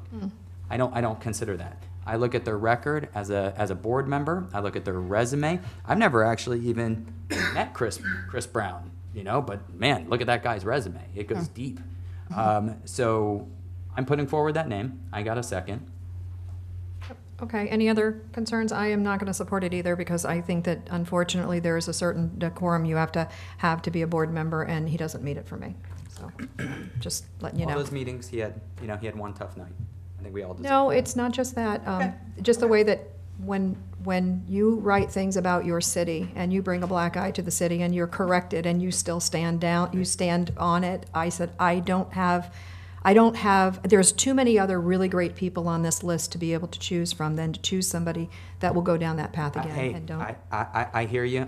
We've had this conversation Yep. before. I think it's a slippery slope. I could say the same thing about many of your appointees on what things they've said publicly that I find highly offensive and wrong in regards to our. Well, we're not talking about those. We're talking about this. I know. So, but I don't oppose them. Okay. So, okay. Can I just say one thing? Yes. Sorry. You do have to pick 3 Yes. applicants from the top list, so I just want to put that out there. I know Christopher Brown obviously has already been selected, but because we have to maintain state certification, Right. so 3 people from the top have to be selected. Understood. All right, and I'm not even I'm seeing sorry, that top half She sheet. said three people from the top? It's in the back. Yeah, I know, but I don't have it with You me, want it? so. I have one. You can have mine. Okay, well, then it looks like there's, how many others are in there? Brown can't be. Christopher Brown can't, so there's these 4. Okay, got it. Yeah, thanks. All right, very good. So call the roll, I guess, since we're through discussion. This is for Mr. Long. Ms. Cassell, No. Mr. Boylston, Yes. Ms. Johnson, No. Mayor Petrolia, No. Mr. Frankel. My vote would be yes. Okay. So would we skip then and go continue, or I think No, I Commissioner get it. Boylston it's a would second get choice now? Okay. So I have Mr. John Miller. Second, John Miller, you said? Yes. Second. Any concerns, questions? None. No, because he can be, we need 3, so the next 3 have to be on the top. You, me, and Frankel have to pick from this group, okay? So we have Mr., okay, you got it. Yeah. All right, so call the roll, please. Mr. Boylston, Yes. Ms. Johnson, Yes. Mayor Petrolia, Yes. Mr. Frankel, Yes. Ms. Cassell. Yes. Okay, so moving on to I'd Ms. like Johnson. to nominate Claudia Willis. Second. Okay, any concerns, questions? Seeing none, call the roll, please. Ms. Johnson, Yes. Mayor Petrolia. Yes. Mr. Frankel. Yes. Ms. Cassell. Yes. Mr. Boylston. Yes. Okay, and I'm going to ask to nominate Mr. Ostinoff. Second. Any concerns, questions? Seeing none, call the roll. Mayor Petrolia. Yes. Mr. Frankel. Yes. Ms. Cassell. Yes. Mr. Boylston. Yes. Ms. Johnson. Yes. And Mr., I'm sorry, Vice Mayor. I got a lot of choices. Yes, you do. You're down to 1. Kristen Finn, the incumbent. Okay. Second. All right. Second, okay. Any concerns, questions? None. Call the roll, please. Mr. Frankel. Yes. Ms. Cassell. Yes. Mr. Boylston. Yes. Ms. Johnson. Yes. Mayor Petrolia. Yes. It's very interesting when you made your All right. nomination, you got to vote for that person first. Oh, okay. Moving on to nomination for the appointment of the Site Plan and Review Board. We begin with Commissioner Boylston again. Reappointing Mr. Cohen. Second. Okay. Any Sorry, concerns? I didn't hear that questions? name. What was? Cohen? Cohen? That's Cohen? Oh, Reappointing. so weird. I'm getting the echo. I can't even see where it's coming from. I was thinking it was you talking to me. Okay, so Mr. Cohen, and we have a nomination and a second. We'll call the roll, please. Ms. Cassell. Yes. Mr. Boylston. Yes. Ms. Johnson. Yes. Mayor Petrolia. Yes. Mr. Frankel. Yes. Okay, moving on to Commissioner Johnson. Yes, Mrs. Dana Post Adler, reappointed. Second. Okay, all right. Any comments? Seeing none, call the roll. Ms. Cassell. Yes. Mr. Boylston. Yes. Ms. Johnson? Yes. Mayor Petrolia? Yes. Mr. Frankel? Yes. Okay, I will put forward the name, Ms. Perdue. Second. Okay, call the roll, please. Mr. Boylston? Ms. Johnson? Yes. Mayor Petrolia? Yes. Yes. Mr. Frankel? Yes. Ms. Cassell? Yes. Okay, Mr. Frankel? I actually get to make a choice? Yes, you do. It's been a lot of choices. I finally get to make one. I'd like to move the name Allison Thomas, please. Second. Okay. Call the roll, please. Ms. Johnson? Yes. Mayor Petrolia? Yes. Mr. Frankel? Yes. Ms. Cassell? Yes. Mr. Boylston? Yes. Ms. Good luck. Cassell? I think there's, I guess Mr. Baffer. Second. okay. Any concerns, questions? Seeing none, call the roll. Mayor Petrolia? Yes. Mr. Frankel? Yes. Ms. Cassell? Yes. Mr. Boylston? Yes. Ms. Johnson? Yes. Okay, very good. Got through it. 7H, Manager's Performance Evaluation, and this would be Dwayne DeAndrea putting this forward. Return this over here. Good evening, Mayor, Commissioners. Dwayne DeAndre, Human Resources Director for the record. I know that I received all your performance evaluations for Mr. Moore, and he has seen them. I know that you individually met with him as well. His cumulative score was 2.94, and that's up for your consideration here this evening. All right, very good. So we are then to make a decision as to how to move forward. I'm going to open it up to the commission as to how we want to move Is this forward. everybody's review or?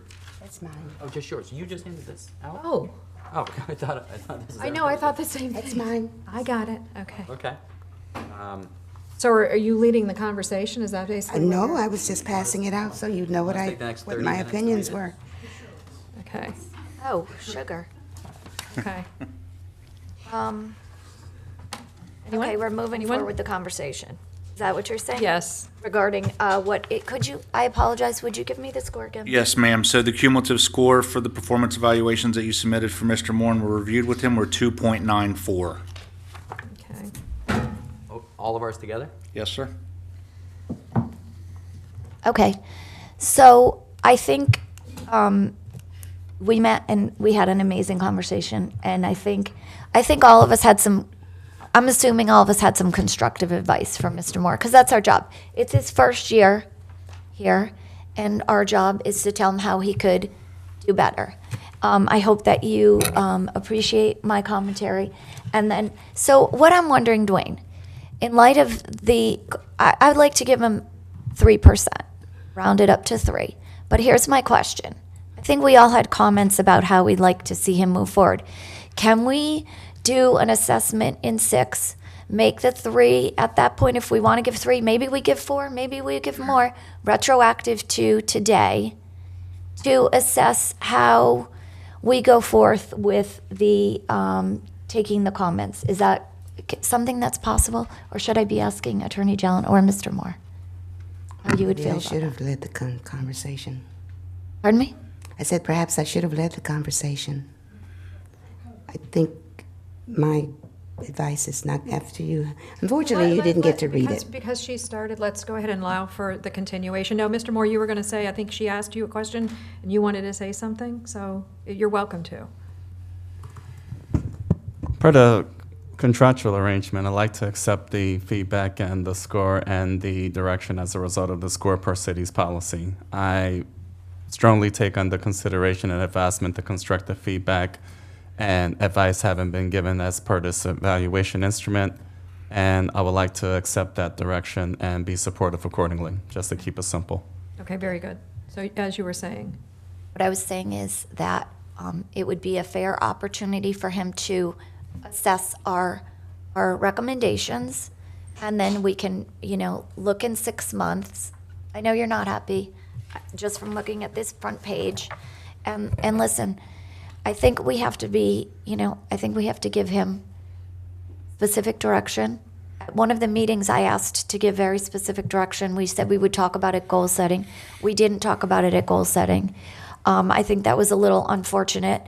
And now here we are. So if we review in 6 months and we see progress with our individual recommendations, then we give a retroactive.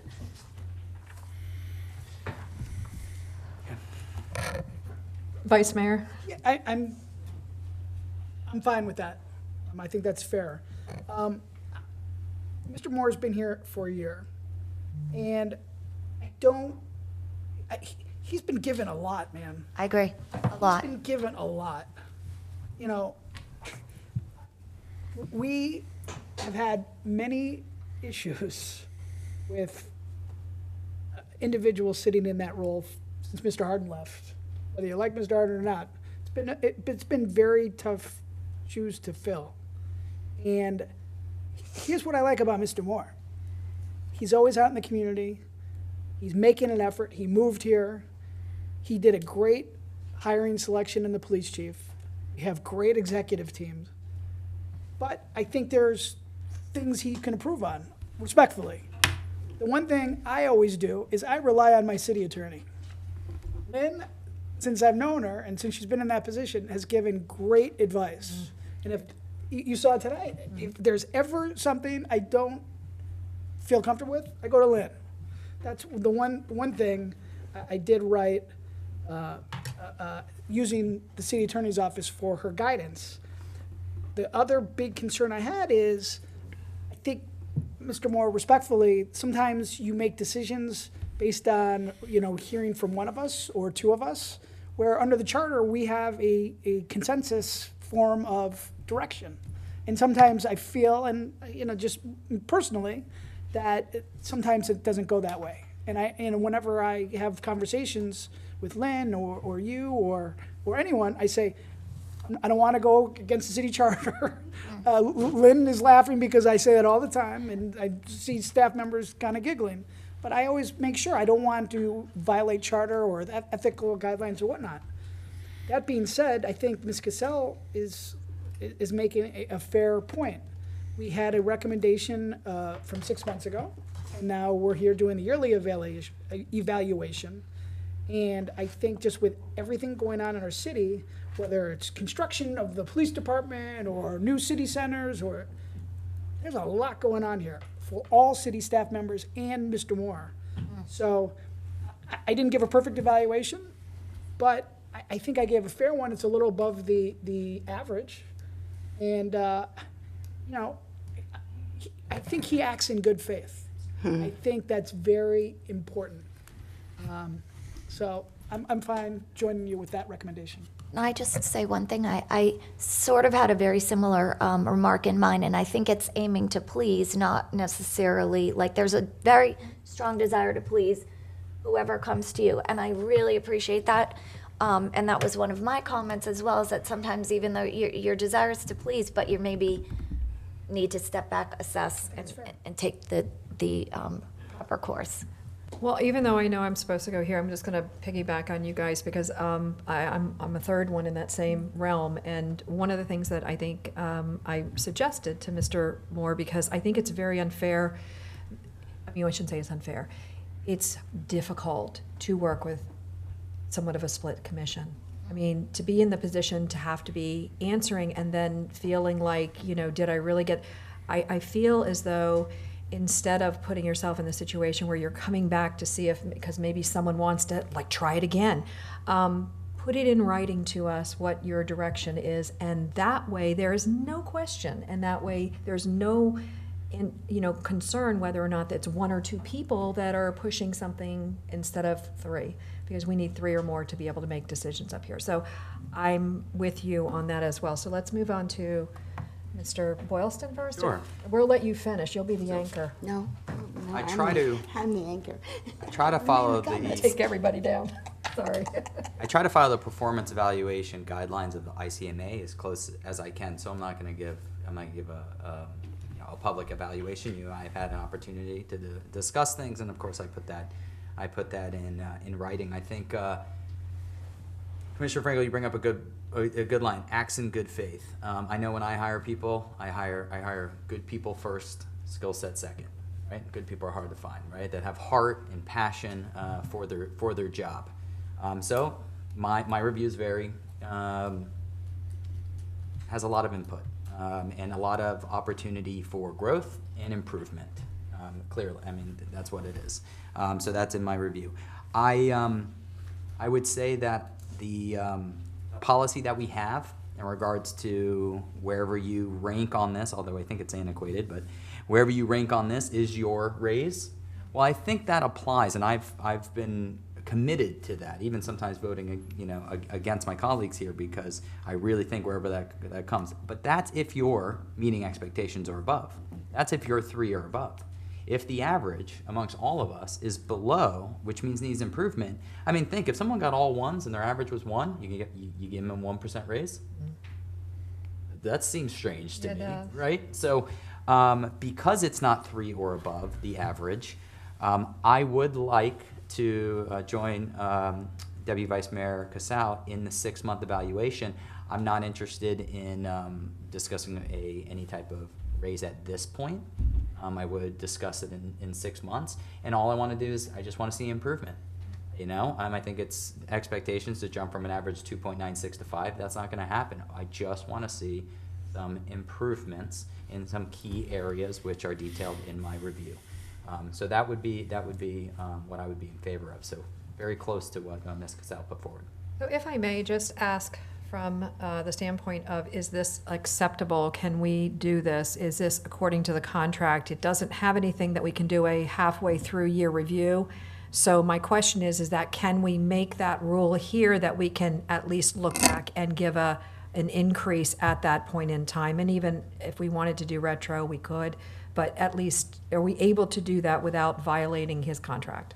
So there's no requirement that a raise, a merit increase be given today. It's merely a consideration. The only real requirement was that his performance be evaluated, which all 5 of you did.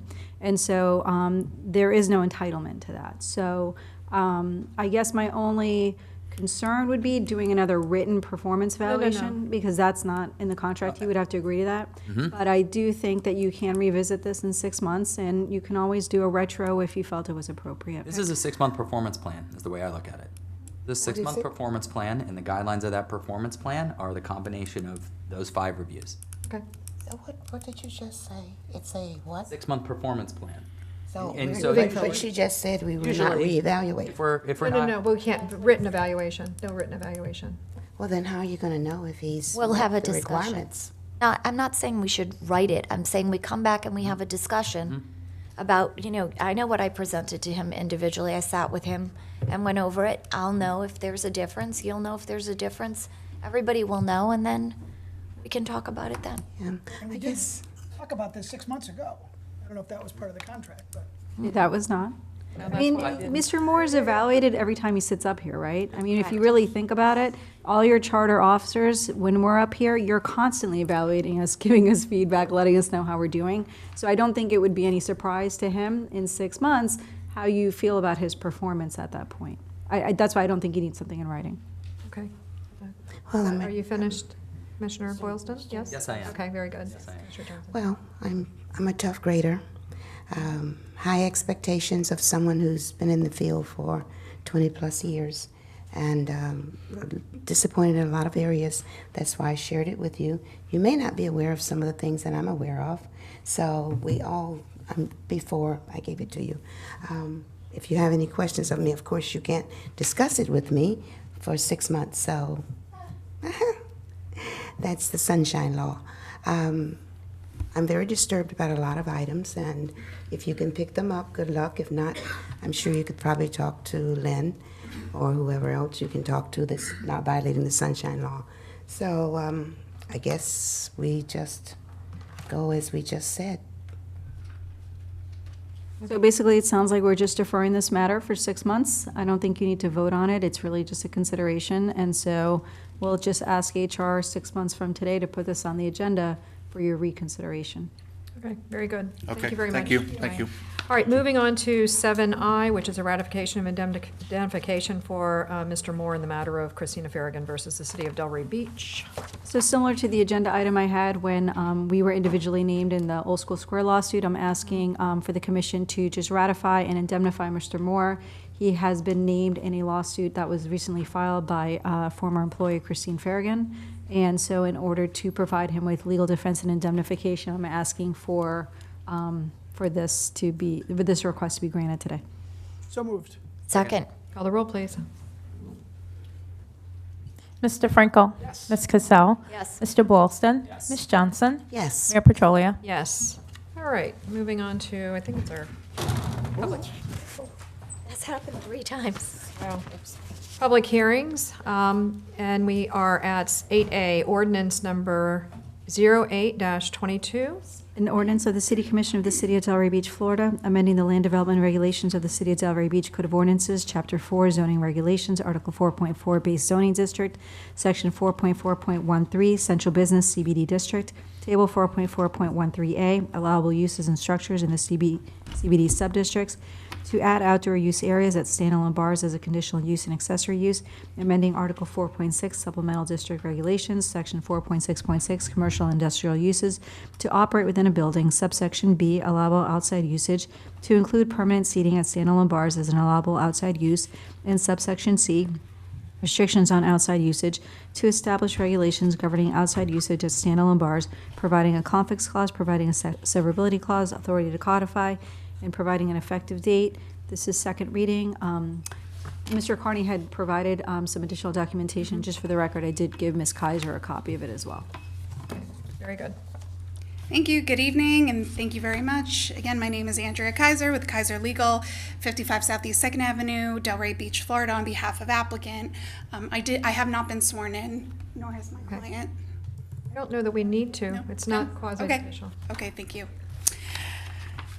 So as always, I like to start my presentations with what's new at Hopportunities and other things that the temporary outdoor space is used for. So they had their 2nd year anniversary event.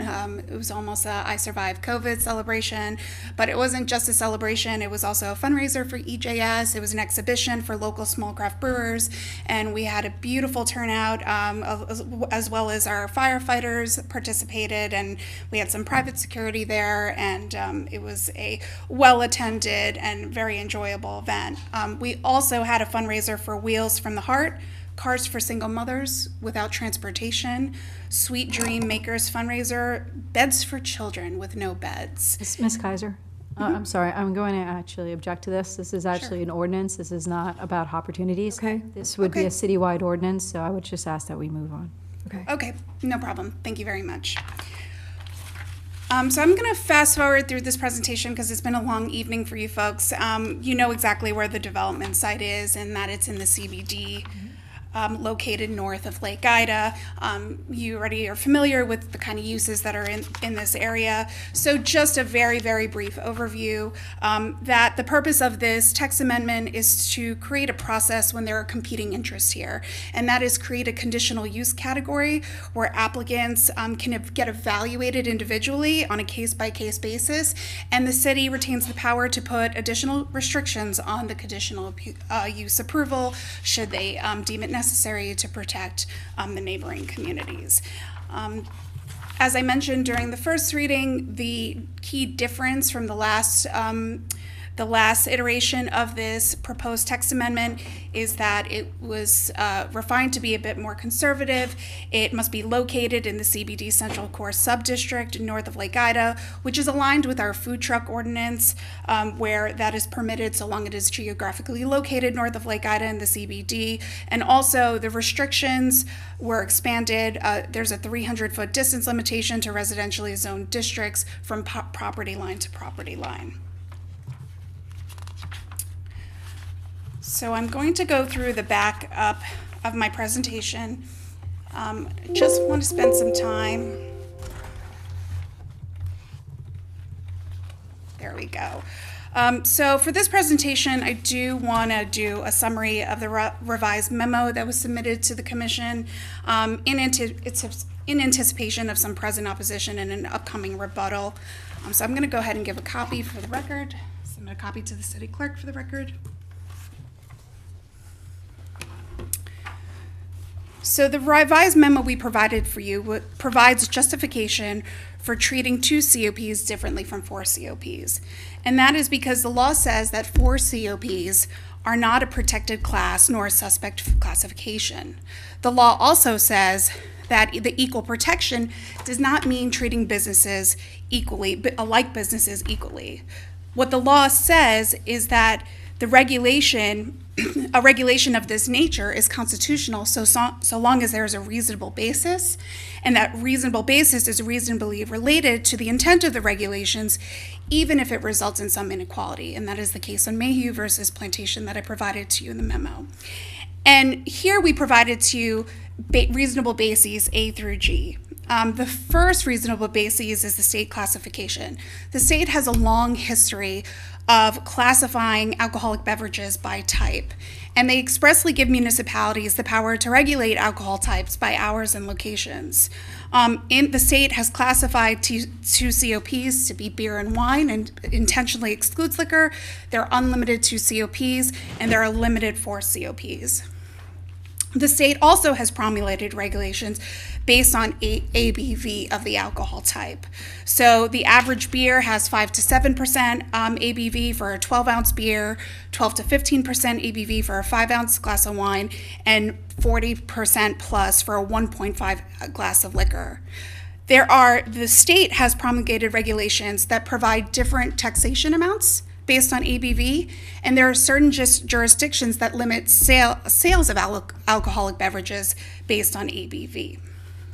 Your third reasonable basis is that the city has a legitimate interest in protecting the health, welfare, and safety of its residents from the risks associated with different types of alcohol sales. Reasonable basis number 4, Florida courts have affirmed the differential treatment of beer and wine versus liquor. So in the memo, we've provided some case law that shows that the distinction in treating beer and wine differently from liquor has been affirmed. Also, per the request of the commission during the first reading, this revised memo provides other municipalities that have zoning regulations that make a distinction between license classifications. So to summarize those, where the sale of liquor is generally prohibited, oftentimes jurisdictions exempt beer and wine in certain zoning districts. They also exempt beer and wine when it comes to consumption in parks, city-owned property, and special events. They also exempt beer and wine when there are separation or location requirements. And in fact, one jurisdiction provides as justification that if an applicant submits a 2 COP, that's a justification from a waiver from a distance requirement in lieu of a 4 COP. So other municipalities have, because it is constitutionally permitted, other municipalities have zoning regulations that also make a distinction between beer and wine versus liquor. Your fifth reasonable basis is that the conditional use gives the authority to the city to evaluate applicants on a case-by-case basis and to weigh those competing interests. And finally, it furthers the goal of objective ECP 2.1 in the city's comprehensive plan, as discussed in not only the justification statement, but as well as a revised memo. So after several versions of this ordinance for over the past 2 years, our goal was to propose more conservative regulations that would balance 2 competing interests, and that is permitting unique uses while also avoiding social undesirable outcomes by imposing restrictions that protect neighboring residents. And these are all your reasonable basis to do so. And what does a reasonable basis mean? It means just something not arbitrary. And do you need all of them? No, you just need one to be constitutionally permitted. So with that, I'm going to conclude the beginning of my presentation. I'm going to reserve time for rebuttal, and I'm also going to reserve time for cross-examination, where we'll talk more about ABV. I don't know if you have rebuttal on I don't this. think you're going to have anybody that's going to be, like, yes. you're going to have to cross. I It is a don't even know public, it is a public hearing, so we will bring up people to speak, but. Right, but it's not quasi-judicial, so. Okay, so perhaps maybe I should make my comments now instead of later? Yes, okay. Time is now. Thank you, thank you.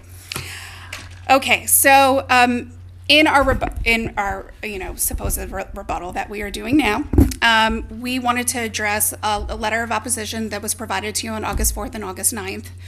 And it was Mr. Carney's letter of opposition.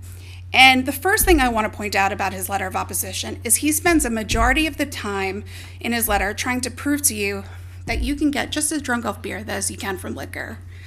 And we know this. That's true. Alcohol is alcohol. If you buy a 36 ounce of beer or a 4.5 ounce of liquor and you drink it in 3 minutes, yes, you are consuming the same amount of alcohol. We agree. But he's really missing the point of this justification. The point of this justification is you still have to drink 8 times more to get the same amount of alcohol content. So I want to provide, I submitted a copy for the record. Here's a copy for the commissioners. I wanted to provide to you a list of the top 16 most popular beers. Oh. Did you bring any samples? After this hearing, yes. Yeah, exactly. So, go ahead. We'll give you a couple more minutes. Thanks. Thank you. Taking up some. So this is the, that's where I'm going to go right after this. So this is a list of the top 16 most popular beers that are consumed. You'll see that they fall between the 5 and 7% range, with the exception of one, which is 7.5%. So just a little negligible. The average pour, if you take a look, is 4.6 ounces. That's the average pour per person.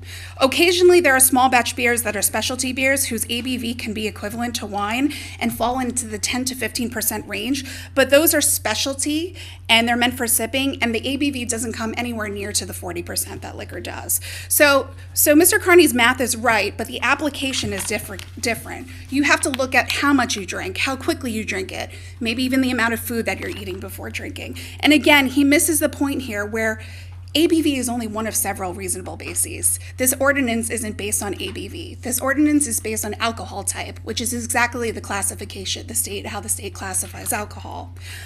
He also makes a point about discrimination. The memo addresses this point with law. Mr. Carney's letter fails to address any law that speaks to equal protection claims. Very quickly, looking at Maggie Schultz's memo, pages 1 through 4 of the memo are a recitation of Florida beverage law. She doesn't really provide any arguments until page 5, which is the last page, but I'll address some points. First, she says the division does not regulate ABV content. This is not in dispute. They regulate by alcohol type, not by ABV. And the proposed ordinance does the same, regulates by alcohol type, not by ABV. She says alcoholic beverages are taxed based on alcohol type. Yes, taxation differs based on alcohol type, just so an example of treating alcohol types differently. She says under the state's beverage laws, ABV content is used for tax purposes. Yes, another example where ABV is used to differentiate between beer, wine, and liquor. The only argument that she really makes is that reliance on the ABV content alone does not justify the contemplated proposal. But we're not relying on the ABV alone. There are 6 reasonable bases. And her conclusory assertion is not backed up by any law. So here are the takeaways that I'm going to close my presentation with. 1, the proposed amendment is based on alcohol type, not ABV. And the real issue here is whether you can regulate uses based on alcohol type, and the answer is yes, because there are many reasonable bases that are reasonably related to the intent of this regulation, and therefore it's constitutionally permitted for you to consider a proposed amendment that would create a regulation that differs, that creates classifications based on alcohol type. Second, I want to point out that, again, in the letter of the memo, there's no case law. There's no case law in it that tells you that it is discrimination. There's no case law that tells you there is an equal protection issue. And there is no case law that tells you that you can't treat beer and wine differently from liquor. And finally, I'll just say that Mr. Carney's client is a 4COP who wants an outdoor use. And in the 2 years that this amendment has been proposed in an amendment, it was never contemplated that a bar should have an outdoor use when it's adjacent to residential zoning district. So even if you do extend this proposed amendment to 4 COPs, they still wouldn't qualify because they're adjacent to a residential zoning district, and that's adverse to the interests of the community. What essentially this letter is telling you is if I can't have it, no one can. And if I can have it, then everyone can. And you draw your own conclusions about that approach, but that is not the law. The law says that a municipality can adapt regulations specifically intended for 2 COPs when there is a reasonable basis to do so. And you have that. Thank you. Thank you. Like a judge.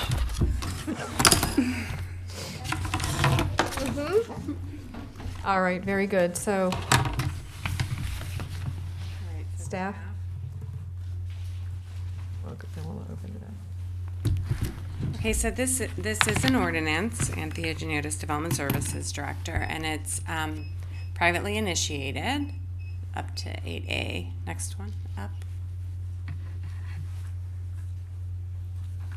8A staff. Okay. Yes. No,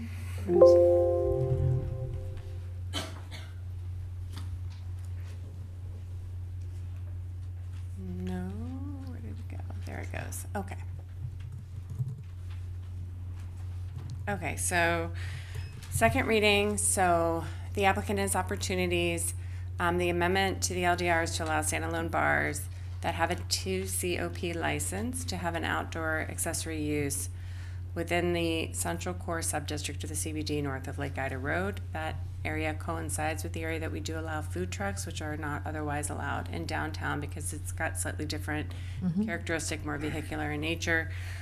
The original draft of this ordinance came before you, just not necessarily amending a zoning district, and at that first reading, the direction from the commission was to try to more narrowly focus the application of this type of use in the city. And so the final draft that you see before you defines the use and then adds it to the central business district, specifically to that sub-district. I do think it's important to understand the existing definition that we have for standalone bars, which is any licensed premise, including but not limited to cocktail lounges, bars, nightclubs, dance clubs, piano bars, cigar bars, devoted, and we have one of those, devoted any time of operation predominantly to or totally to serving alcohol, beverages, intoxicating beverages, or intoxicating liquors, or any combination thereof for consumption on the premises. There are a large number of alcohol licenses that the state offers, and one of the distinctions is consumption on premise or off premise. So your ABC Liquor has a very different license than a bar has, than a restaurant that is a bona fide restaurant has. So ultimately, there's parallel language in statutes that just basically states that the service of food is incidental and derives no more than 10% of the revenue from food served on the premises. This is a very different threshold than our downtown restaurants, which can be quite lively, but they are very different. They have a full kitchen, full service meals are always available. So there's a full liquor bar with restaurants, there's a full liquor bar, if there's a few of them in the city, and then there's the bar that is only serving beer and wine. These are what we have for standalone bars in the city right now. Bull Bar has closed, so since this application has started, we are down to 1, 2, 3, 4, 5, 6, 7. What's interesting is Tipsy Salon is predominantly nails. They don't serve food, and it's not just beer and wine, so they are actually, because our code doesn't have a way to define them yet, it's on the long list, they are subject to the same separation as a full service bar. So of all of our alcohol establishments, Opportunities is currently the only one that's operating under a 2 COP. We have in the past had a wine business that also met that criteria.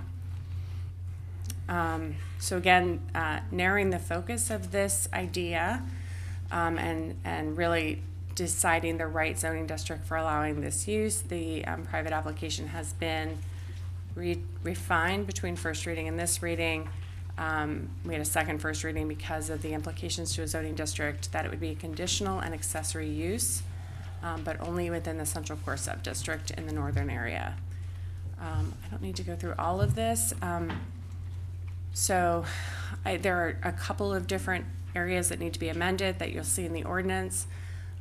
One is that the standards related to this outdoor use area that is subject to parking, that the chairs they're meant to be permanent, which is how restaurant seating is identified in the code, meaning it's on a site plan. We know where the chairs and the tables are. It's not willy-nilly different every day. It's a defined permanent area.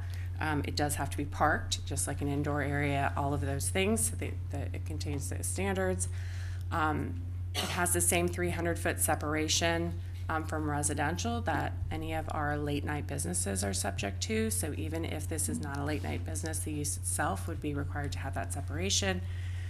And then ultimately, the findings before you are that the text amendment as proposed is consistent with and furthers the goals, objectives, and policies of the comprehensive plan.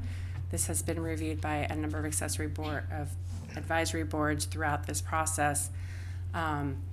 It received a recommendation approval from DDA, a mixed result from Pineapple Grove Main Street. Planning and Zoning Board on January 24th voted 4-1 to recommend denial, raising the concerns about any proximity to residential neighborhoods, and then potentially opening the door for a more broad application of this type of use, and then the late night hours, if it's allowed to operate the same hours as the interior use, all of which would be individually, I think, assessed because it is a conditional use is the proposed category. I just want to point out that would be sort of on a case-by-case basis evaluated. And then we've had 2 first readings because of the shift that affected a zoning district. So I'm here if you have any questions or concerns, and it's public hearing, so. Great, so it is a public hearing, so if anybody would like to come up and speak to this issue, please step forward, state your name and address, and you will have 3 minutes. My name is Tom Carney, 135 Southeast 5th Avenue, Suite 202, Delray Beach. I respectfully ask for more than 3 minutes, since this is a matter that concerns the entire city, and you are about to make a text amendment change. I don't think that we can. You're speaking. You're not one of the parties. It's 3 minutes. I see. Well, I also, I need to correct, first of all, I think you should postpone the consideration of this meeting entirely, because I only received at 8 o'clock last night the memo with the cases and all the ordinances, and respectfully, I didn't have time to review them. I'm not sure anyone here had time to review them. I'm not sure any of you had time to review the letter I sent you at 3:30 with articulated the changes, the differences that I did find and when they applied and they didn't apply. And Ms. Kaiser is absolutely correct. I didn't have any case law. I didn't have time to get case law, but I think this issue deserves a thorough investigation. I think before you accept justifications in a letter, someone ought to vet them. Someone ought to read all these ordinances and say, do they really apply or don't they apply? The one case, the plantation case, which was mentioned, actually supports my position. Why am I here? I'm here for good governance. I'm not here representing the Sail Inn, which has been purported to be. I am not being paid here. I went to them on this issue, and I did use them for information. But you can't, in my view, equal protection is such that similarly situated businesses should get treated the same.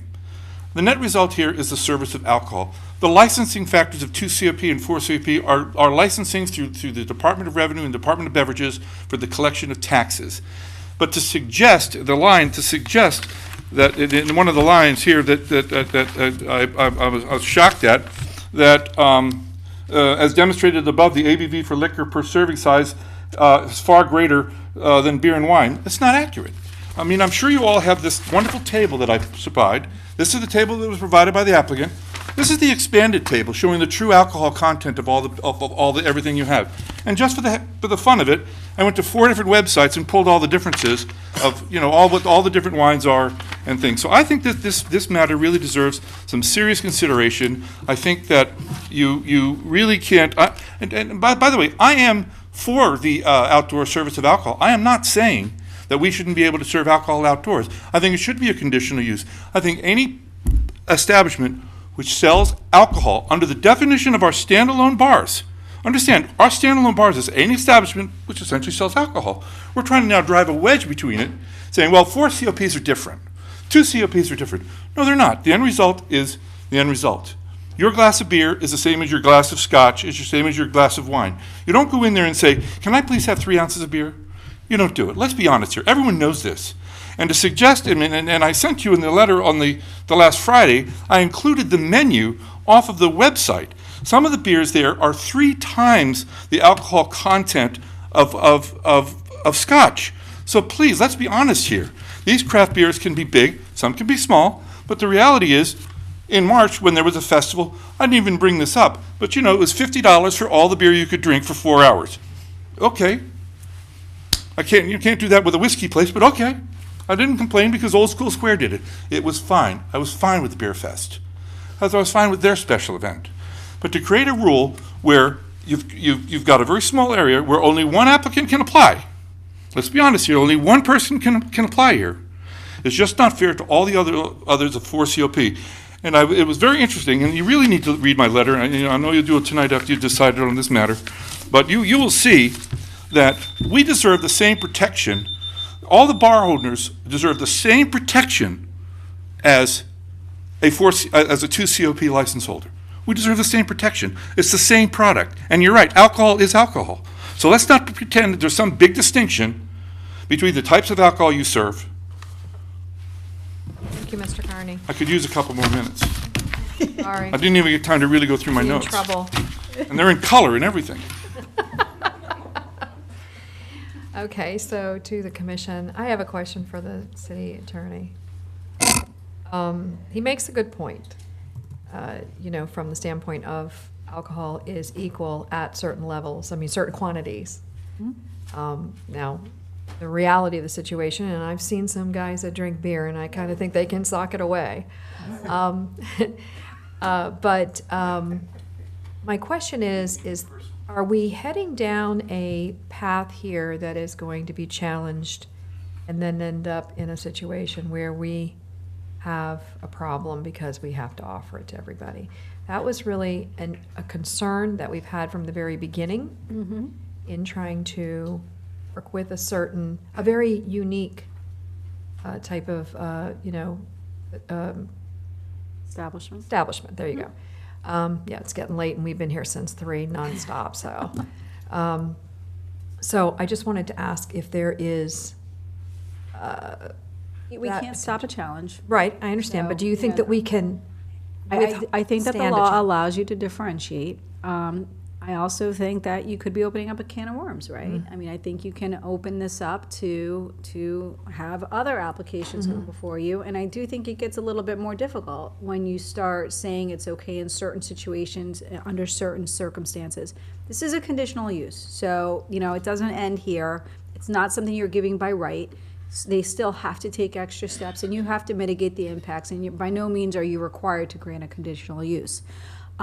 We did do research, and, all due respect to Mr. Carney, I do disagree that you can't differentiate. The law does differentiate. I get it that it's revenue. It's not necessarily related to the content of the alcohol, but it does differentiate between beer and wine and alcohol. And so, with the different types of licenses and the number of licenses that are given out. So the law does differentiate. I did reach out to a land use attorney to get some feedback. She didn't have true concerns with it. Obviously, from my standpoint, and I always joke with Commissioner Casal about this because, Deputy Vice Mayor, because, as much as this is privately initiated, so this isn't coming from staff. This wasn't coming from direction for the commission or something that staff recognized was a need in the community. This is coming from an establishment that wants this essentially for themselves. And even though we've tried to put safeguards in there so that it's not spot zoning, it doesn't, I do think that the regulations are rational and reasonable. We mirrored it to the food truck ordinance because obviously if a standalone bar is in a restaurant and we want to encourage food and this allows for that. So it was very thoughtful. And as you know, this has been going on for a really long time. So, I take exception to that because we did work very hard with Ms. Kaiser to come up with something that we all could live with if this was the will of the commission. So my really big concern is that opening up a can of worms, because boy, I'll tell you what, more than anything else, they're not the ones that are going to have to sit and fight and litigate and, you know, kind of end up in court over this. But yet we're granting something that's different. So we're really putting ourselves in a crosshairs here potentially for something that I'm concerned about. I mean, I mean, listen. I get it. Okay. Let me open it up to everybody else. Go ahead, Deputy Vice Mayor. So we all, I think, have the same concerns. Yet we found ourselves at this place because we really kind of wanted to accommodate. Correct. So then the question is, how can we safely do it? And we were discussing some options, right? It's a conditional use, so potentially, would you have a conclusion period? Or, as Attorney Jelen pointed out, what we could do is extend the COVID regulations for a period of time that allows the activity to continue as we potentially watch to see if there are any kind of these challenges, if this is differentiated, if there are legal decisions that determine that this is something we can do without hesitation in the future. In other words, giving them the opportunity to continue, and then giving us the security to know that we are doing our due diligence to make sure that there isn't any blowback on us that we don't want. So this all started, you know, with COVID, and we did allow, you know, under almost like a permitting process to allow for these outdoor use areas. So, you know, obviously, I'm sure the applicant doesn't love that idea because, you know, they want some permanency, and the COVID regulations could really be stripped away at any point in time by the commission. So I get that. You know, if you want us to explore it, I mean, because let's be candid, we really haven't had you haven't really seen a lot of complaints with these outdoor uses. You know, we typically hear from the people who suffer the adverse impacts of them, and we really haven't had those during this period. And frankly, if they do have them, then it's very easy for us to take away the permit that we've given, right? So, I mean, if this is something that you want to explore citywide, then maintain the COVID regulations, you know, let us look into it and try to fashion something where, you know, I would feel more comfortable, and I know this may not be something that you have an appetite for, but, you know, perhaps allowing all types of alcohol, but as a conditional use, where... Well, that's what I was going to ask, if we could not make it so that it's everybody but a conditional use. And right now, what we could do is also give a conditional use only for a year, see how it works out. Exactly. Test it that way, but make it so that it's all alcohol so we don't end up in a situation. And if somebody's within that space or whatever, we don't give out the conditional use. I don't want to see us get into, for no reason other than just kind of making a misstep, to get into a legal battle and have you guys tied up fighting something that we shouldn't even have waltzed into anyway. All right. I Anyway. really appreciate that. The conditional use is a good thing because you're going to look at each entity individually in their location and determine, number one, if it's appropriate, number two, if it is appropriate, what do you need to do to mitigate the impacts? And you get to look at it in a very myopic way versus granting something by right or granting only to the two COPs, which is going to upset everybody else. Correct. I think it's a win-win, and there's no requirement that you grant the conditional use. There you go. That's the nice thing about it, and if you do, you give a test period. We're going to do it for 18 months and see how it goes, and during that time period, we're going to watch you, and if there's complaints, if you're not following the rules, we have the ability, when you come back for modification, to say no. Right. Okay. Okay.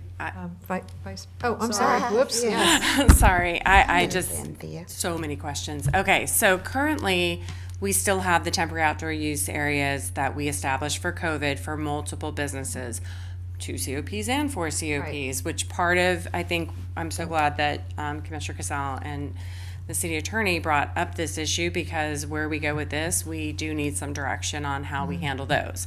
Putting that aside, the ordinance before you only amends a CBD subdistrict. Right. And then there's the 2 COP issue, because initially, when the applicant brought this forward, the concern was a citywide application. We do, if it's open to all alcohol, you know, what we have seen in other areas of the city is the conversion to restaurants of 2 standalone bars so that they can have outdoor use area. So once this opens up, those conversions with a full kitchen, with a more broad menu, I think as the applicant stated, ingesting food is taken into consideration with intoxication potential. So that's part of why there's that distinction. I don't know.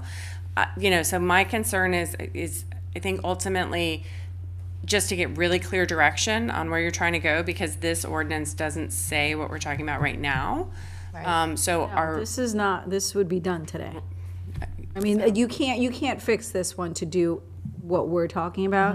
We'd have to start fresh. And to be honest, and we've talked about this, our restaurant definition, there's a lot of definitions that are pretty antiquated in there. Yes. That we probably need to start addressing, in a global way. And I don't think that this is a bad thing. I mean, the salad, soup, and entree, it's comical. So would you recommend that we go ahead and deny this and let you go back to the board and continue on with the COVID so that they can continue doing what they're doing in the process? I feel so bad. There's been so much energy and work on I this. feel terrible because Andy's worked really hard on this, and we've gone back and forth. But I think we have to look at it with the bigger picture. And you're right. I don't know if we're going to get a challenge to it. I can't predict it. We've had concerns about it, and I do think that this is a better cleanup. It allows everybody to continue in the path that they're on. Nothing's going to change, and maybe we can work towards regulations that are a little bit more modern. But may I say something? I think there's one big aspect that no one's discussing: the hours of operation. All these standalone bars stay open till 2 o'clock, 7 days a week. So I have two examples. At Saltwater Brewery, they close at 11 o'clock Friday and Saturday, and earlier before that. And the other example, Opportunities, they close at midnight Friday and Saturday, 11 o'clock Tuesday, Wednesday, Thursday, Sunday 8, Monday 10. The operations are huge. Another thing, in my unscientific exploration of this, I've never seen a fight at a beer bar.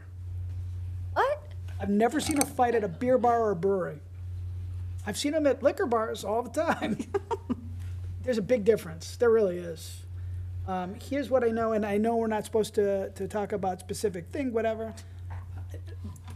The applicant who has brought forth this amendment has made a point to limit hours of operation, have the best pizza maybe in the city. And my question would be, if we would go forward, and we may not, we may just continue the COVID, that's fine too, but could we regulate the hours of it? Regulate the hours. Of the standalone bar? No, of the ordinance. Incorporating it into the ordinance. In other words, don't necessarily have it as a CO2, whatever I can't even COP, remember. to Yes, COP. COP2, but rather do the hours. Yeah, because to me, there's a big difference between midnight and 2 a.m. in the city. Huge difference. So I didn't know, based on our legal expert, if that could be a possibility. I still think it's back to the drawing board, because I think that that's something you need to look into, and I think that, no? Wouldn't be able No, to? I'm agreeing with you. I wouldn't feel comfortable making a change like that Now? to this ordinance. I still think we'd have to draft something new. But it's a valid contribution to the effort. No, I Sure. agree, but I don't Yeah, think we I can agree make with that you. change on this. I- I don't even see it listed on here. And I would just like to just say, just in terms of the planning efforts related to licenses, and whether we call it a 2 COP or we call it beer and wine, in my opinion, there is a distinction between an on-premise and off-premise service, certainly, in terms of where a use is appropriate. We do need, I echo Attorney Jellen's comments, and if this now is at the top of the pile of things we need to focus on, both Andy and Rebecca Dossery will be experts in alcohol regulation by the time we're finished. But, we have talked also about the state has changed their requirements for certain businesses like spas, that if you can't give the complimentary champagne anymore because you wouldn't give it to just anybody, you're giving it to a customer, so they're requiring the alcohol license now, when that's not the main use and it's accessory. And so we actually need to tackle that. Is that something that we are going to allow accessory only for beer, wine, champagne, which is the one category, or is everyone allowed to serve liquor as an accessory use? I mean, we do need to get into it, and in my opinion, there should be a distinction. And I do think it's relevant with that level of intensity of the use, because otherwise you're a bar with like a manicurist sitting in the corner and you just got around the distance separation, you know? So I think I agree at this point. I think we need to go back to the drawing board, and if we Okay, well, I think maintain the businesses, and I agree, we have not had complaints either about opportunities or about the Sail Inn, which is one of the ones still operating outside as well. So, you know. Okay, so let's just get a motion to push this off and let's move on, because we're really here for a long time, and I'm. I think it would be a motion to deny. Yeah. And then with the direction of. Like, Direct to keep the temporary. So moved. I need a second. Second. All right, call the roll, please. Ms. Cassell? Yes. Mr. Boylston? Yes. Ms. Johnson? No. Mayor Petrolia? Yes. I'm going to say no. Mayor Petrolia? Yes. And Mr. Frankel? I'm sorry, yeah, no. Was it a no or yes? No. Okay. I'm joining Miss Shirley. Okay. All right, very good. So moving on to 8B, which is ordinance number 20-22. An ordinance of the City Commission of the City of Delray Beach, Florida, amending the land development regulations of the City of Delray Beach Code of Ordinances, Chapter 4, zoning regulations, Article 4.4, base zoning district, Section 4.4.29, mixed residential office and commercial MROC district by amending the purpose and intent, amending existing density regulations for multifamily development, and amending density incentives related to workforce housing to ensure compliance with Section 166.04151 Florida statutes, make corrective updates, and revise language to improve readability, providing a conflicts clause, providing a severability clause, authority to codify, and providing an effective date. And this is, I believe, second reading. So this is really just about updating according to the changes that have been made legislatively, correct? Yes. Motion to approve. Is it a public hearing or no? No. It is a We have to public do- hearing. I so- know. You don't need a presentation? Wishful thinking. I don't. actually think that I Do you want to? Yeah. There's Okay, a go couple ahead. things, and this has come up before with our community. I'm sorry, I thought we were going to first reading, so I sat down. So we have gotten a lot of, I think, critique from some of our residents about why we aren't requiring set-asides for workforce housing in every project. And so just want to take this opportunity for anybody who might still be hanging on watching to let them know that our state has preempted that as something we are allowed to do. So when you hear people talk about home rule being usurped or preemption, this is a perfect example of this. Ultimately, House Bill 7103 passed 2019, so we all got a little busy with COVID and didn't bring this through. But our state government has basically said that we cannot have a mandatory inclusionary zoning requirement unless the government is going to fully offset the cost of those workforce units or affordable housing units. We are allowed to offset the costs through things like incentives for density, but we can't say you have to give 20% of all the units you build as workforce, which is part of why I did think that the previous application that we discussed today deserves some merit, because they're very aware of this rule, and they have still come forward with a residential project that included the 20% instead of arguing that the regulations were out of date and they didn't really have to do it. They did it. However, you know, They're asking for something. that's totally separate and 100% with waivers and things like that. But right now, the rules on the book say everybody that comes in has to do 20%, and we have to pass this ordinance taking that out.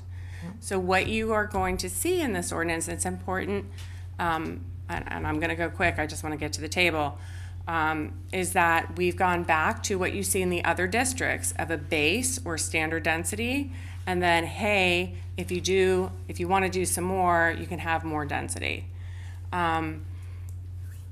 This is giving me tremendous heartburn, honestly, but we do need to correct it. And part of what is bothering me is that our base and our incentive, which are following our comp plan policies, the recent developments along the corridor, they're not even hitting the base. So I've been working with Sarah Maxfield. We're trying to get some help with the entire Congress corridor from between the city limits in terms of zoning and what we need to do. And so ultimately, what's in front of you is purely the correction. The current requirement is 20% at moderate. It's not low, very low, moderate. We did not bring an ordinance forward that changed any of those policies. We just translated it to be consistent with the House having the House bill that passed that tells us we can't do inclusionary zoning. So for anyone watching, This is the reason why. It isn't. you it get isn't us. frustrated that the commission isn't requiring a percentage of workforce housing, they're Right. not legally allowed To your state. So ultimately, that's the cleanup that's in front of you today. Okay. The Planning and Zoning Board understood this. We've had a very strong board. I'm sure we'll continue to have a strong board with our new appointees, but they wanted us to shift the density lower and move it to a 30%. And so the only thing I'm bringing to you is what's in front of you doesn't make any of those changes, but if it's something you would direct us, if you want to do something different, then, you know, continue this with direction, but ultimately what you see is a legislative update. So that's it. Very good. Motion to approve. No, this is a public hearing. Yep. If anybody in the public wants to speak to 8B, please step forward, state your name and address. Okay. Seeing no one moving. Public comment is Motion closed. to approve. Second. Okay, call the roll, please. Mr. Boylston? Yes. Ms. Johnson? Yes. Mayor Petrolia? Yes. Mr. Frankel? Yes. Ms. Cassell? Yes. Was that 8C or was that 8CB? That was 8B. Yeah, so we have another one that's also This is a long one. public hearing. Yes, you ready? Yep. Ordinance number 22-22. An ordinance of the City Commission of the City of Delray Beach, Florida, amending the land development regulations of the City of Delray Beach Code of Ordinances, Chapter 4, zoning regulations, Article 4.3, district regulations, general provisions, Section 4.3.3, special requirements for specific uses, subsection Q, guest cottage, to adopt standards for guest cottages greater than 350 square feet in size, amending Section 4.3.3, special requirements for specific uses by enacting a new subsection QQ, accessory structures, to adopt regulations governing accessory structures in residential zoning districts, amending Article 4.4, base zoning district, Section 4.4.2, rural residential RR zone district, to modify the permissible accessory uses and structures, clarify existing accessory uses and structures, and add references to applicable land use regulations for specific accessory uses and structures, amending Section 4.4.3, single-family residential R-1 districts, to modify the permissible accessory uses and structures, clarify existing accessory uses and structures, add references to applicable land use regulations for specific accessory uses and structures, and amending the special regulations to reference new standards for accessory structures, amending Section 4.4.5, low-density residential RL district, to modify the permissible accessory structures, clarify existing accessory uses and structures, add references to applicable land use regulations for specific accessory uses and structures, clarifying the special regulations, and adding reference to new standards for accessory structures in the special regulations, amending Section 4.4.6, medium-density residential RM district, to modify the permissible accessory uses and structures, clarify existing accessory uses and structures, add references to applicable land use regulations for specific accessory uses and structures, clarifying existing special regulations, and adding reference to new standards for accessory structures in the special regulations, amending Section 4.4.7, planned residential development, PRD, district, to modify the permissible accessory uses and structures, clarify existing accessory uses and structures, and references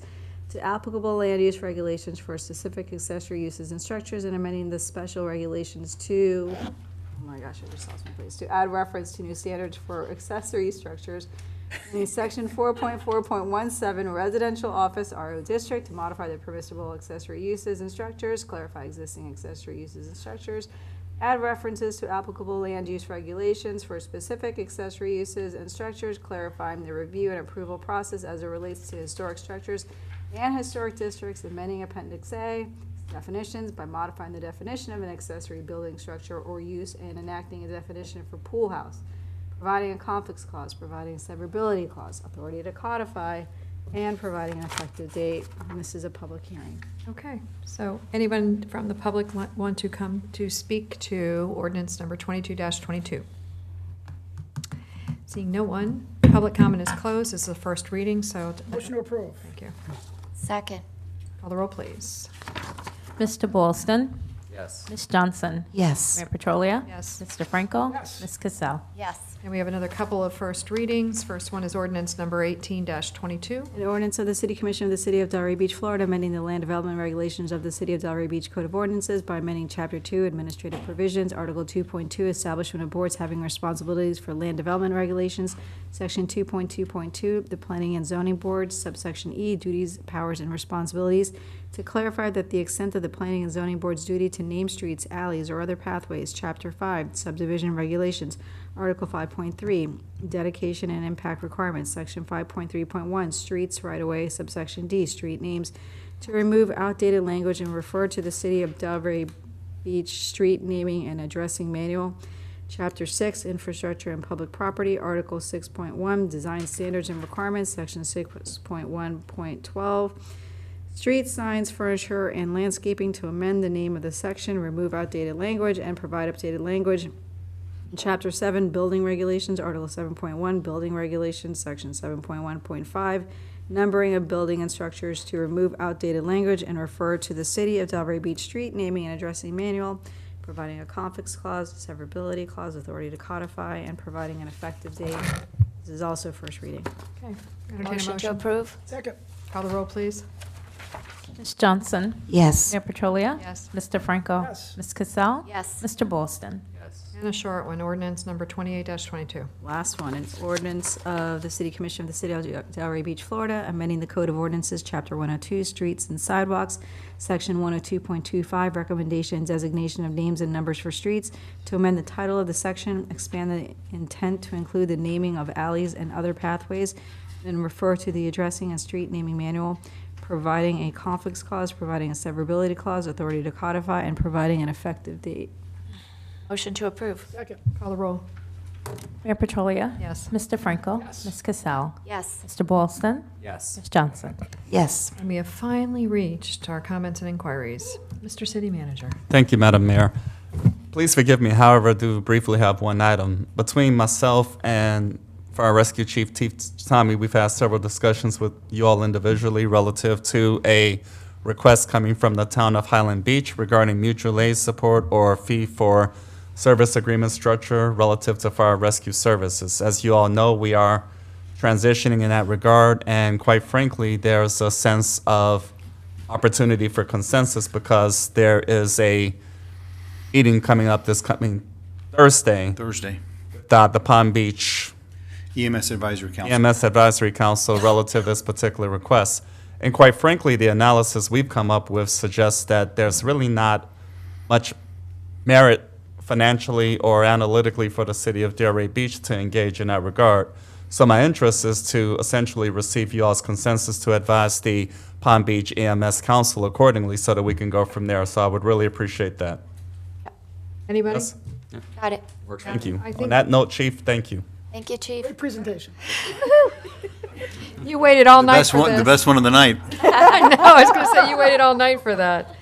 No, I wholeheartedly concur with your thought process in, truly understanding that we are going to be taking on a tremendous amount by losing this firehouse, and to offer our backup services for really just on a per-call basis. It's not going to be a drip in the bucket of what our constituency is going to have to come out of pocket in order to be able to make up those 700 calls that we no longer are going to be having manned out of that station. So I'm with you 100%. Thank you, ma'am. Thank you, ladies and gentlemen. You got it. All right, anything else? No, ma'am. All right, Ms. City Manager, City Attorney.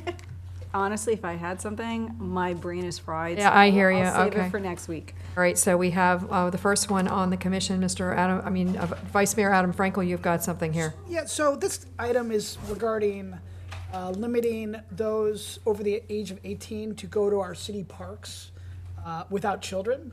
Basically, I saw a TV piece, Palm Beach County is doing this. I sent it to Lynn.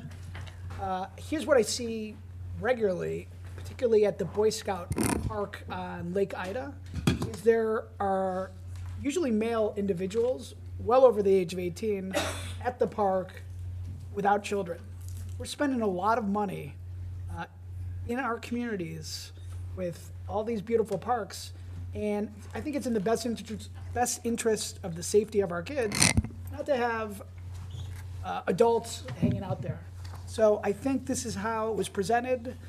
I don't think the vote is here to take effect, but to come back on a future agenda for consideration with the entire commission. Okay, so I have to tell you, I have to start off because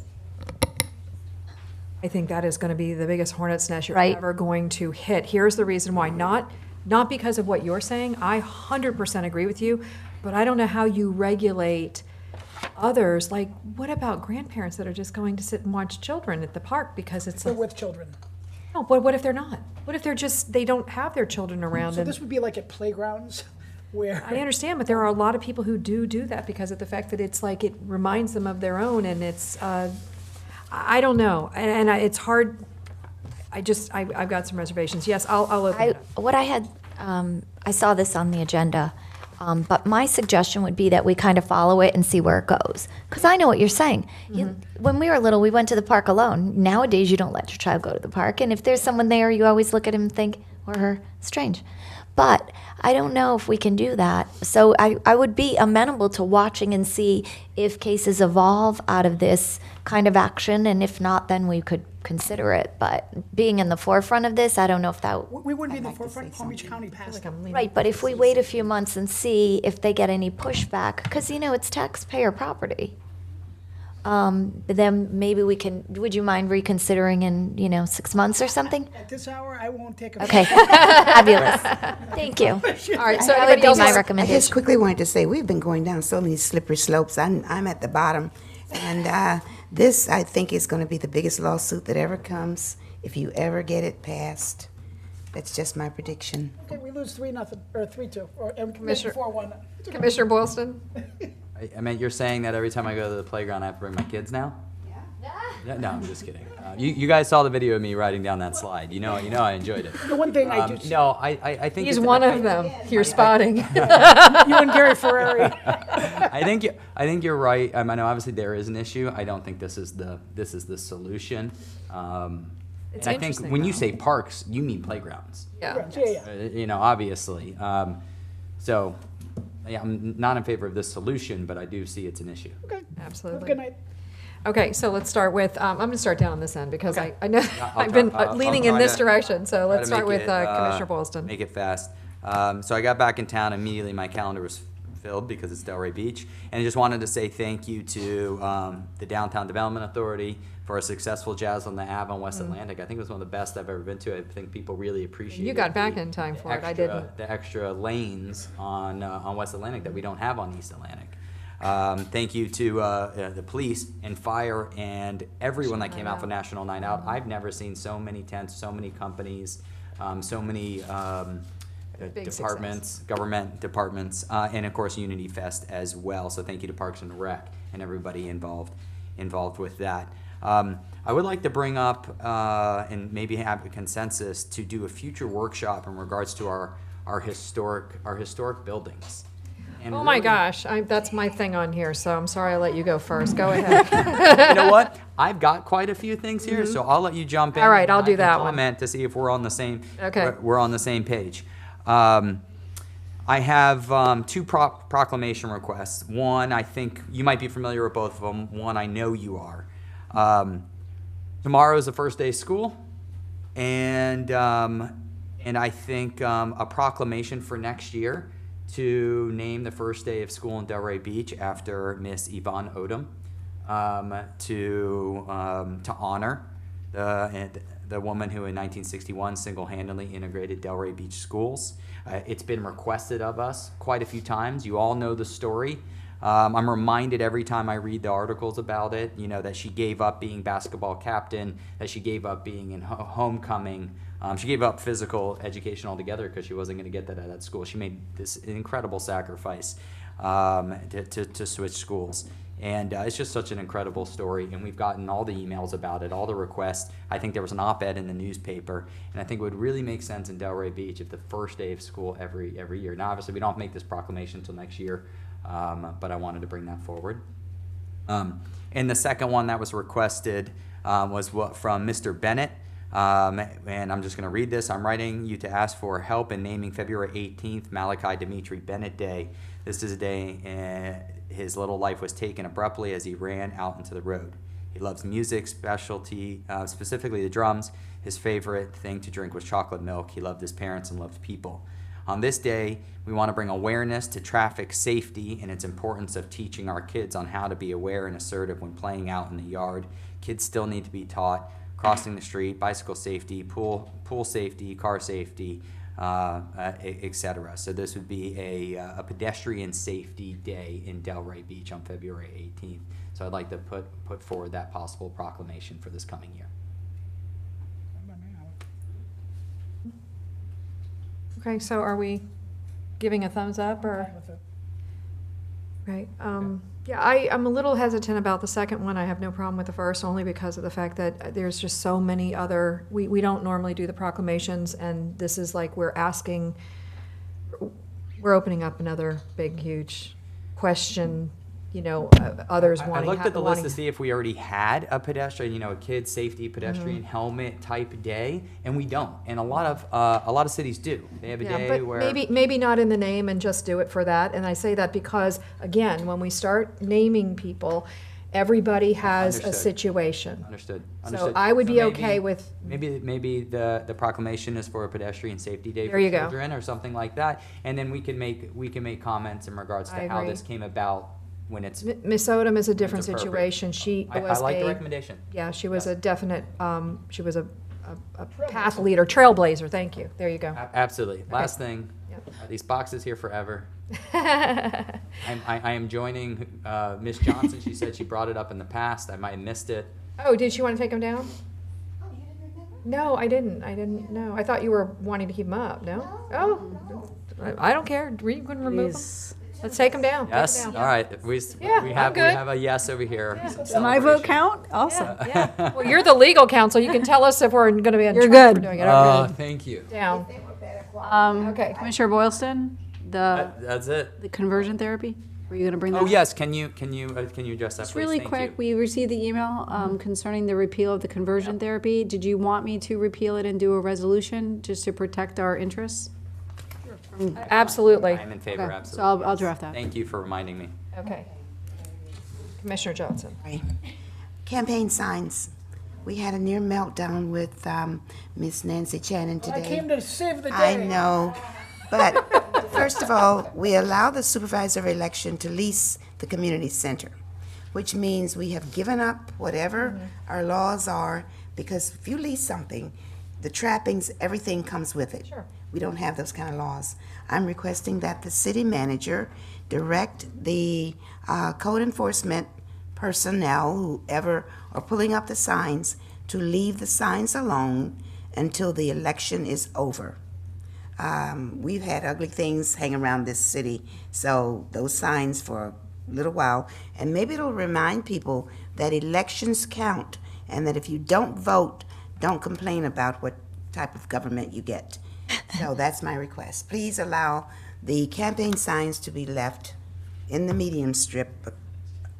The Yeah, right in supervisor front of election the has already right away, stopped that's along in the the- right there. away, Yeah. so. I'm good with that. I mean, I don't think I have a problem with it. Yeah, they've always been there. Me too. One of your signs is still in Shadow Lane.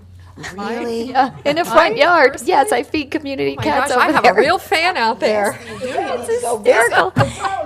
It could be Alice's It's house. hilarious. Well, every once in a while I see Al Jaquette signs out there, and I go, my gosh, that's some old 5 years signs. later. All right, so Yeah, I'll go super quick. Go ahead.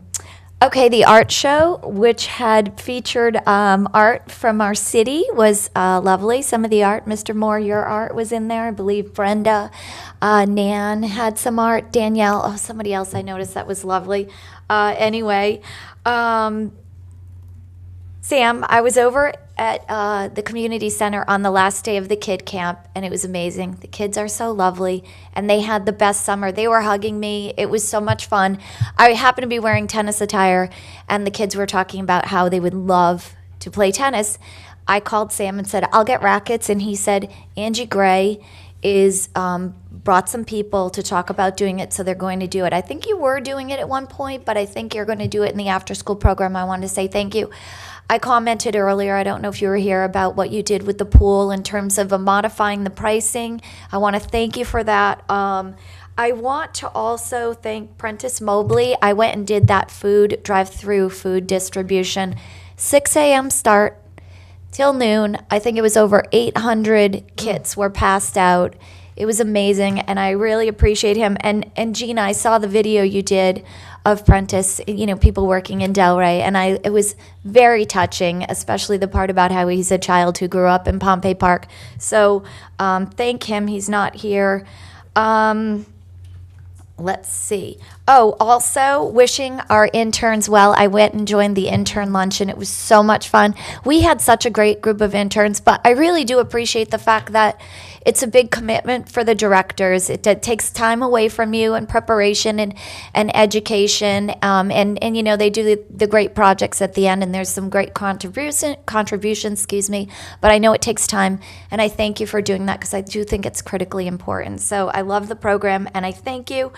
Also, we had an amazing groundbreaking for Island Cove, 60 workforce housing units, 18 for Hometown Heroes. Thank you to the city, the CRA, Shirley Arazo and the Housing Authority, and of course Smith Henley. That was a really exciting accomplishment and a great day for our city. And last, we had talked about, Lynn has a brilliant idea about PFAS litigation. Looking forward, Mr. Hajimiri has talked about how now we have to modify what we're looking at with respect to the water treatment plant. There is some litigation going on around the United States looking to 3M to recoup some of the money that we're going to need for cleaning up, and in our case for filtering our water. So if we can recover funds, we can apply them to the future of our water treatment facility. And thank you, Lynn. And I think, Gina, you were partially involved in that as well, for always looking out. And who? And Hassan. Oh my gosh, Mr. Hajimiri, my apologies. For always looking out for the taxpayers and often going well above and beyond what's required in your day-to-day job to do your best. And I thank you all so much. I appreciate the recap, and because basically you guys have been doing a great job in my absence. I've been on the lam, anyway. But I missed a lot of the great things, like for instance the luncheon for the interns, and it's such a great program too, because we hire our own interns a lot of times, which is wonderful. They get the first introduction to our city, and then they're interested, and then they come and work for us, which is fabulous. It's a great way to be able to procure some of our future employees. I only had one thing, and that's the reason why I was like dying when you were taking, because it was the Historic Society. I actually had the opportunity of going over there and speaking with them. We have some issues with the property over there. We've got some wood rot going on the houses, or the house. We have some real problems with the support beams underneath one of the flooring, no joists, and that was something that I guess when it was being brought in, they didn't do the proper structure. And in addition to that, there is the issue of whether or not there is, it's an improvement or it's maintenance with respect to their to the grounds around. I guess it's the paved parking. I'm gonna. When I sat down with them, I could understand what they were going through, and I know that we have a line item for $200,000 this year for the Historic Society. Part of that coming fiscal year. Huh? Are you referring to the coming fiscal year that we've Yeah. included in the proposed budget? That amount of money will cover everything that we just talked about. We have 3 capital projects, and the answer to that question is no. But if I may, Madam Mayor, they will be before you during next week's City Commission workshop Right. meeting to talk about some issues and considerations. And the following Monday, August 22nd, we'll be revisiting. So there will be an opportunity for some specific clarity. We are preparing for that. So Okay. I'll be more than happy to oblige. Okay, so I am just letting you know that I'm going to support them in their ask for what they're asking for in the driveway. I'm going to support them for getting the houses done. That's our responsibility as well. So I think that that money that's there, that line item, covers everything, and probably, and then some. And I don't know why that $200,000 was designated, because it looks like they said something about that they were getting windows that were, impact. We don't need them. Don't need If I them. may, Chris, I made the inquiry on this. It won't cover any of the driveway stuff. It's covering support, fixing the support underneath, the rot. $200,000 is going to be more than that. Well, Missy can speak to it at the next meeting, I think. But I already made the inquiry, and the line items were gone through. The windows were needing to be repaired because they were the source of the leaks. So you may say, okay, do they need impact? But at the point where you're replacing the windows, considering what's inside the I building. didn't see what the line items were. I'd have to go through and look at it, but I'm just looking at that just from a $200,000 standpoint. If they need, this is what they're looking for, if they need it. There's one other thing, they've got a tree, that big, huge, beautiful tree that's in the middle of their courtyard. It's dying. So that's sad. It's sad because it's a beautiful, poinsettia. So they're in the process of trying to figure out what they're going to do. Now, it's disease, so it can actually spread to the poinsettia tree that's next to it. Oh, wow. So they want to try and figure out, should we go ahead and take it out? Then they're thinking maybe we should just let it continue, would be because it sad. still is a beautiful canopy at this point. But I'm thinking that what we can do in that situation is assist them with our arbor, or our tree account. Refund? Absolutely. May I interject here, Mayor? We're talking about the Historical Society. I'd like to put a plug in for the Williams Cottage and the Spady Museum.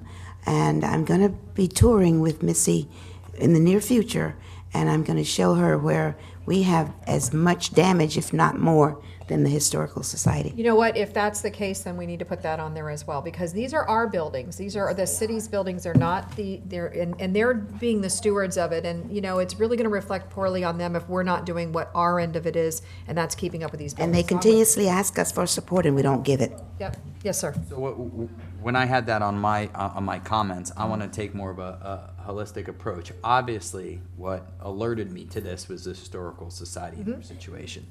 I would love to have a future workshop where we talk about all the historic properties that we own. What are the policies? What are the processes? Our responsibility on most, if not all of them, are the outside of the buildings. And I think I mentioned it. In a lot of other cities across the world, just being a beautiful historical building is a draw. You have to take care of that historical, without a museum inside, right, is a draw, but we have to take care of those. So I would love a future workshop. It's not, a huge rush, but obviously I was alerted to this by the Historical Society. And to just piggyback on that, when we do have a line item for any capital improvement projects, whether Historical Society or if anybody else that's in one of our buildings, especially a historical building, a long-term tenant, we should sit down with them and go, how should this money be spent? You're in this building every single day. We have put this much aside. I'm not asking for additional funds. I realize how much work that staff has put into ensuring these funds are, in our budget for capital improvement. But we should sit down with those long-term tenants and go, how should this money be spent? How should it be prioritized? Absolutely. So I'd love to see this on a future workshop. It's just too important. I agree. We'll maybe do that, but we're going to hear from them next week, so we'll go from there, and then we'll set something up afterwards as needed. Yes, ma'am. That'd be very productive. Very good. Anything else? Good night, everyone. It's 9:30. Good night, everyone. Meeting adjourned.